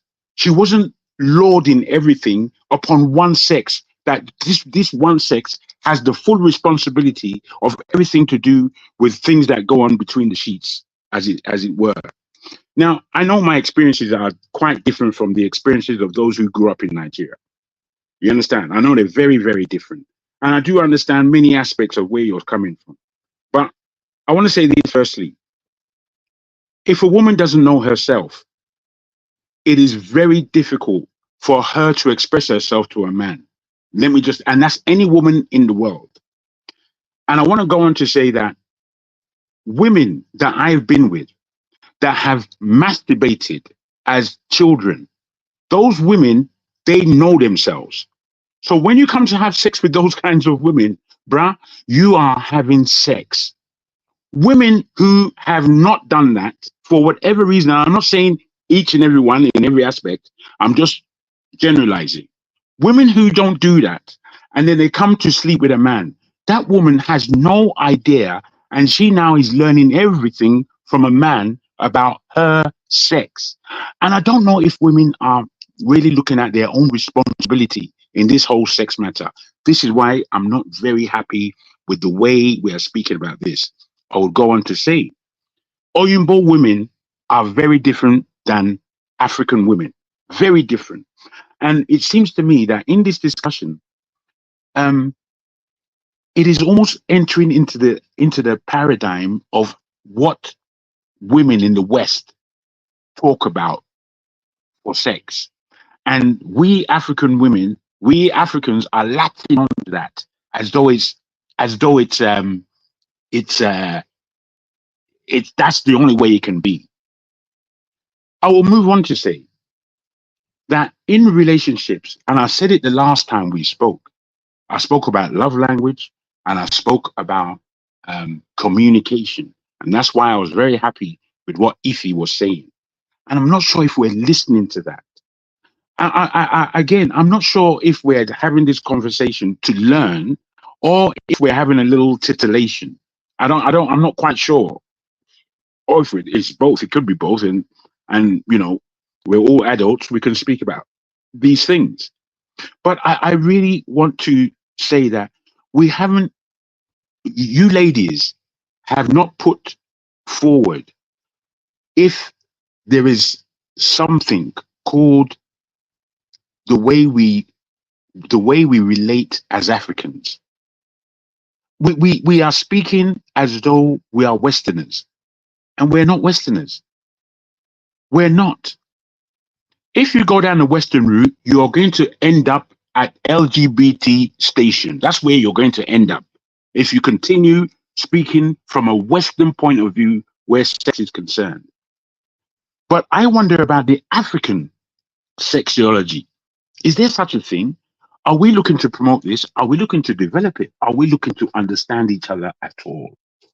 Or are we just wanting to do what Western women do, which is point the finger at men and then have a whole paradigm about how men are this or that? You see, I think women have to take a great deal of responsibility and they don't do it.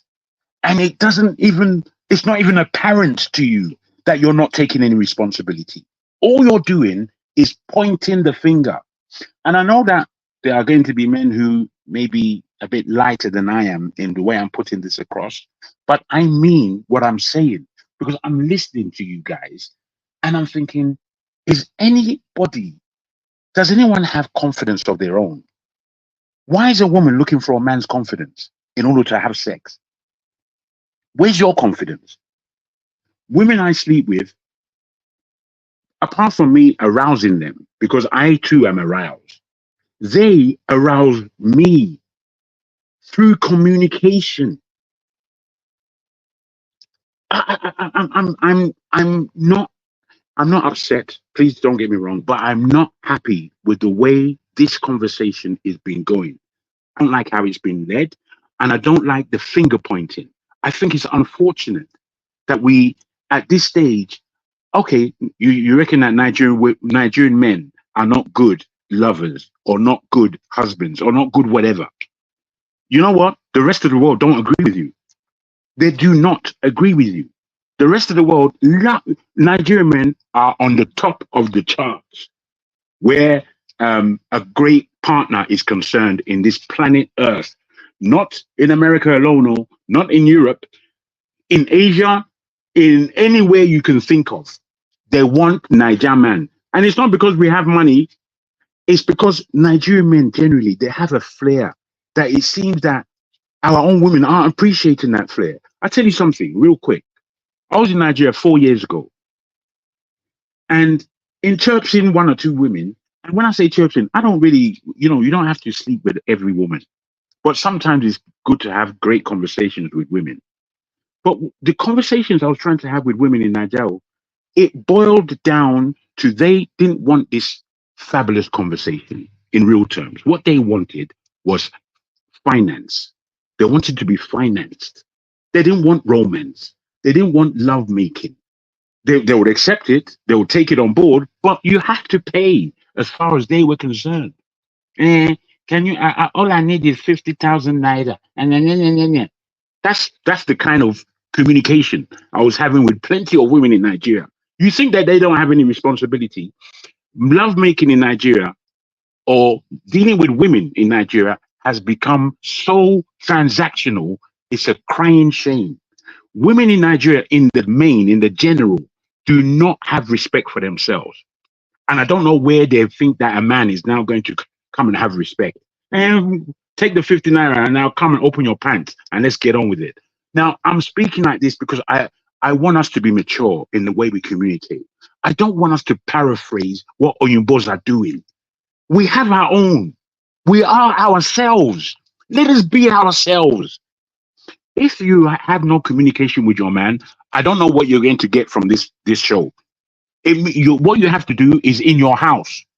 If you can't, you don't know how to talk to your man and tell him that, oh boy, this is what I need, or can you do it like this? Or just have a language between yourselves that develops your lovemaking.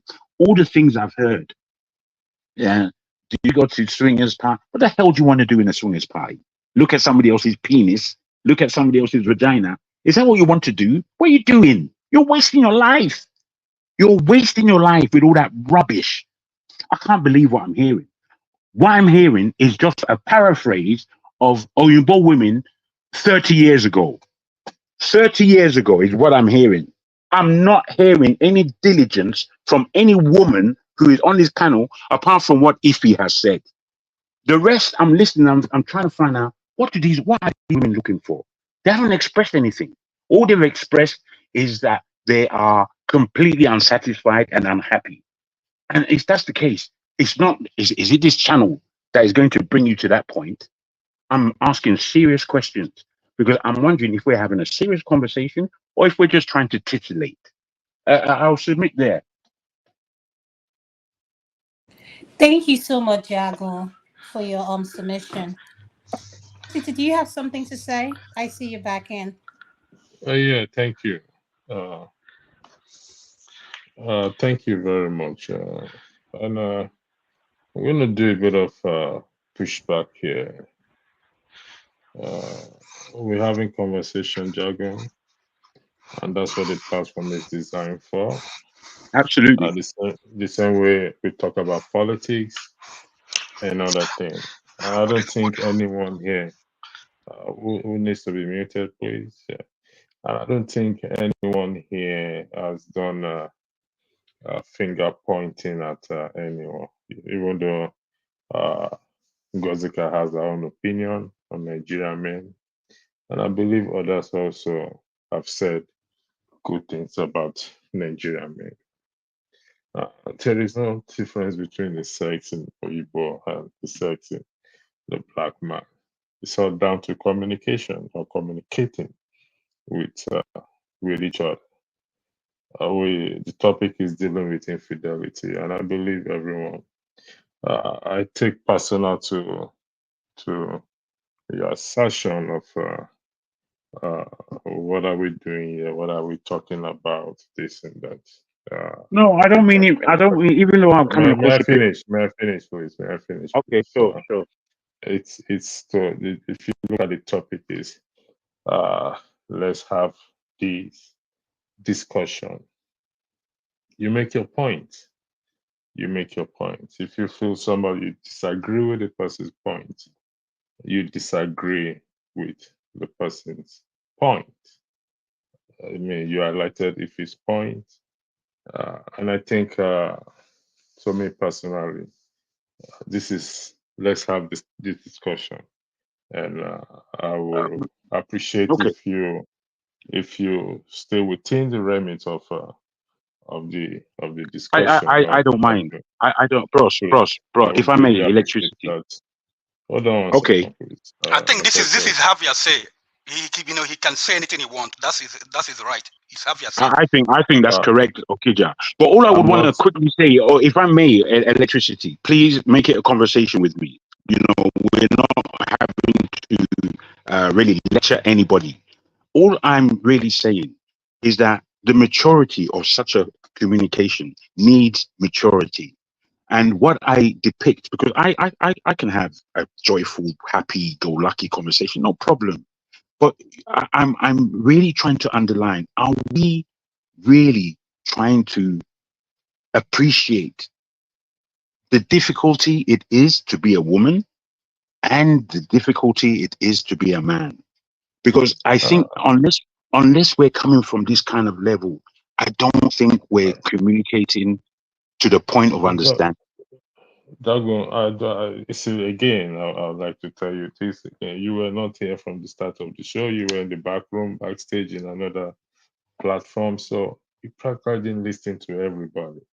You listen to few, and you arrive at a conclusion that we are not. Yes, yes. We've not arrived at that. Do you think what I said? Do you think what I said was totally not untoward? I'm not in a position to tell, but I'm saying that you have your say. But when you start making assertion of we're not reaching that maturity, or we are not, I mean, to me, Why I don't can't I think make that that assertion? That's what I've heard. You may okay, have it's heard your it differently. opinion. And it's my opinion. I said it. It's your Everyone else has opinion. their opinion. Do you want me to say what I don't mean? No, that's not the point. You know what you said, so we're gonna leave it at that. Okay, you know what you said, so and we're gonna leave You know it what? I wish that you actually took on some of my points rather okay, than tell me how to speak. Jago, I'm not telling you how to speak. It's not my place to tell you how to speak. But thank you very much for your submission. Adama, are you the floor back? Thank you so much. I think the next person is going to be Okija. And I want to remind everyone, if you're not speaking, please don't unmute. And this is not an answering or questioning section. So please allow people to have what they have to say. You don't have to agree with it. You don't even have to come to the show. You can stay home and just watch or do something else. So, Mr. Okija, you're next. Thank you. Good evening, everyone. Thank you for inviting me to the show. Jagun, I agree with a lot of things you said, and because somehow it seems that this conversation is all over the place, and people, I don't know, because we're supposed to be talking about infidelity, lies, and betrayal. But we are talking about going downtown. We are talking about swing parties. I don't know. I don't know if it's about sexual satisfaction we're talking about, but I don't know. The thing is, the problem we have in the West, and it has also, gone all over Africa and some other culture. like Indians and Japanese and a lot of Asians, they haven't been able to. It hasn't been able to penetrate their culture, but we have all this, white woman's thing. You are trying to, what they are trying to do, like change men overnight, because men, we are what we are over years of, evolution, we become what we are. And all of a sudden, you want to, just, stop men from, men, cheating, they have to stop it, this doesn't make any sense, that's my view. Okay. Men, naturally, like the way we are by evolution, we are hunters, we are gatherers, we are quite different from women. The way men see sex with multiple partners is not the way women see sex with multiple partners. That's, we have to acknowledge that. But I mean, we are trying to rewire men. That's why it is causing a whole lot of problem. I'm gonna say, I'm gonna say this. Some people, you can argue with me. I don't know. I say whatever I want to say. I don't care. I don't care whatever anybody says. Women are born with sexual value. Okay, if a woman is born, she's born with sexual value. I'm not talking about sex, the act of sex. She can give you a child, that's her sexual value. She's a mother, that's her sexual value. But a man has to earn his value. A man has to work hard, to earn, to be recognized. Okay, for instance, right now, if a woman is walking on the street now, you will see about 10 men, maybe 10 men, they'll be whistling or saying things. That's her sexual value. But if a man is walking, 10 women, they're not going to look at him. But if he has a flashy car, they probably look at him. That's he said he has, he has increased his value by, maybe working hard, getting a nice car. That's what we have to recognize. Okay, but we don't think about all those things. Also in psychology, I don't know what they call it, now. But the thing is, women, when a man has sex with multiple partners, it doesn't affect his it doesn't affect the way he feels. It doesn't disturb his equilibrium. The way maybe he's married. It doesn't really affect him and his relationship. But if a woman has a multiple partner, if she has multiple partners, there's some like the hormone build up in her. That's why when we say like women, they are not certified. You find that that in psychology, women that are not certified, they're mostly women that have had multiple partners. That hormone in them, they start comparing. She goes to bed, with this man.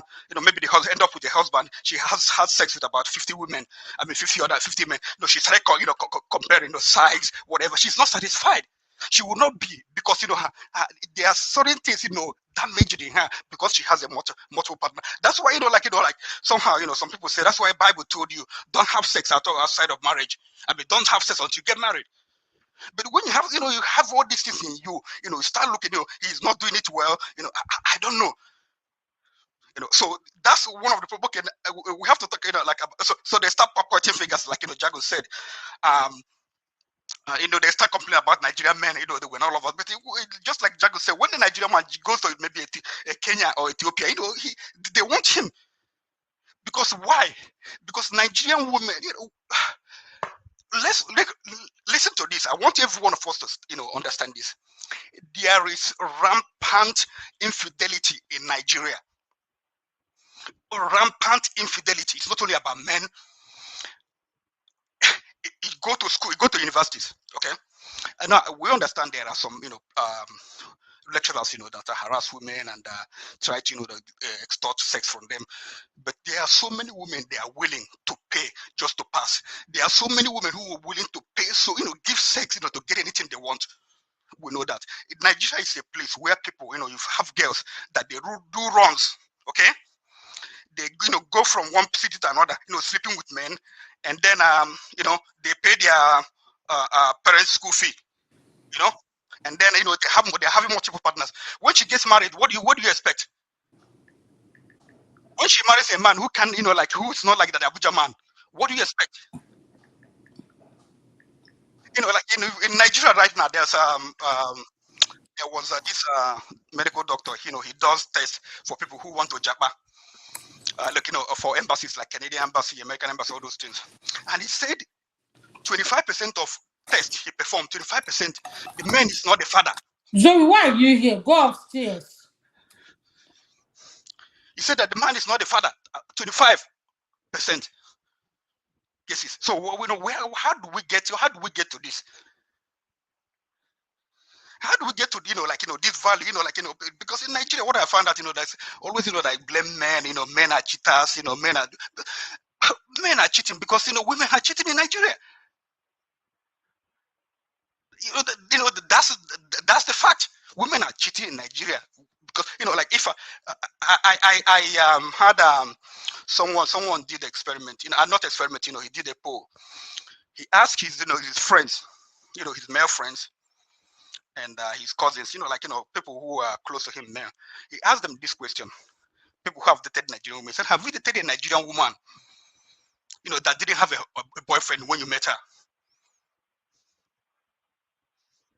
Or have you dated a woman you didn't take from another Nigerian man? And the answer, you couldn't believe the answer. Maybe he said about 3 of them. But every other one about, when in over 100 cases, the women, they had a boyfriend, So we have issues. So when we are having issues of infidelity in Nigeria, it's rampant in Nigeria now. Why do we have this?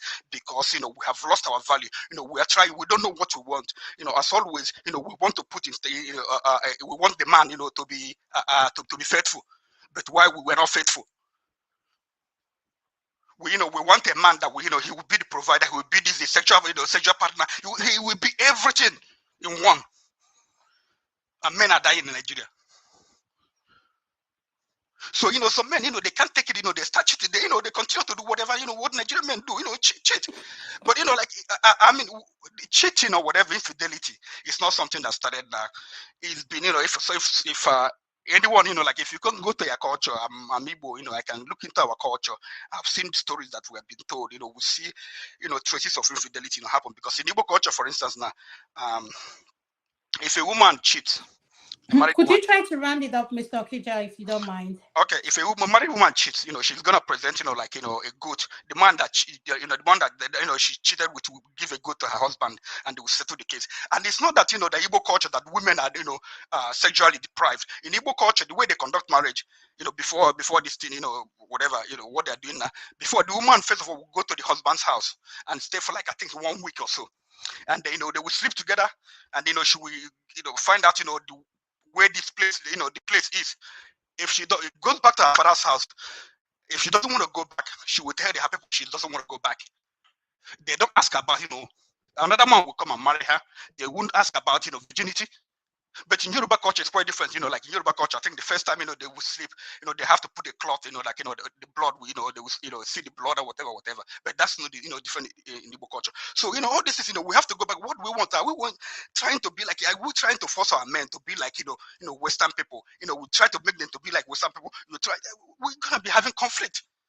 You want us to, be this, you want us to be swingers, you want us to be, going to downtown.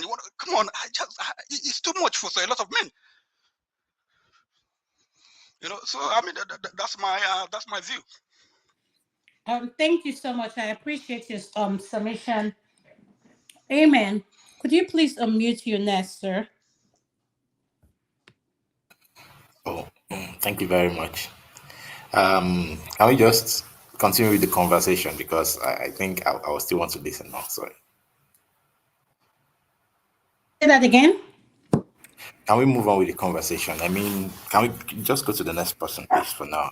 Kind of. Kenneth, please. I think. Okay. Thank you. Kenneth, your next. Thank you.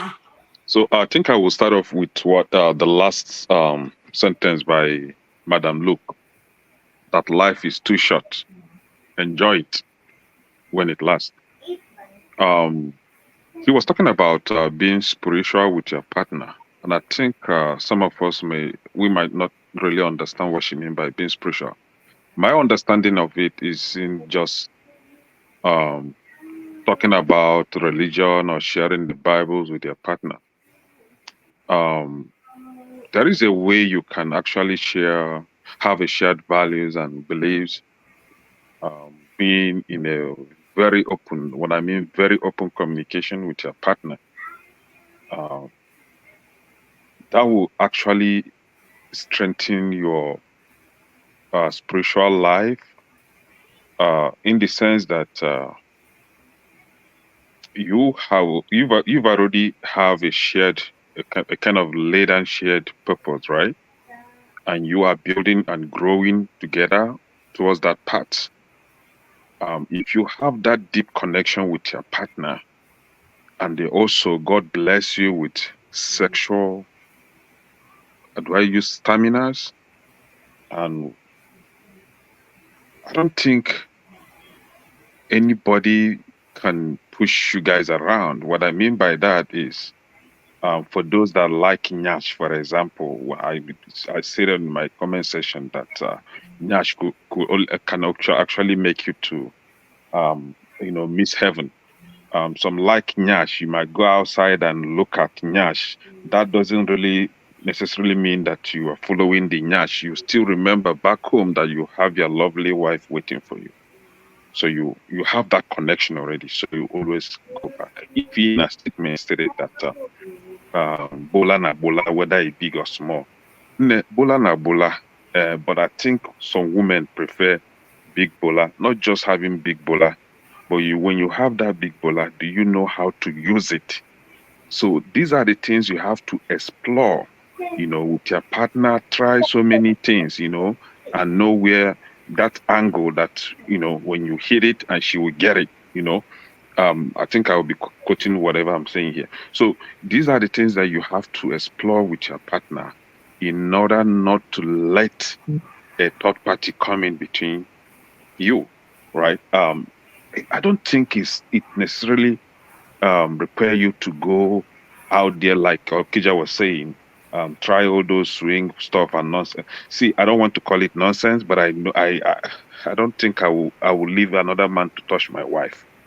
However, while growing up, yes, while growing up as a young guy, when I came to this country, though back in Nigeria, I've had correct sex, and that was when before then I was seeing Nigerian girls, not seeing Nigerian girls. I was, you know, in Igbo they say if onye na amaro kalenya, when you are limited with knowledge, you think you know it until you get encounter with the superior knowledge. So during my youth service, I had the most, exciting sex of my life. I was like, so really, so this sex is actually sweet like this. And then I came to United States. I mean, my first girlfriend being a Nigerian, uh, because I wasn't open to her, and I think that in turn made her not to be open to me as well. But the day I tried Akata, ha, I was like, no, no, no, I think this Nigerian one need to go. I started having that thought. But because of the kind of person she is, I had to be open to her. And then I was given the surprise of my life. And life goes on. So what I mean by that is you as a man, you don't wait for her to be open to you. You be the one, you are the hunter, right? Try to let her know that you are ready to explore some things, and you'll be surprised that she's down too. She's ready to go that miles with you. Our men, I would say that we have a problem. Sometimes I say Namumu the warriors. Namumu the warriors in the sense that you have a woman full package in the house. I don't know if you are shy to explore with her, or because of your archaic way of reasoning, or because of your culture or upbringing. I don't even know what the problem is, but you don't want to explore with her, but you are ready to go out there and explore with strangers. At the end of the day, you might contact STIs, come and transfer to her, and then you ruin your lives.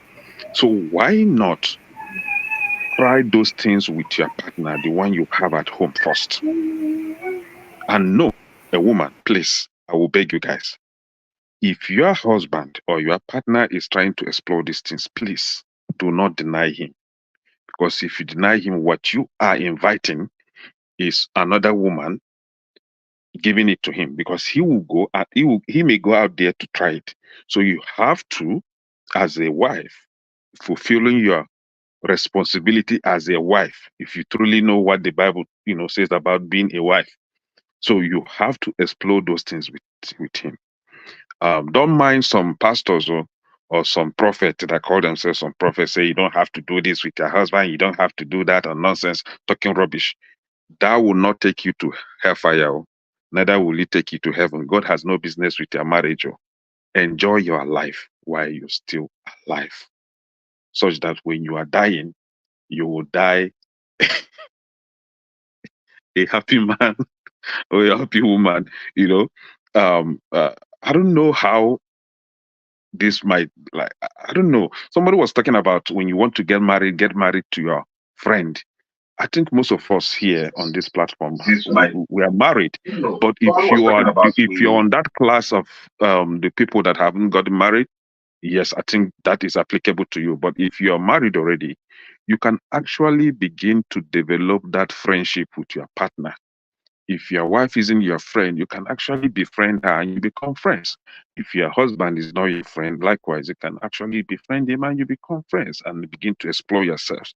Do not be in a haste to go explore out there because you are inviting destruction in your marriage. You can try it with her. Please, the man, do not let her step out there because if all these Akata boys handle her or all these white guys handle her, you are losing your wife. Oh. Likewise, you, the woman, do not allow him to go out there because if all these Oyibo girls or Akata girls handle him, sorry will be your name. You know, personally, I like it black. And what I mean black is African. And I prefer it Nigerian, you know. But I've tried other ones from other countries, like especially Cameroon. Oh God. See, um, some women are very down, like they are very open to enjoy sex. And I think Can I try to round up so that we can Yes, go to the last Cameroonian one? are very open to enjoy it.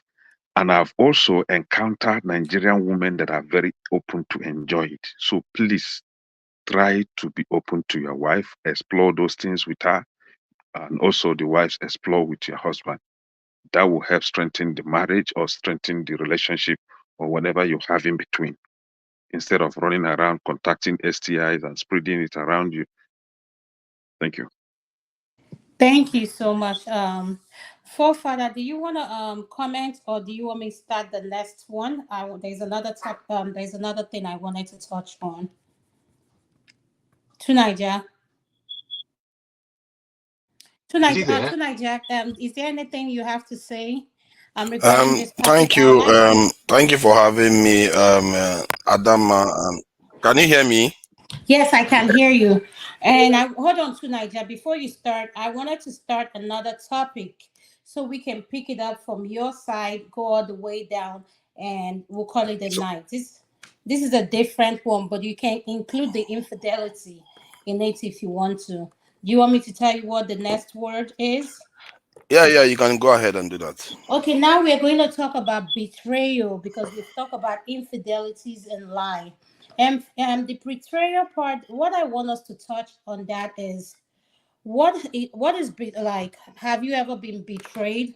And the angle I wanted us to talk about is family betrayal, friends betrayal, siblings betrayal. What I mean by that is a lot of us have had unknown people who send money home for them to do a project for them, and at the end of the day, that project never gets done or was never completed.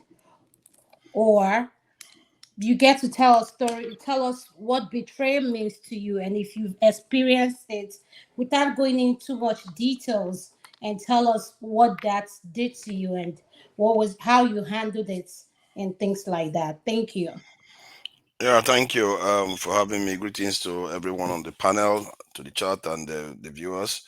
Um, in terms of lies, in relationships, or anywhere really, personally, I don't look at the necessary that's the necessary fact of the lying is what it's meant by the lying. And the idea behind it is that you know how parents will tell their children lies and stuff like that about some aspects of life or society. it doesn't mean they mean any harm by it. So you have to read between the lines in terms of what the lies mean. I've seen people that are in relationships where the one of them tells a lot of lies, but it doesn't necessarily mean the reasoning for the lying is in a kind of against the relationship, if you know what I mean. Some of them, like yeah, some partners that will go and do stuff in actually in reality to protect the relationship, but involves lying to the actual individual, because the individual may not, the partner may not be ready to accept, or will not be protected based on the lie. I think where that's where betrayal. That's interesting. You put betrayal as next, because betrayal is somewhat different. Betrayal includes lying and all the rest. It includes what is expected of the other party, isn't it? Um, the way I look at it is that for to be betrayed, you have to truly trust the person beyond just words. They betray the spirit of the kind of relationship you've had with them. Just because they lie doesn't mean they betrayed you. It might be to actually make you stronger or support you somehow. So that is where that's the one I know it can be quite bad, can be negative to an individual, and it's subjective too, because sometimes somebody can tell a lie that comes across as betrayal, but when in reality to them they were not looking at doing that. I think I've experienced that. I think it would be crazy for me to think that I've not had that feeling that that person shouldn't have done this, even if they thought they were trying to, they were not seeing it from my point of view. I've had, multiple experiences of that, but I've not necessarily looked at it as a deal breaker. I look at things on an individual basis and on a kind of moment to moment basis. Because if you start taking grudges too far, like if somebody does something wrong, then you probably have a long line of people that you truly um, want to avoid. I look at it from the point of view that if I feel like you are not going to be nice to me, I will just avoid you. Just simple. And if I will avoid you because I know you are going to find a way to start trouble with me, and I don't want trouble. I'm trying to avoid unnecessary trouble. I will go for the kind of trouble that actually is beneficial. So that is the way I look at it. So I don't necessarily go every day feeling that people are betraying me, but sometimes I do have it where you put you put trust in somebody, and when they betray you, you ask yourself whether it's your fault that you put too much trust in them. And sometimes it can be your fault actually, because what gave you the impression that you should put that much trust in them in the first place? And and then when they betray you, you're like, oh, why you then suddenly they are the bad guys. You created the environment that made them the bad person. So sometimes No, but Chulaje, can I ask you something? How did you create the environment if you trusted this person enough? Let's say, for instance, I share the personal information with you, and that information was meant to stay between me and you. Then, whenever we have an argument, I'm giving you a hypothetical example. Whenever we have an argument, you use that information I shared with you to cuss, like kind of, you throw it at my face. But when you throw it at my face, you tell me you're giving me an advice. yeah. Yeah, I can see how that. See, that's the thing. You have to also start from your own aspect of the responsibility. In terms of why did you choose to confide in that person? Has the person given you reason to feel, yeah, to gain your confidence? And Yes, they do. They do. They gained my confidence. They were real. I feel I could trust them with anything. But mm, it took that betrayal to happen for me to realize that I really didn't know this person, because whenever we have an argument, that person uses that information I gave to them. He now mm. uses it against me. And Ah, yes. And he but tells me he's advising me. okay, that's interesting. Because if the person is using that information, that's, I wouldn't say against you. Maybe they are pulling the information out and saying, you know what, this information you gave me indicates that what you are thinking now may be faulty. So is it not worth checking? So, because if you just feel a kind of reflect or reactive. You have a response that said, "Oh, how dare you use this information that you gave me?" It's like somebody telling me that, you know what? Sometimes I feel like I want to go and shoplift, and then later on an event occurs that involves something getting lost in a shop. Then I will bring it up to them and say, "But I know you told me once that you, you want to shoplift. I hope it didn't happen here." It's not a betrayal, it's like trying to shed light. It's relevant to the issue that is occurring. But if they just bring it out just to knock you down, and I can't picture the case now, but I think I've felt that before, where somebody brings stuff up just to knock you down, just because you gave them that information. That's where I feel that's a kind of betrayal, because they are using the confidence you shared with them to knock you down unfairly too. Yes, yes, You see that? yes, yes. So, and that is betrayal, because they are using it, and that's true betrayal, because they're misusing the information you give to them. You see what I mean? So I agree with you on that one, that that is not a good thing, and you feel betrayal. And it's very, very important that we learn how to cultivate loyalty. Sometimes to be loyal to people, people don't understand that it's a choice. It's a choice that you use to create character for yourself. Because if you start coming across as somebody that when you say something, you mean it and you don't shake from it, it's a currency on its own. And we don't seem to value a lot of that, because sometimes some people don't have a penny, but when they give you their word is everything. You will know, okay, that's that person. He said their piece, and you will trust the person no matter what, and they won't break it, because it's a form of currency. And we don't seem to have that culture of building those type of integrity, people with integrity, that when they say a word, and there are women that do that too, like in their cultures, where a woman will say something, if instead of her to back down from what she said, she would rather die. There are cultures like that. And I think there's benefits to us being having a level of integrity, because it affects everything else we do, isn't it? In terms of why we are corrupt, why can't trust a politician, and even in your own family members, you can't even trust them. Because they'll backstab you left and right. And I think you see that a lot in our culture. Now, it's a big problem actually, because you see people from the UK or from America, they complain that they send so much money home, and their own family member, their parents, turn on them. And so that is a thing that I think is not healthy for society. And we probably need to start reading in that. Betrayal aspect is very painful, and when you actually experience it, I have experienced it myself. So the way I look at it is that in the end, I have to hold myself accountable and say, you know what, maybe next time I will do a little bit of you wait before you start sharing information with somebody that is going to turn it on. You might even use it against you in a very, very, in a far more devastating way than just bringing it up in an argument with you.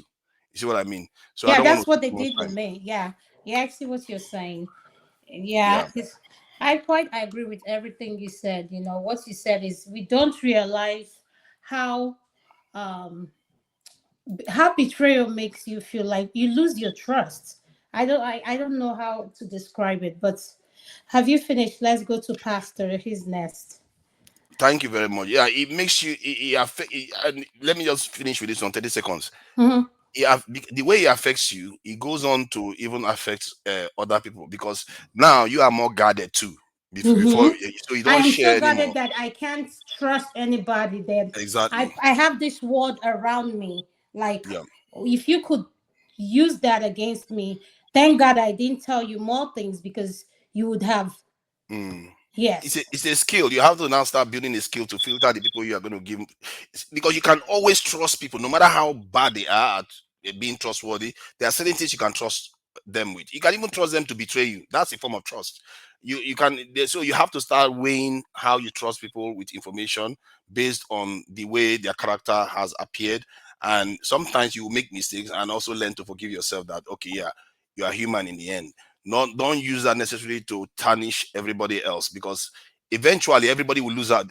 We're all losing out, because if you don't trust some other person, don't share confidence with other people, we are all poorer for it. Because sometimes when people trust each other, they tend to operate better, at least from what I can gather in other cultures. Thank you. Thank you so much, Father. I really like your input on that. I'm going to go to Mr. Okeja. You are next. We're trying to call. This is your final, the final submission, and it's going to be on betrayal. And I have a question for you. Have you ever been betrayed or know someone who was, in terms of family, friends, and could you share? I don't even know why we are talking about this. If you live on this, if you are over, over, I would say, like, if you over 20 years, you've been betrayed. I mean, this is basically, what people experience every day. If we start talking about all the betrayal, we have, some daily, some weekly. I don't think, I mean, just like Bible said, there's no book on earth that will contain it. So basically, you have to, um, it depends, what, which ones, but what I've been able to do in life before, when I started, when I became a teenager, I've been able to kind of somehow protect my heart so that, I thought a lot, like deep thought about life, and I've been able to protect myself. It's not that I expect bad things from people, but I always, have this mechanism whereby, whatever happens, I will try to, minimize the impact it has on me. So it's something, from, your job, your friends, people you've helped, family members, in the relationship. It happens every day. So I don't think, it's still, but, what we have to do, I think, just like I did, just to find, always try to, because some people, they trust people first, and then let the people betray them, and then, they take away their trust. But I think, it's safer to be, don't trust people, or let them earn it. And even at that, sometimes even when people earn your trust, that doesn't mean that they won't betray you, because something else, might come up some other day, and maybe someone paid them. For instance, maybe, you're giving someone maybe $100 every month, and then someone else gives him $200. He's gonna call you, this stupid man, he's giving me $100, So so that's in life, So you, as a human being, I think, we should. Try to expect that, and then so that, and then so that it doesn't hurt us so much when it comes. But it will always be there.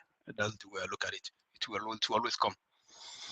Yeah. But I mean, the one that pains most, is, like I found out, from experience from other people, the one that happens, with a life partner. Okay, because for instance, for a sibling, probably, you don't have to leave, don't live with the person, or maybe, maybe if she's a she, maybe she will get married. If you're a man, if she get married, move on, live with her husband or whatever, or have her kids or whatever. You can decide not to talk to them. But the life partner and parents, that one, is so terrible. I've had a situation actually. Okay, yeah, I think I have to tell this story. But anyway, I have a friend, and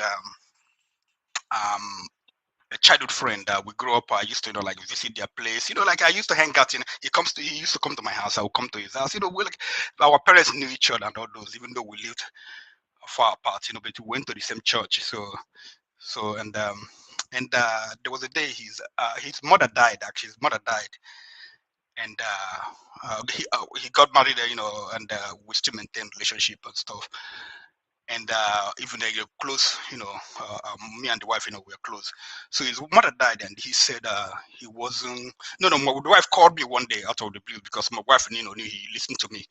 So the wife called me, he said he's not going to go into. He said that I'm not going to his mother's burial, that he is not going. I couldn't believe it, because I know the mom, I know the mom, like, this person I would go to their, he's not at the house, I would go to the house, and they give me food and everything, hang out with the sisters, and they're the parents. So I, like, like, you can't, I was like, I come to your house. Is he home? She said, yeah. So I went to his house. I was angry, was screaming at him, like, what, gonna do this, gonna do this. It was like, just, to calm down. And I was, okay, calm down. Okay. He said, okay, let's talk. We went over, and he started talking to me. And after like, with 2 hours, we're talking. I was like, God, I don't know, because I started to see a lot of things, that, like I used to, like see in him, because when I grew up, went to university, I started learning about psychology and, like things, it does to people. So I started observing something. So maybe these things, they've been disturbing him all his life. And, I was seeing all these things. So, but, eventually what I said to him, I don't blame you if you don't want to go to your mother's burial. I said, I'm not going to blame you. But if you want to go, you can go. But I will encourage you to go. But if you don't want to go, I will understand. So, the betrayal, he suffered from the mom, and then from what, like it disturbed him for over many years. He made he got into his relationship unstable, in marriage and friendship. And but because he was my shadow friend, I knew how to handle him, but he was having problem with people, just because of the betrayal he saw, that the mother gave, to him and to his family. And so yeah, it has a serious impact on people if you don't know how to handle it. So I hope like we have to find a way to let these things, with what other people, what they've done, to affect us. And because some people, for him, it led him, that he was in the relationship, he was not trusted in the relationship, and like uh, romantic relationship, he was having problems because of what he experienced, what he felt, his mother did, to his father and to him. So yeah, Thank you. yeah, Yeah. yeah. Thank you so much. Who is next to Okija? I can't see. Is it Amen? Amen, are you next to Okija? Um, Electricity. I can't see the names, so I don't know who I'm talking. Yeah, is it Amen? Oh, Mazi Prince. Sorry about that, Mazi Prince. You're next. We are our final submission on betrayal. Oh, Mazi Prince. Sorry about that, Mazi Prince. Well, Yeah. when it comes to betrayal, I would say two kinds. The two kinds in the sense that I got betrayed. That was, I think, early in life. I mean, that was when I was freshly out of high school. You know, um, there was this particular girl who the the the brothers' wives trusted me. I don't know, for some reason they just linked us together, and pretty much I was looking at it as kind of like taking things in a very, very slow, uh, slow method, or slow, way. And later on, I got betrayed because I didn't know that even at that time that she was wanting us to do, go too far, do some stuff. But I wasn't into that. I was kind of like respecting the fact that, you know, that we got introduced by the brothers' wives. Later on, I found out that she started dating a guy who she actually said that they had nothing. But I found out later on that, that they were dating. Um, I felt so bad because the day I found out was the day I was gonna introduce her to to a big sister of mine. That I found out that she was actually dating the guy, because it was kind of like, in Catholic Church they have this stuff that they call bazaar. You know, so her attention was divided in between me and the guy, and it's kind of like at some point I couldn't take it anymore. I just had to leave. I felt bad, but I kind of sucked it up, and I moved on. Only for me to find out later on that the same guy she cheated on me with, or she betrayed me with, caught her with some other guy, and it wasn't pretty because she was beaten black and blue. You know, was I happy that she was beaten? No, I wasn't happy. But at the same time, it's kind of like a karma. It's a way karma takes care of things. I'll leave it at that. Thank you. Another Okay. betrayal is by a family member who we entrusted to help us with a building project. This guy, with all the trust and everything, ended up embezzling about 40 million. And today, it's all about, people all in the family, all about, oh, it's a family thing, please. You forget about it. Let it go. Is he better today? He's not.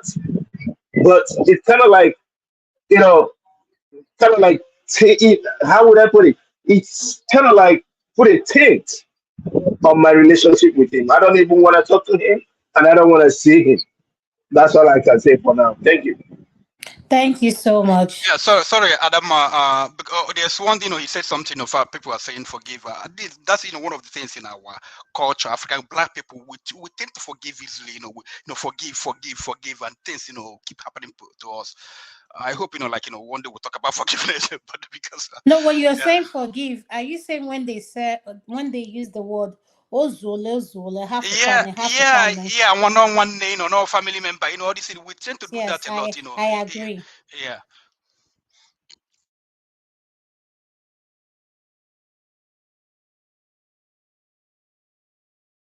Mute, Mr. Kandu. Adama, you're on mute. Mr. Kandu, you're next. Okay. Yeah, Yeah, good. we're talking about betrayal of trust. Yeah, good evening. Again, ladies, good one. It's brought people from all over the place. Even Madam Comfort over there in Nigeria woke up for this one. Um, Thank you. yeah, this is a very interesting situation. On a personal note, I was married to someone that after a while, after many years, they came to the realization that they were a Mormon. They used to be a Mormon before I knew them, but then they were not Mormoning anymore when I met them, drinking and partying and all that. And then one day they just decided, hey, they're becoming a Mormon again. And they even took me to the Mormon temple.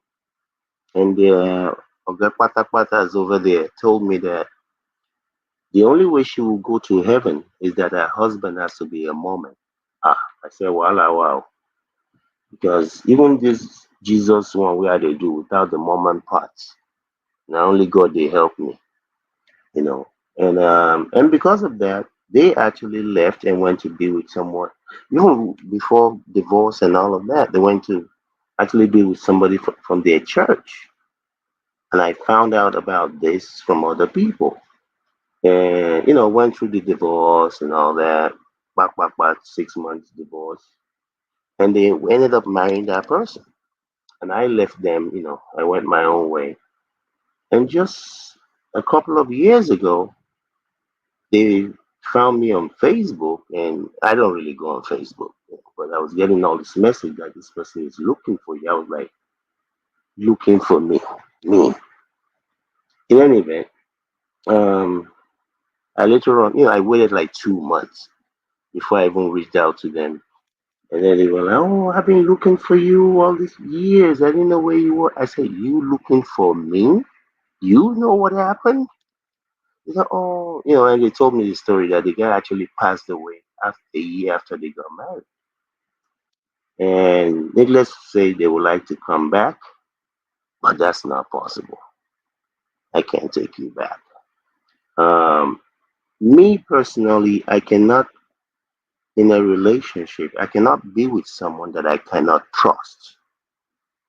If I can trust you, like if I can go to sleep next to you, close my eyes in semi consciousness, I have to be able to trust you with any and everything else because I'm trusting you with my life, the very being of me.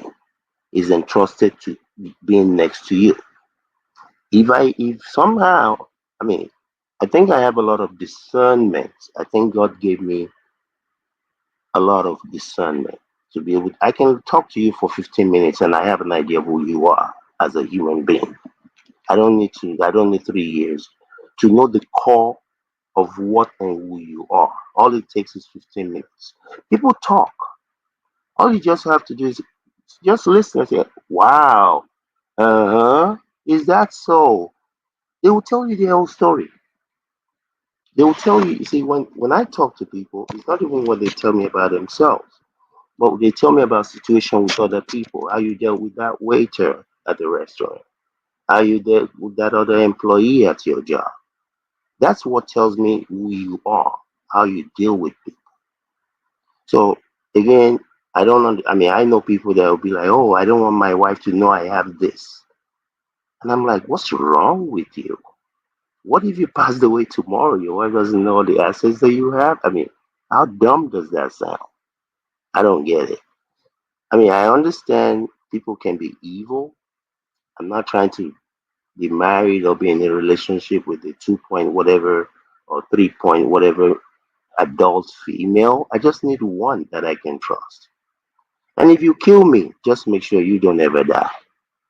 Because you're only here for a short time. Even if you live to be 130 years old, you're going to go eventually. So I cannot have a relationship, even people that I deal with, I have to be able to trust you. If I can't trust you, I can't deal with you. It's a waste of my time and energy.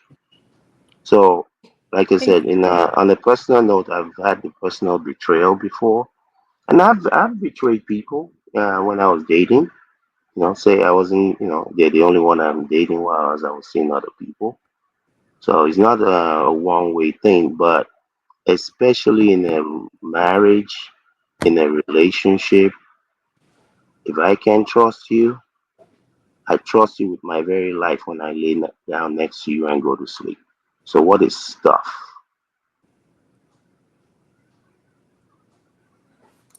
Yeah.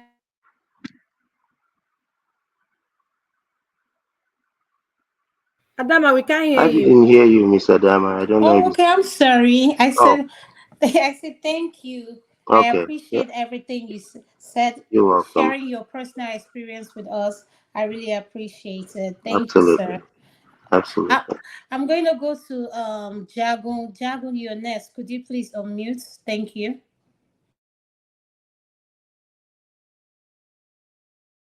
Jagun. Hello, I'm here. Okay, I say you're next. You can go ahead. We're talking Thank about you. yeah, betrayal.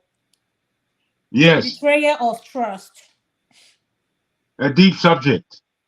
I'm not sure how it links to the other, but I have heard certain comments that, again, I'm not quite sure about. Um, My God. Betrayal is a deep thing, horrible thing, and sometimes, when we speak about these subjects, we have to ask ourselves if we have done that betrayal. Again, it's very easy to feel betrayed and to again point the finger, but we have to really put ourselves in a position. Have you done that? I don't think anyone really likes the position of pointing at themselves. Everyone likes pointing at everybody else. And, you know, I do it. And when I say I do it, I mean I point also. However, I like to look in the mirror.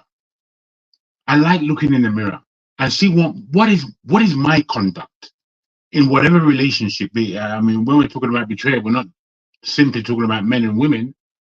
You put it to family, you put it to friends, and I know how I've betrayed people. Sometimes not even in action, but sometimes in thought. When I've either tried to get one over somebody else and I've had to caution myself, or when I have stepped over the line with somebody else's trust and I've had to apologize. And I always worry about us as African people. We don't really like taking responsibility.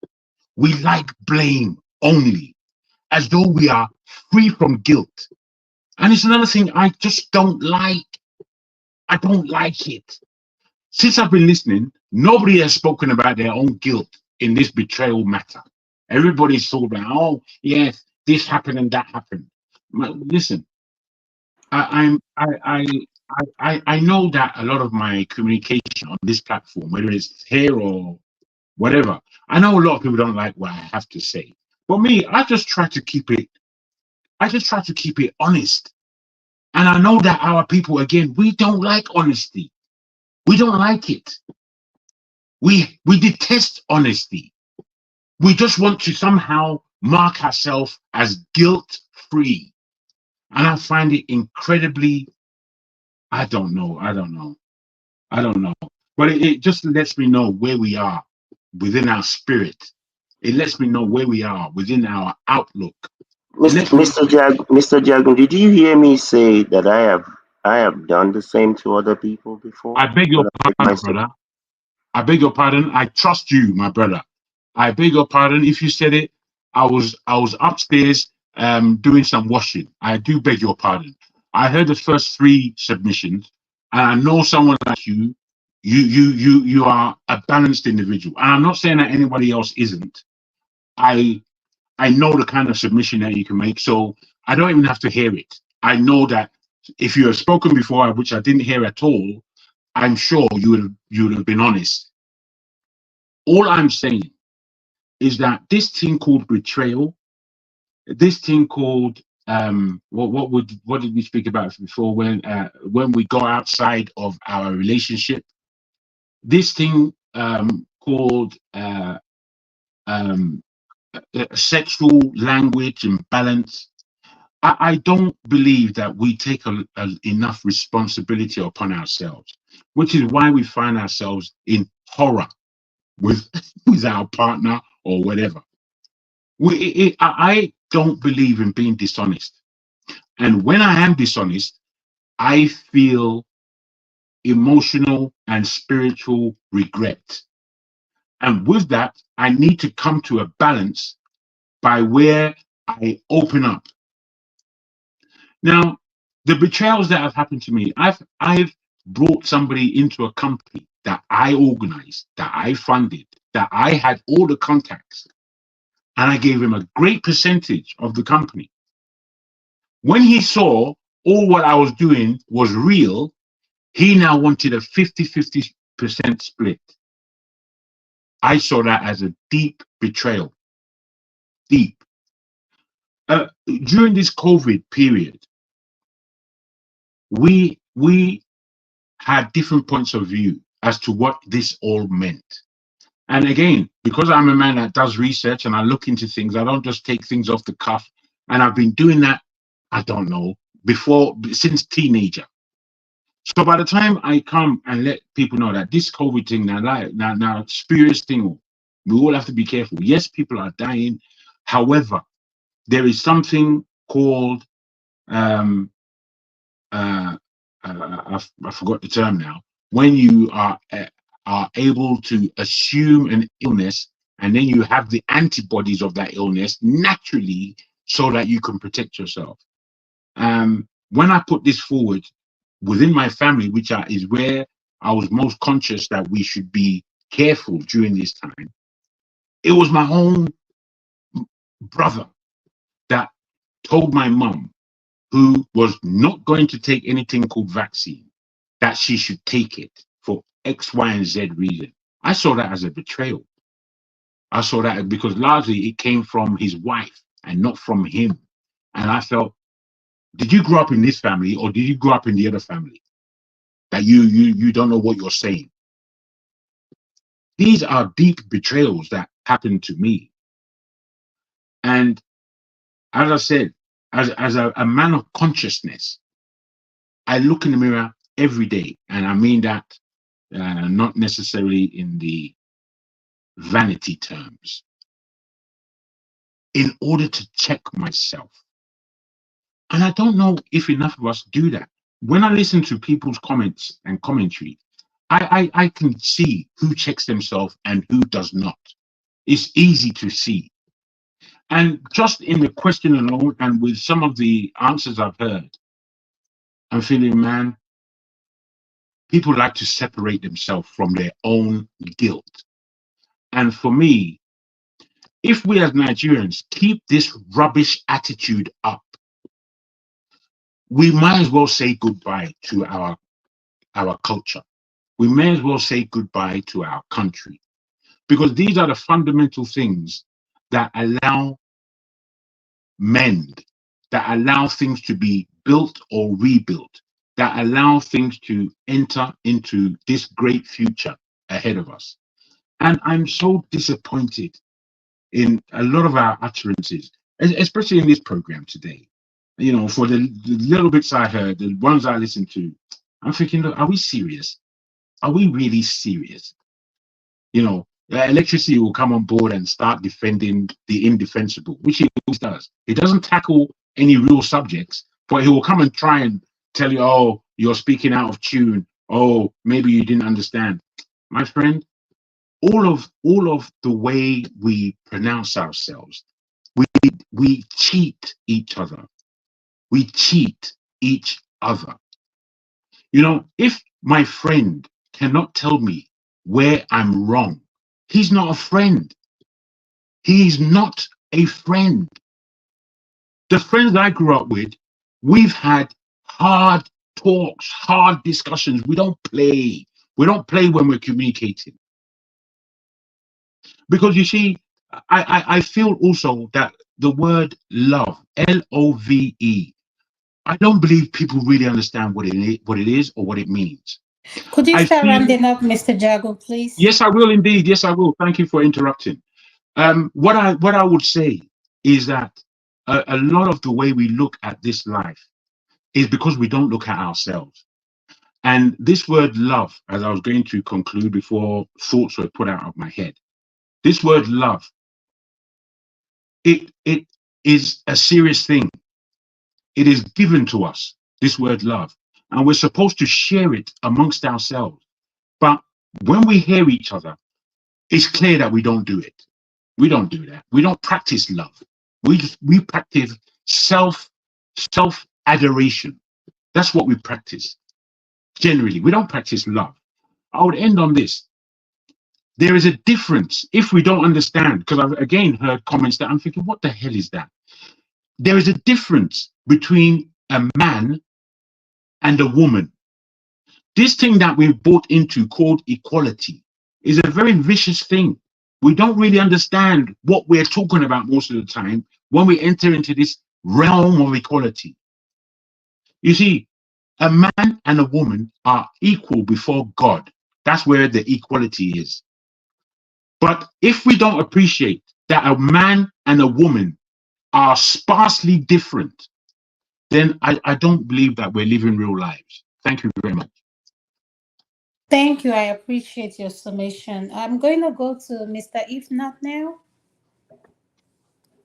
If not now, can you please unmute? Thank you. Yeah, thank you, my sister. You're welcome. We're Good. talking about betrayal of trust. So, what do you have to weigh in on that? And this is our final summation. Thank you, sir. Thank you. At forefathers, good evening, sir. Or good morning. At the salute. Yeah, Greetings. the general is an important topic, and I seem to align myself a little bit to the last speaker, my friend and brother Jagu. I think it's a common phenomenon, and it's part of what makes us human beings. And let nobody speak of it as if he's only a victim of it. You know, we are uh, all of us betray people, and people betray us. That's what makes us human beings. You understand?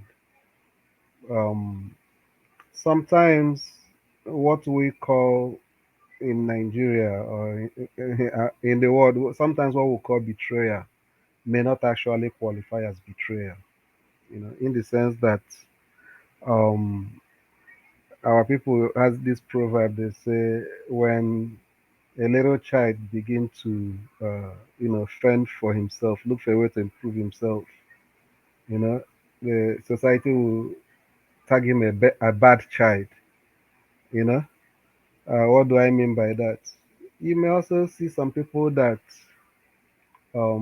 employed that own small businesses, employed somebody and be paying the person like a slave labor wage. And when that person decides to leave and go look for better life, they also call it betrayal. You understand? You so many instances of it. So some of those things may not necessarily qualify as betrayal. And most times when we emphasize on it so much, it reduces from the fact that it's not like every of your loved ones or everybody that you trust have betrayed you. The question I do ask people sometimes, why would you, those that always say that so many people betray them all the time, what gave rise to a situation where you make yourself so vulnerable for Mr. A to always betray you, Mr. B will betray you, Mr. C will betray you? It means that you're actually the problem. We as human beings should learn how to, deal with fellow human beings and also understand how to manage expectations, you know. And that is why you don't go all in at once to give somebody that kind of trust that will make them to betray you. And there are still good fellows out there. From my own personal experience, it's only that you have to choose who you trust. Choose who you trust. I've, it's been a long while I went to Nigeria last. And when I handled a very big project that I handled in Nigeria, I chose somebody that helped me deliver the project. I didn't step my foot, not even once. From the beginning to the end, it was somebody. I have brothers, like direct siblings. I have many cousins. I have many nieces. There was one of my cousins that I chose. It wasn't out of sentiment.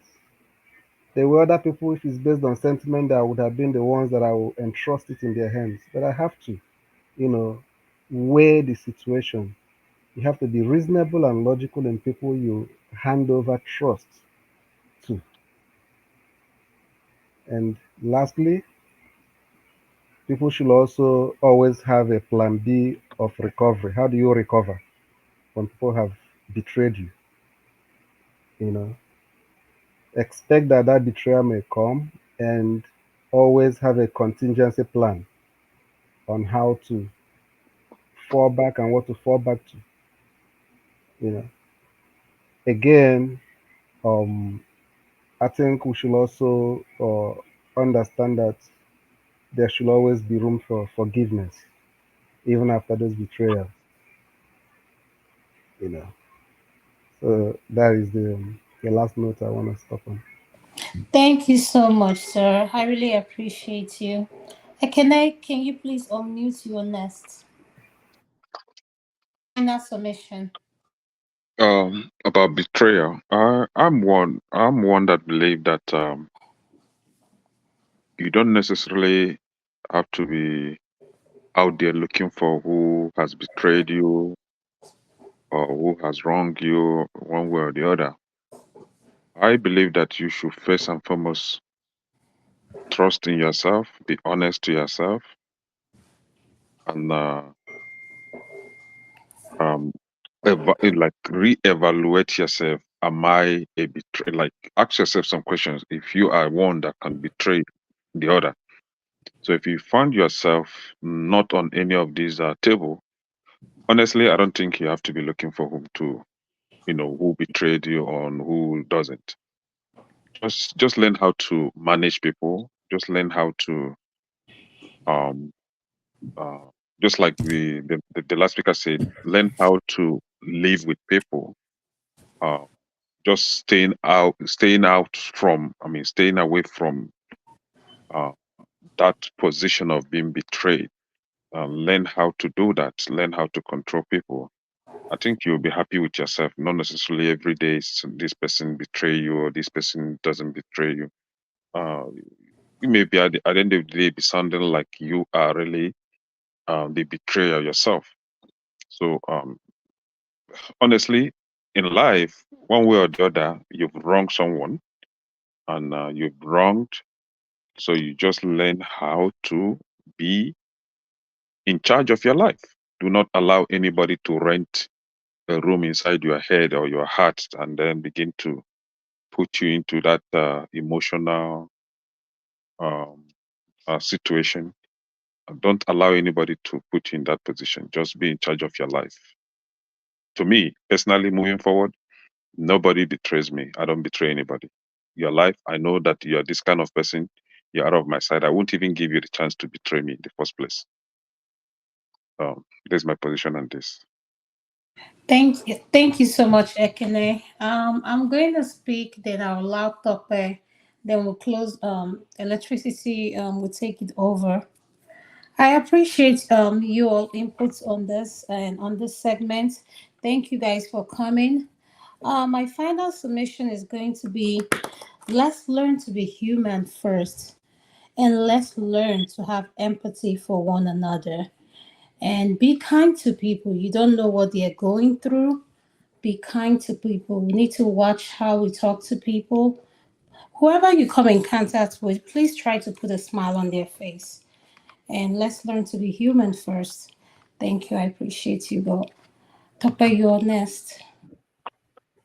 I want to use this time to thank every single person for staying awake to join us in this conversation today.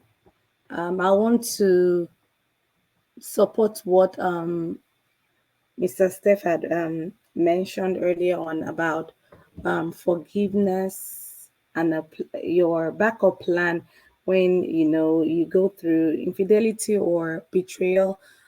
Forgiveness is hard for us to actually forgive, but I believe Tia is human, and the healing process will also be the next step when you're trying to forgive.